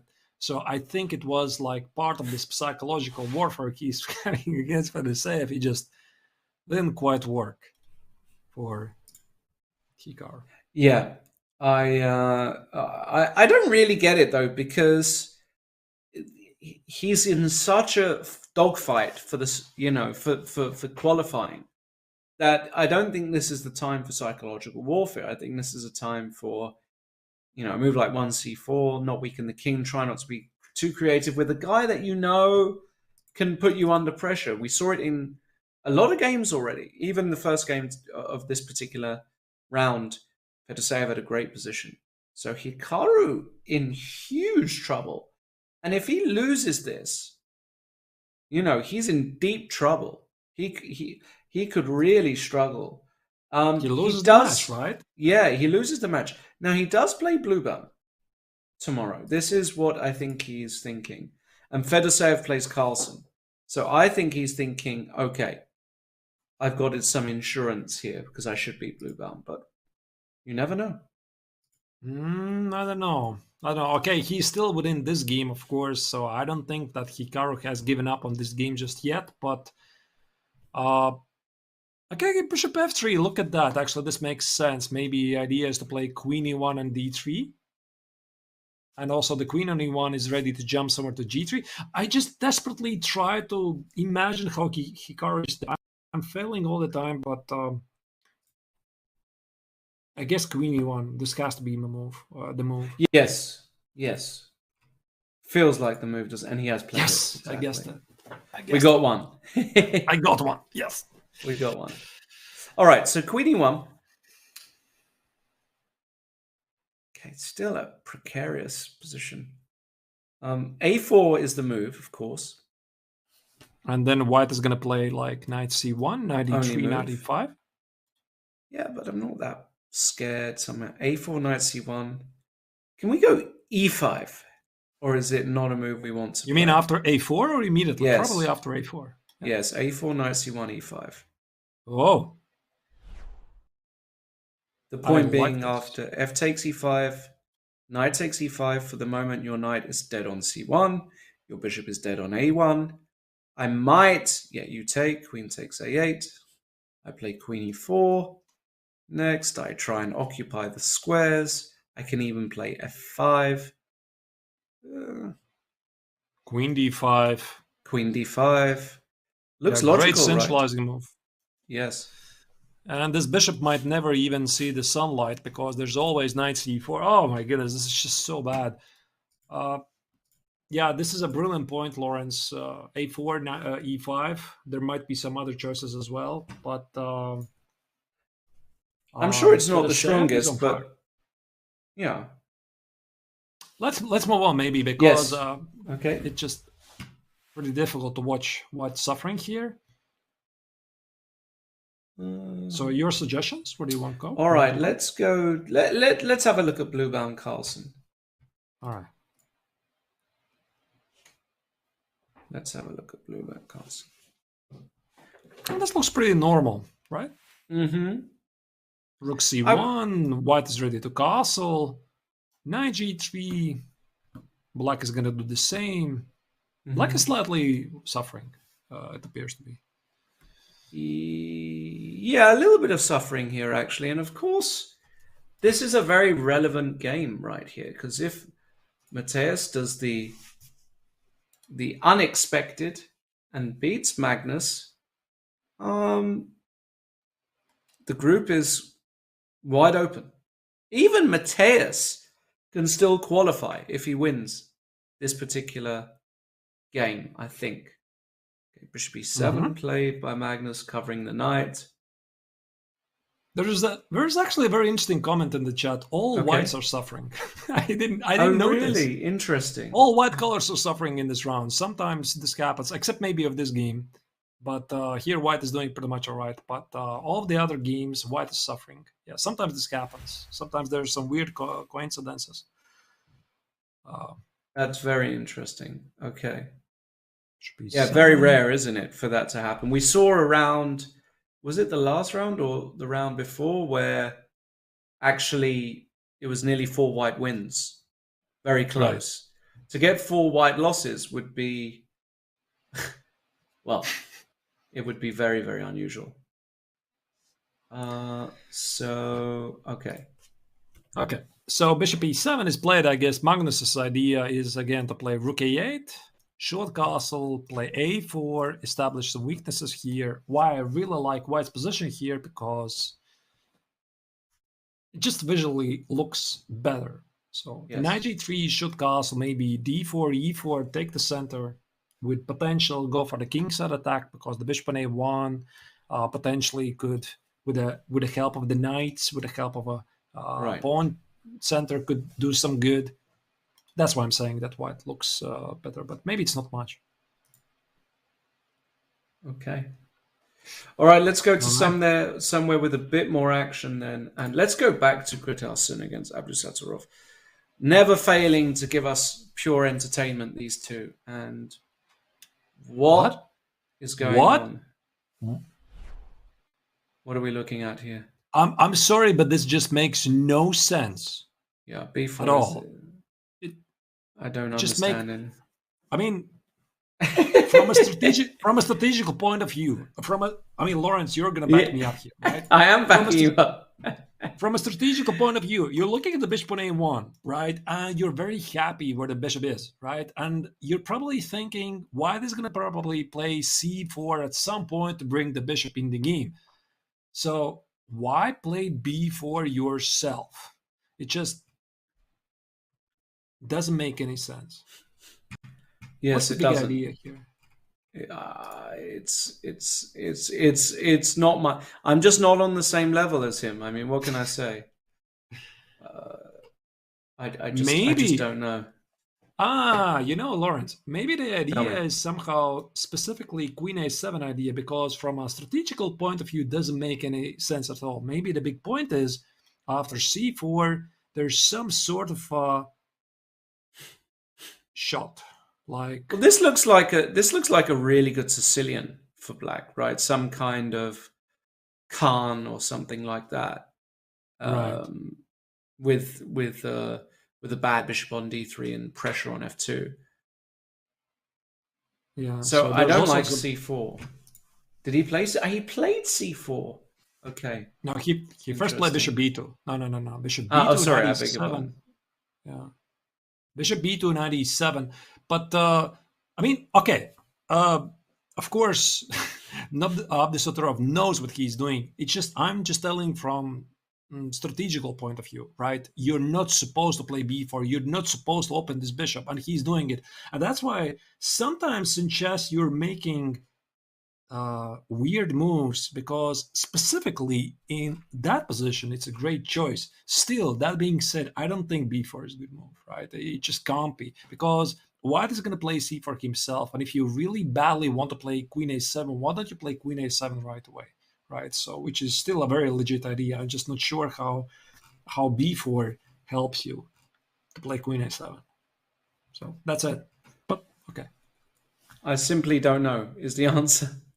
is the honest answer? I don't understand what's going on. I don't know the reasoning. Yeah, I don't know the Yes. reasoning why it had to be played. All right. Let's keep the show rolling, and let's go back to Nakamura Fedoseev. That was such an interesting position. There has been some changes in the dynamics here, and it looks as though things has got a lot better for Hikaru. The bishop on e1 now has life. He's got a stable knight on d4. There are ideas of queen g3 very quickly, and all kinds of pressure on the black pieces and black king. What happened? Looks as though he sacrificed a pawn. I'm sorry. Yeah, he sacrificed a pawn. So this was exactly what we were having a look at on this line before, and Hikaru said, "Here, you take it. I mean, take my pawn. At least I'm activating the bishop. I don't want to suffer." And now he activates his pieces, knight f5, rook f5, and I think Hikaru is fighting for the draw here with all of his activity. A pawn is a pawn. I don't see what he has for it. But I like his decision, actually, because I think the other position was so bad that he had to do something. But you're right, a pawn is a pawn.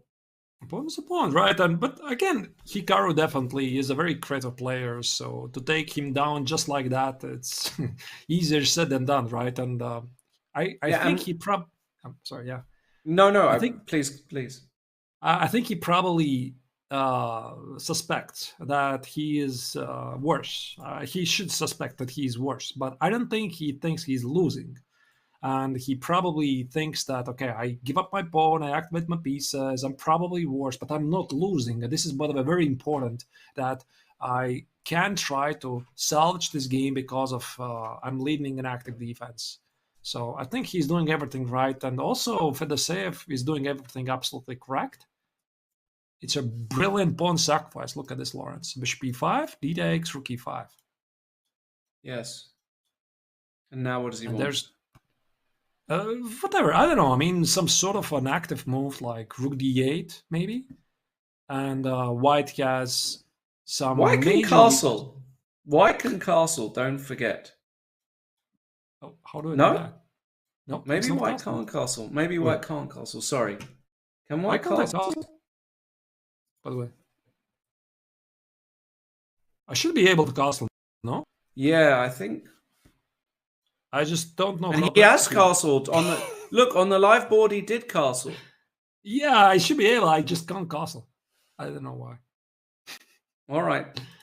Okay. Well, on the live board he has. So let's just go straight there. Let's just bring that to the main board. Won't let you, huh? It's just not letting me. It's just not letting you. No. Wow. I can't castle. All right. Something we're going to have to work on. But can you bring up the main board, and probably that position will be... Yeah. Just a second. Let's sort this out. Okay. All right. While you sort that out, I'm scanning the other games. Pretty level everywhere from what I can see. Even Bluebaum, maybe even slightly better against Magnus. So some work for Magnus to do. Jan Nepomniachtchi has decided to punt Harry the H-pawn, only needing a draw. All right, so you want to check over the game of Wesley against Nepomniachtchi, right? Sure, let's do that. All right, here we go. H5, here we go. All right. It makes sense, right? I guess h4, rook h5 is an idea at some point. You can always bring your rook in the game also like this. Yeah, absolutely. I love it for black. I think it looks really good. H3. Yeah, h4, h3. Yeah, why not? Yeah, and you don't need to ask Jan Nepomniachtchi twice to make queen h3. Knight f6. The queen in Really? I mean, that is an unusual square for the queen. Hate it. Don't get it, actually. Do you Wesley get it? is not going to win. No, Wesley is No. not going to win this. I think it's quite clear. I think it's quite clear because he's just solely worse. Also in this position, he has no center. The bishop on a4 is striking empty. It's not doing anything. The knights on d3, they're beautiful. The queen on h3 is weird. I don't see how he's going to win this. And also, black has ideas like knight h5, knight f4, maybe rook h5. Okay, let me put it this way. Black's position is looking more normal, if that matters. And he has extra 9 minutes on the clock. Wow. Yes, this is tough. This is tough to watch. We still can't castle, huh? No, I'm trying. We're trying. We're trying to castle. Okay. Yeah, very, very bad second it's my match for Wesley. After Saturov, let's go back there. Black against Gretas and quickly check in because... Yeah, just a second. Well, this is an interesting one. So Greterson managed to revive his bishop, sort of. Right. Sort of. Right. Right.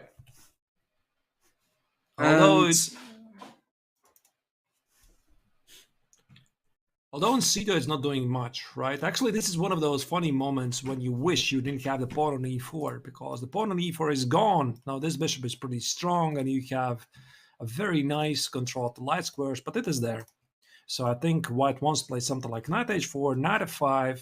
Black is probably thinking about rearranging the bishop on e6 to extra control the light squares. I can easily see black taking over this game. So... yeah, definitely. I'm a bit surprised how it's equal. I mean, I would prefer black. I would take black all day here. I have no idea why this is equal. I mean, it just feels like black has got all the trumps, but maybe white is just solid enough just to hold, basically. You know, look at the clock, Lawrence. 15 Yes. minutes versus 6. So Nepomniachtchi's speed is the young Uzbeki grandmaster's approach as well. Rook d1. Right. Yes. And rook d5. Come on, you have to do it. If you don't play rook d5, I'm going to be disappointed.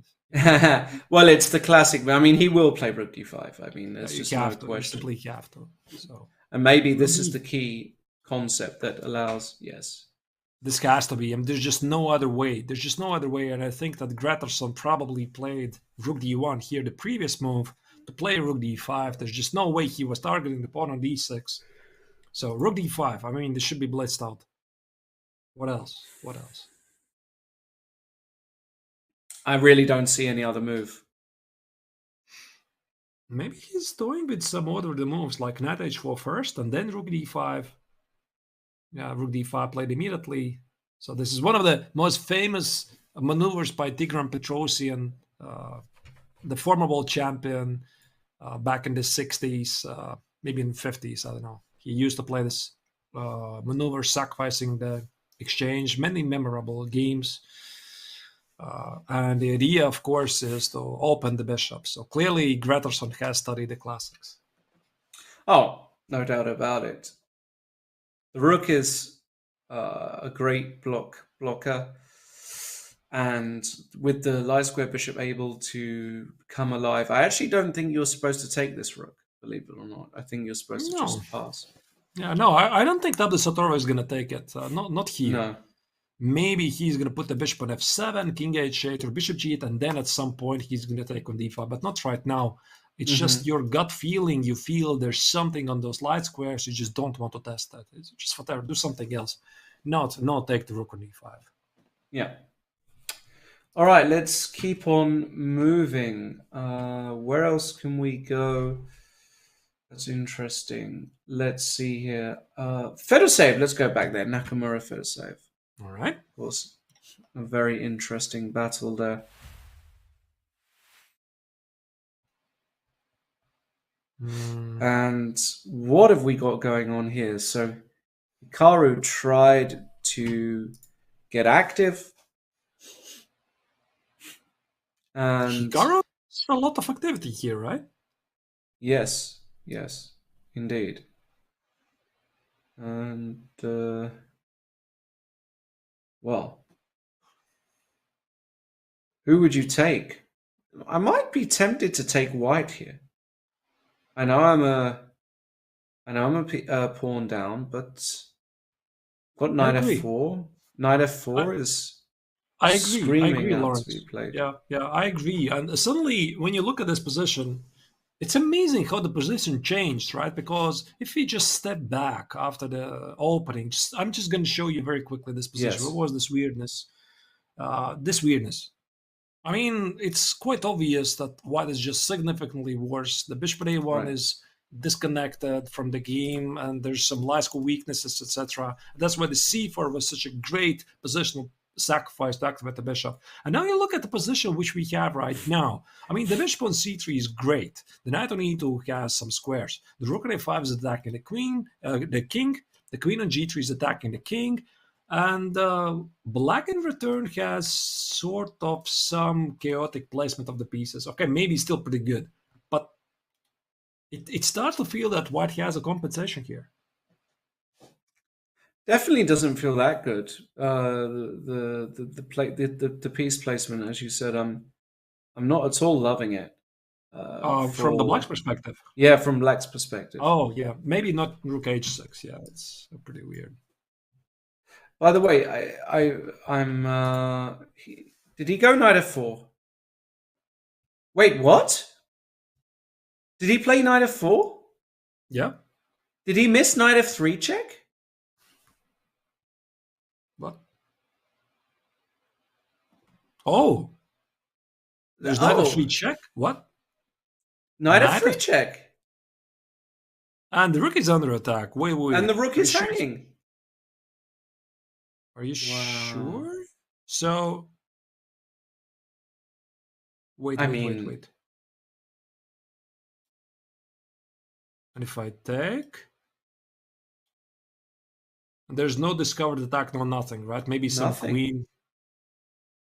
Okay, but this is just queen b7, bishop c5, and anything. And some knight d5. Yeah, but I do agree. It's a bit strange, right? I mean, one would expect that you would take the exchange. So knight e5, queen something, e6, an exchange is an exchange, right? Like a pawn is a pawn. But this is a huge exchange to take this. This gives you amazing... I agree. Now the rooks start and everything starts to work. I agree. That is actually a bit surprising. But knight f3 is a bit unusual check. Yeah, and he played queen f7 immediately, but I mean, with this time on the clock, you would expect him to find this. Now, he might still be doing well, but it's not completely clear. I'm not really sure. Was it like a mutual blunder? Maybe it was. No idea. Maybe Hikaru missed it, and I mean, you know, one thing, Lawrence, it's also quite difficult to notice is that to spot a combination which is not there a move ago. And it's very, very difficult because, I mean, you look at this position, are you even looking at knight f3? I mean, no, I mean, what knight f3? You're just not even looking that direction. Your opponent plays knight f4, your queen is under attack, your mindset says, okay, I need to guard some weaknesses, and then you play queen f7. So it's very easy to miss like tactical shots like knight f3, which were not available to move before. And we have seen this happen all the time, right? So, but still, I do believe this is pretty obvious. Right. You're right. Okay, and now h4, bishop c7, e4. Feels as though, you know, black is going backwards here somehow. Feels very, very negative by Fedoseev. And Hikaru now with a grip on some squares, the knight's coming to d5. This is night and day from what we saw just a few moves ago. What an incredible recovery by Hikaru. Yeah, definitely white is having a full compensation here. I wouldn't really say that white is better because, wow, that is really passive here. I was expecting Bishop C7, Bishop D. I mean, what are we watching here? This is just so negative. I don't like any of it. So I guess he wants to play G6. And if I play 95? Exactly. G6. Ah, that's his idea. He wants to trap the rook. Rook F2 is Bishop B6. Oh, wait, there's Knight F6 ideas. No, wait, there's no Knight F6 ideas. Rook F2, Bishop B6 just wins the exchange because Knight F6 is Queen F6. So you can't do that. You can't take the queen. So maybe his big idea is Rook F4 and then could be some... I don't know what. F5? Oof. Rook takes F5?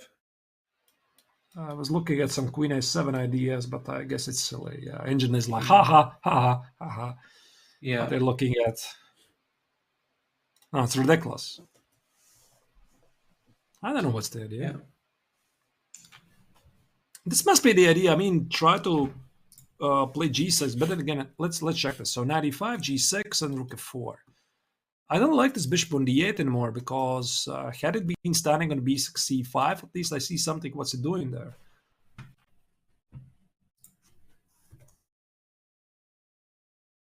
Okay. Very, very, very strange. Meanwhile, let's go to Gretarsson against Abdusatorov. How is the Icelandic Grandmaster going to score even just 1 point? He's lost 5 in a row. And his position... I mean, he You're managed gonna love to... this. No, he gave up that exchange, but what a fantastic version he did take. Okay, but he just found a way to... this move.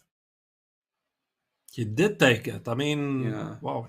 Knight G6, not Knight F5. Okay, that's a bit strange. And E4. So, yeah. E4 cutting the pieces was really good. And yeah, now you don't have the kind of counterplay you want. Feels good for black. Yeah, this is definitely great for black because now you have nothing for the exchange. Okay, maybe we could argue that white has enough compensation. But again, to remind you, dear viewers, the tournament system, this is like a giant tournament of double round robins at the group stage right now. The best will qualify for the knockout stages. And Gretarsson lost the previous game. This means he has to win this one. So for Abdusatorov, draw, okay, whatever. So, okay, fine. Let's make a draw. I think that if Gretarsson would offer a draw, I think Abdusatorov would just agree, right? So he wins the mini-match, he gets 2 points, and he solidifies his lead in the tournament. So that's why it's pretty much bad news for white. He has to win this. Talking of bad news for white, I tell you what, Wesley So has not been present for the past 2 games. Look at the state of his position here. Piece down, and I don't know, it looks losing to me. Oh, wow. Have a look. Have a look at this one. Where's this piece? Sorry? There's I'm looking, where's his piece? I mean, there's a couple of pawns. There's a bishop on A8. A knight on F6. So... Right. I'm just trying to figure out where his piece went missing. Okay.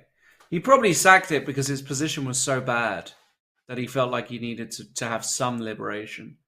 But this position is not good. I mean, you're losing. If he trades queens, that's it. And also, Lawrence, also here is this exactly the same situation as in the previous matchup, Abdusatorov against Gretarsson, because again, Wesley needs to win this. He needs to win this, and maybe actually for him, losing this could be pretty much over because he loses to his direct competitor to qualify for the knockout tournament, and Abdusatorov is crushing everybody. He goes 100%, so he loses to his direct competitor for the second place. So it's going to be very, very tough for the American Grandmaster to try to still reach the knockout phase and defend his title. Correct. Blueband Carlsen is a relatively mild affair, some strange positioning of the knights, but... Do we go there? We can have a quick look. It will certainly... I mean, it's not the most adrenaline-inducing position, that's for sure. But we can have a quick look. Yep. I would play d4 here as white, that's for sure. To try and push d5. And knight c5 as well is also an idea, and d4 is played. Yeah, great move. Yeah, it feels like a natural move. And as you said, knight c5. Maybe Magnus is actually feeling a bit of pressure here. Maybe Magnus is feeling just a little bit of pressure. I guess he has to play knight a6. He needs to stop knight c5. d5 is also an idea. Ah, wait, knight a6. I just dropped the pawn on a5. I can't. Yeah, you can't go knight a6. I like d5. I like d5 From black's trying. Yes, going d5 here exactly. d5, right? And if I play knight d5, knight d5, just take on e4 probably. And if I take it, can I? You can't really play c6, right? I guess there's some background issues. Yeah, knight cb6 looks very bad. Engine says it's equal. Look at this. It's I don't equal get to it. rook c8 bishop f8. Yeah, but it's from nothing. afar, this looks so bad. It's nothing. Yeah.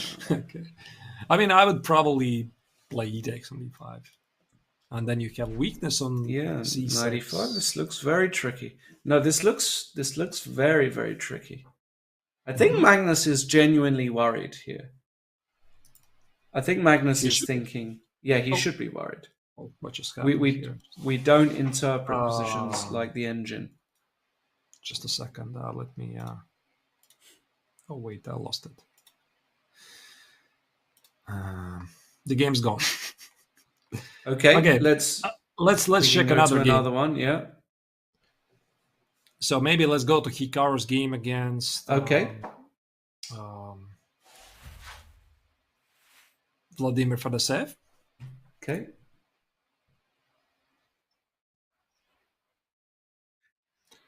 All right. In fact, let's actually have a bird's eye view of things. Let's get a close up of these guys, Carlsen and Bluebaum. Well, if you're looking at the Bluebaum's position, like we already discussed, it appears to be that he's slightly pressing. And then we look at Hikaru's game against Fedoseev. I would actually go as far and say there's just no way Hikaru is going to lose this.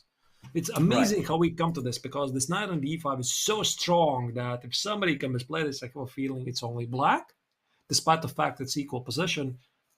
Wesley is unrecognizable today completely. I don't know. Yes. I mean, so Wesley completely unrecognizable today. Gretterson is suffering. So I think it's pretty much, again, psychology all over. Gretterson is suffering from the previous game's missed win, and Wesley is suffering because of previous game's unfortunate attempt to castle short. Which was, pretty bad. Yeah. So I think we can go to a game now. Can we go to... Which one? It's a tough one. Let's go to Nepomniachtchi. Let's just see how he decides to do this one. Yeah, but Nepomniachtchi doesn't even need to win this. That's the greatest problem that Wesley has. So he can just play some call moves. I think, of course, Nepomniachtchi is going to try to play for the win. He doesn't need any stress. He doesn't need to prove anything. And if he's going to find a forced draw, I'm pretty sure he's going to take it. So why go for something? There's no extra points for the small points, right? As far as I know, it's just 2 points for the victory. Yeah. He just needs a draw to win this match. Just make a draw. Okay, maybe then in the long run, right? You calculate that maybe Wesley. Oh wait, but they already played it, didn't they? Yeah, no, I don't think the long run matters. No. If so they would much. meet again, that maybe it would matter really what was the result of the first mini match. But I mean, I think that Nepomniachtchi simply from the position of strength, if he can, he's going to make a draw. But of course, he's going to try to play for the win. Right. Abdusaturov closing in on that victory. What a horrible day it's been for Gretarsson. Just had his chance, couldn't make it work, and now he's just close to, oh well, this is just losing. You're in exchange down, your king is wide open. Right. Yeah, it's just not really too much to talk about here. It's just immediately over, basically. Yeah, Rook H4 is killing. Of course, Gretarsson has to play it out, and also you can see in the clock 1 minute against 13. But he has got the 5 minutes already, right? So, I think so. I'm not really sure though. Not totally sure about that. So G3 is played to stop. Yeah, Rook G3 H4. to stop Rook H4. Yeah. Mm-hmm. Okay, still some work to do. Yeah, but I think even something like Rook F8, Rook E8, apply pressure against the pawn on E3 makes perfect sense. As long as Black keeps an eye on some 97 checks. Oh, wait, by the way. It doesn't work. Rook F8. I was thinking Queen E4. Some funny ideas. Knight E7, King H7, Rook F8. And if only I could play Knight G6 and Rook H8 checkmate. But of course. Queen E2, Queen H5 just seals the deal. Yeah. So no surprises here. No. Which game do we select now? I think we go to Carlsen because he had that interesting moment, and he went for D6 instead of D5. He went for D6 instead of D5. So that was after D4, D6. Yeah, and he's managed to get some stability, but he's still worse, in my opinion. He's still worse. I don't know. What do you think? I don't know. I go back to this position, and I would be thinking if Bluem really had to push D5, because I see the pawn on C6 as a weakness. So essentially what he does, after playing D5, he trades it. He trades a weakness. He opens the C file, which he can't really use. There's a knight on C4. But apparently he was toying or bluffing with the idea that there's going to be knight B6. And Magnus just cold-bloodedly calculated. There's nothing. There's just nothing. And maybe that was part of Bluem's idea that knight B6 is going to work. And then he realized, oh my goodness, it just kind of doesn't work. And that's why he played this knight E7. I'm not so sure that this is what he wanted, to be honest. Because if you don't go there, then just play something else. I don't know, try to press the pawn on C6. Maybe play, I don't know, knight D3 with the E5. Try to get the C5 square. The knight on A4 is pretty sad. But it's pretty tough to tell, because still this is a rapid game and you have to make those decisions very quick. So, and Magnus is usually doing Magnus things. Magnus doing Magnus things. How often we've heard it, yet we still can't work out how to do it ourselves. Back to Nakamura for the save. Why not? And Fedosave maybe made a little bit of progress. Got in the F5 break. I like it. Trying to get a bit of breathing room for his pieces. I do like it. I'm trying to calculate the pawn count. I think Black just lost his extra pawn. So I think it was here. G3 and for the save, sacrificed the pawn. He gave up the pawn to dislaunch the rook and went for a counterattack. Yeah, but I like it. And now it's not so clear. I guess the threat is just play king g7 and f4 at some point and Yeah, try to capture this rook. This rook on h6 is suddenly in a world of pain. Hikaru down to 4 minutes. They've passed the 31 move mark, so they will be getting more time. And if I play h5, what happens? Nothing happens, right? I don't Bishop know. I mean, g5? Bishop what? g5? Bishop g5 is rook g6. Queen g6. Oh, wait. I tried to figure out. I'm no, but here I take on g6. Okay. Take on, yeah. No, rook g6 is 97, but I tried to figure out if this is a playable line. Rook e4, no, yeah. It's not a playable line. I was just trying to to make this work. This h5. So h5 is not an idea. There's also a queen a7 idea at some point. Oop. Queen a7. Wow. Rook f7, queen b8, rook f8, and repeat. That would be a cute repeat. That would be a cute repeat. And now I play h5. Wow. Oh, I don't understand a thing. So the bar just drops and increases. But I think queen a7 looks perfectly legit, right? So not sure what black is supposed to do against it. I mean, rook f7 looks normal. Maybe there's something else.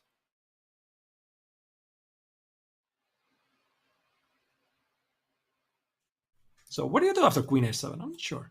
I'm not sure. I could go queen f7. That's actually a very good point. And now you're still trying to play king g7 trap the rook. Exactly, or queen g7. So you might have to take. Yeah, queen a7, by the way, is on the board. So made perfect queen a7 sense. is on the board. I expect queen f7 here. It feels like a tidy. He went rook f7. We could get that repeat. We could get that repeat. If Hikaru wants it. Because why should he want it? Because he's playing with white. He managed to climb from a terrible position right after the opening. He's ahead on the clock. Oh, wait, he's not on the head on the clock. He's below on the clock. No, he's not. No, he's not. Okay. So maybe then he wants it. I don't think so, though. He's going to try to push it. He could never repeat it and then make a content out of it. He has to play. Whoa! What? Rook d7, rook f5? Whoa! He missed rook takes it. f5. He missed it. He blundered rook f5. He blundered rook f5. That's all she wrote. Yeah, if you miss something like this, that's it. That's it. You miss it. So Fedosev's idea was he takes on f5, queen d5. This is impossible. He simply blundered rook e5. Wow. And now knight f6 check is a huge threat. What about king g7? Wait, it's still not over. King so there's G7. There's something strong here. Something really strong. I don't see it yet. Let's test. What about knight f6 anyway? Because bishop takes f6, queen h8 will be mate. Oh, that's the one. Move. That's the liver shot. Oh goodness. Oh my goodness. Yeah, no, so maybe over. this is what he missed actually. Maybe he saw rook 5. Maybe he saw it. Maybe this is the only move which actually wins for white. And now rook h7, rook h8, rook h7. Now this is a pretty bizarre way to connect the rooks, but it works, right? And I'm pretty sure about now Fedoseev has realized that. I mean, usually it's very quick. I think that you probably agree on this, Lawrence, is that when you play it, normally and you press the clock, that's the moment when you see.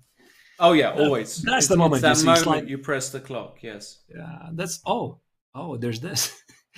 It's just like a sudden revelation, right? You immediately see things which you could not see before making physically the move. I don't know how to call it. Wow. So Hikaru is gonna win this after an opening. Let me just show it to you. After this opening. After this position with the bishop in a1 It's just incredible. I mean, how does it do it? How does Just it do it? amazing. Just a magician. Yeah. So yeah, Abdusattorov completely winning now. Nepomniachtchi easy win, and this one looks like it's going to be an easy win as well. and this also means that it's a major blow for Fedosev's chances to qualify for the knockout stage, because Hikaru is the leader, right, of the group. Yes. And this means essentially for Fedoseev that he has to beat Magnus, which might be still not be enough. So yes, it's going to be a big day tomorrow. It's going to be a huge day. I think that's still nothing. Fedoseev just can't make a move. He's too shocked that he blundered this, I think. Right. He just probably already realized King G7 is Rook H5, which is amazing tactics. Now he's just trying to come up with some unexpected resource. But of course, Hikaru also is not just sitting and waiting, and he's also calculating all the potential follow-ups that Fedoseev could do. Maybe, what about Rook D5 here? Oh, C3, there you go. So I was looking at Rook D5 here. Rook D5, why? Rook D5, you just take it. And the bishop on D8 is unprotected. Yeah, you can't do it. Why can't I just take this pawn DC? Yeah, I think you can. Just say, okay. And what? I'll just take a pawn. Thanks very much. Yeah, it makes perfect sense. I don't really see how it changes anything at all. The pawn on D2, pawn on C4 don't matter. Unless it weakens the king for some checks. But yeah, the bar is mercilessly saying there's nothing. Do we watch this until the end? By the way, there's a result. Abdusattorov has managed to win against Gretterson. So that is official. 2-0. Yeah. A miserable day for Gretterson, who had his moment, but with that loss, since the first round where he drew with Wesley So, has lost 6 games consecutively. When you play with the big boys, sometimes you get a beating.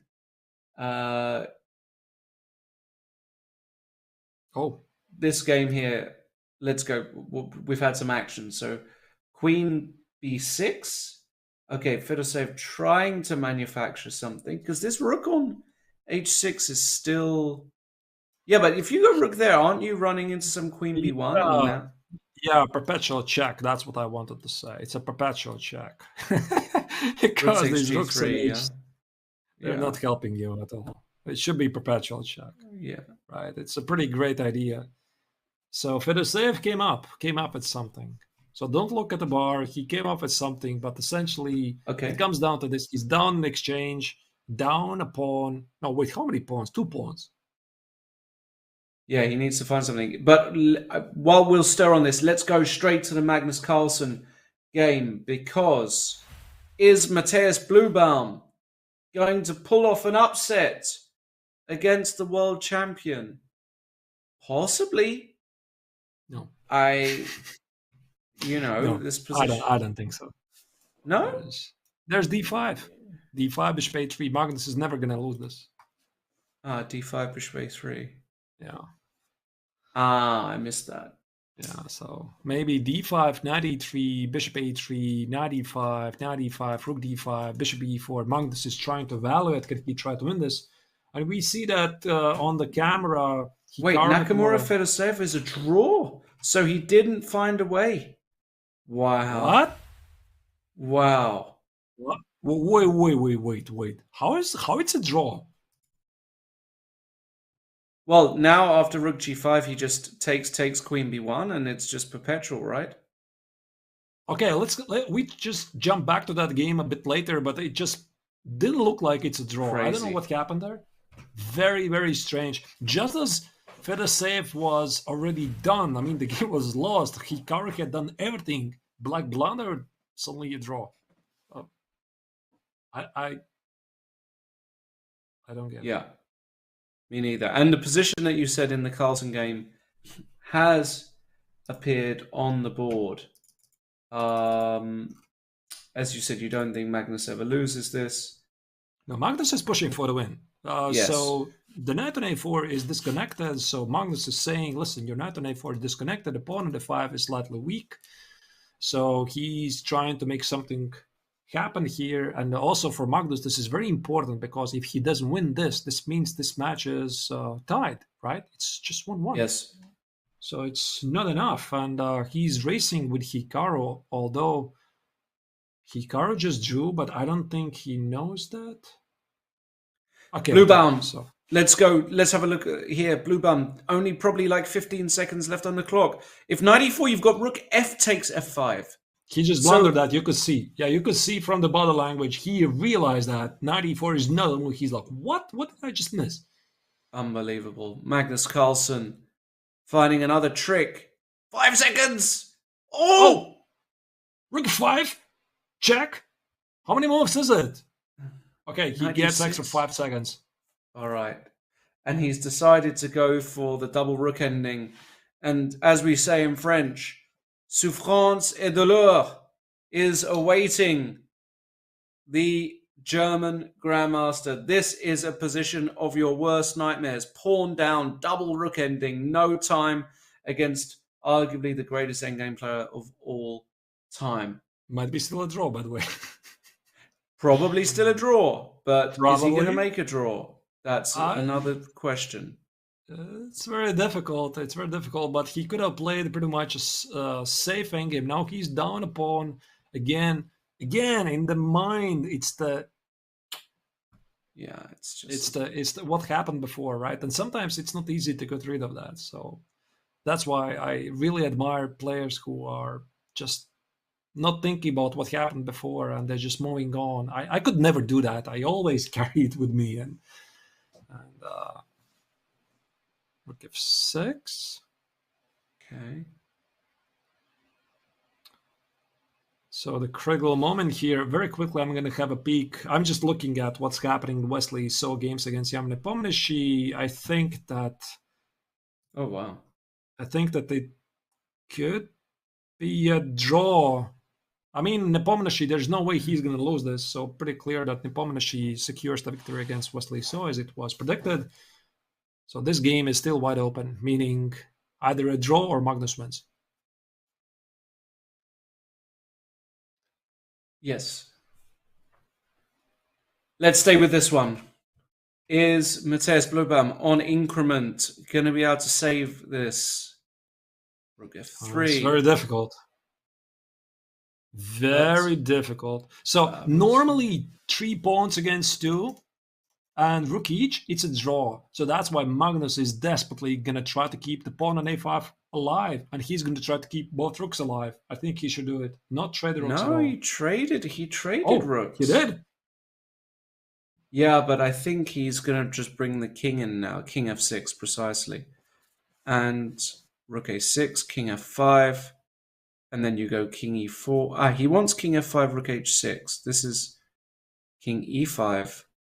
So he's just running to the b3 pawn. Now you can just take rook takes b3, rook h5, f6. I'm not sure if this is winning at all. I'm not sure at all. So Maybe if not. I play rook h8, rook a8, how do you No, win this is good, rook h8. Okay, I put my pawn on the third, right? I guess. Right. Rook a8, a3. And the king runs to b2, right?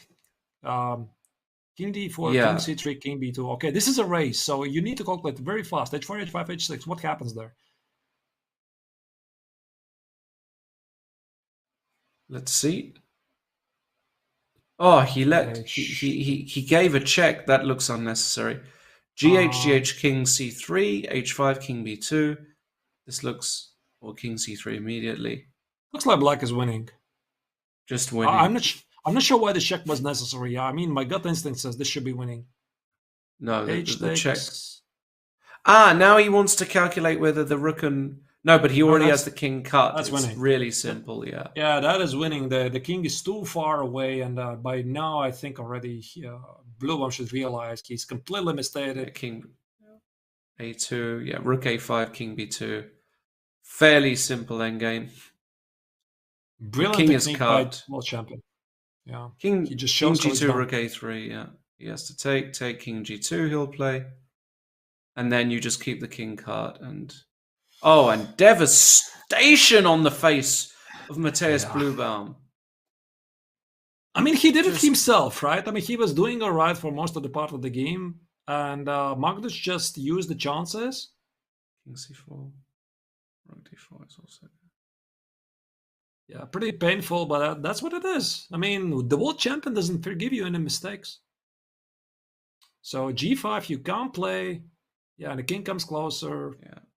This is it. Yeah. That's what the pain looks like. Wow. Yeah, Nepomniachtchi ended up winning that game, by the way. So he didn't even draw it. He ended up winning. And a massive win there for Magnus Carlsen to take the second match when really Matthias Bluebaum will be kicking himself for not at least drawing. He had a good position out of the opening. His middle game was okay, but he blundered a tactic, furious with himself as he storms out of the playing hall. I know that feeling too well. Right. All of us, we have been there. All right. Yeah, so we've been there way too many times. way too many times. Magnus Carlsen leaving now should be happy. He's now got a great position in his group. Let's quickly look at the results of the second match. The second match today. Matthias Bluebaum losing to Magnus Carlsen. 1-1, just 4 draws in Nakamura Fedosei. 4 incredible fights, but all draws. Wild, wacky draws. Wesley So, just he had an accident today. He just didn't turn up. Jan Nepomniachtchi winning the match there, and Abdusaturov beating Gretarsson after Gretarsson couldn't recover psychologically from a great position. And that means the groups are as follows. In Group A, well, we have, I beg your pardon, the standings, I should say, are as follows. Abdusaturov on 8 points. That might need to be changed because he's on 7.5 out of 8, so these might not be completely accurate. But oh, I beg your pardon. 2 points for a win. It is correct. 8 points for Abdusaturov. Nepomniachtchi now with daylight versus Wesley So. Gretarsson not really performing. And in Group B, it is tied at the top. Carlsen and Nakamura sharing the lead with 6 points, but Fedoseev, he's going to need a miracle tomorrow. He's playing against Magnus Carlsen. He's going to have to beat Magnus at least once to have a chance at qualifying. Tomorrow is the final group matches day. Same time, same place. It's been a wild, wacky day as you would expect with Fischer Random Chess. Highs, lows, arters. It's been... I mean... there have been so many moments today where I've been just asking, what just happened? It's very confusing, but very enjoyable. Yes. Sometimes this happens, but yeah, a bit strange from a strategical point of view. Also, this very strange draw agreement of Hikaru Nakamura against Vladimir Fedoseev. You know, I really wanted to check it because there was something that I just couldn't understand how Hikaru managed to agree to a draw in the final position against Vladimir Fedoseev. And here, if we could pull it up. Here Hikaru played Rook G5, which was quite surprisingly played a draw. And apparently, I mean, according to the mighty engines, King G2 was the move to be played. And here, Black has no perpetual check. And the big point is, after King G7, now you have this very beautiful Rook G5. So by doing this, you secure the Rook on H6. Oh, wow. Because Rook G5 is H takes, and after Bishop takes and G5, you simply play, I guess, at some point Queen H8 check, right? So alternatively, Hikaru here, I guess, could have played also H5, which also looked pretty logical. H5 and then threatened to take on G6. So that's why I slightly didn't understand this Rook G5 at all. But a bit strange misstep by Hikaru. All right, let's take a look at tomorrow's matches then. We've got Wesley So against Gretterson. It's going to be critical for Wesley to win both of those. Jan Nepomniachtchi against Nordebek Abdusasrov. That has got the makings of a firecracker. That really will be an exciting match. Nakamura against Bluebaum. Well, Hikaru has to try to win both matches there. Fedorseev Carlsen. That one is going to be also very, very interesting. Two creative players, Fedorseev as well. So resourceful. I've been impressed with him, disappointed with him. I've had all the emotions with Fedorseev today. Guys, it's been an absolute pleasure. Remember to check out... Oh, and then there's one more round of matches. I beg your pardon. Then of course, we've got Carlsen Nakamura in round 6. So it was different today. They played each other today twice. Tomorrow's not the same. Carlsen Nakamura for all the marbles tomorrow could decide who goes through in that group. Bluebaum Fedorseev, Abdusasrov So, Gretterson, Nepomniachtchi. What a day we've got tomorrow to see who advances. Arturs has been great.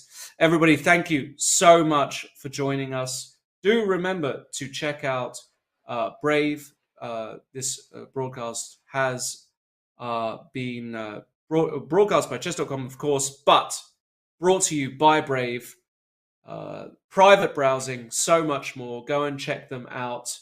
It's brave.com/chess. And do bear in mind that also the women's candidates tournament is currently taking place, and we've got coverage of that as well. Some of the top women players in the world participating. Do check that out. I'm out of breath. I don't know about you, Arturs. I need a breather. Me too. I mean, it's been a very long day, and actually, since we said it at the start, I was at the last month replaced Robert, who is feeling slightly under the weather. So we wish Robert the best of luck to recover. So he's going to be back, one of your favorite commentators, to provide action for the Fischer Chess Random. From me, I say goodbye. It was an absolute pleasure to be here, and I hope you enjoyed it. And come back tomorrow, watching the decisive day of the group matches, and it's gonna be fun. All right, see you. Take care, guys. See you tomorrow. Goodbye.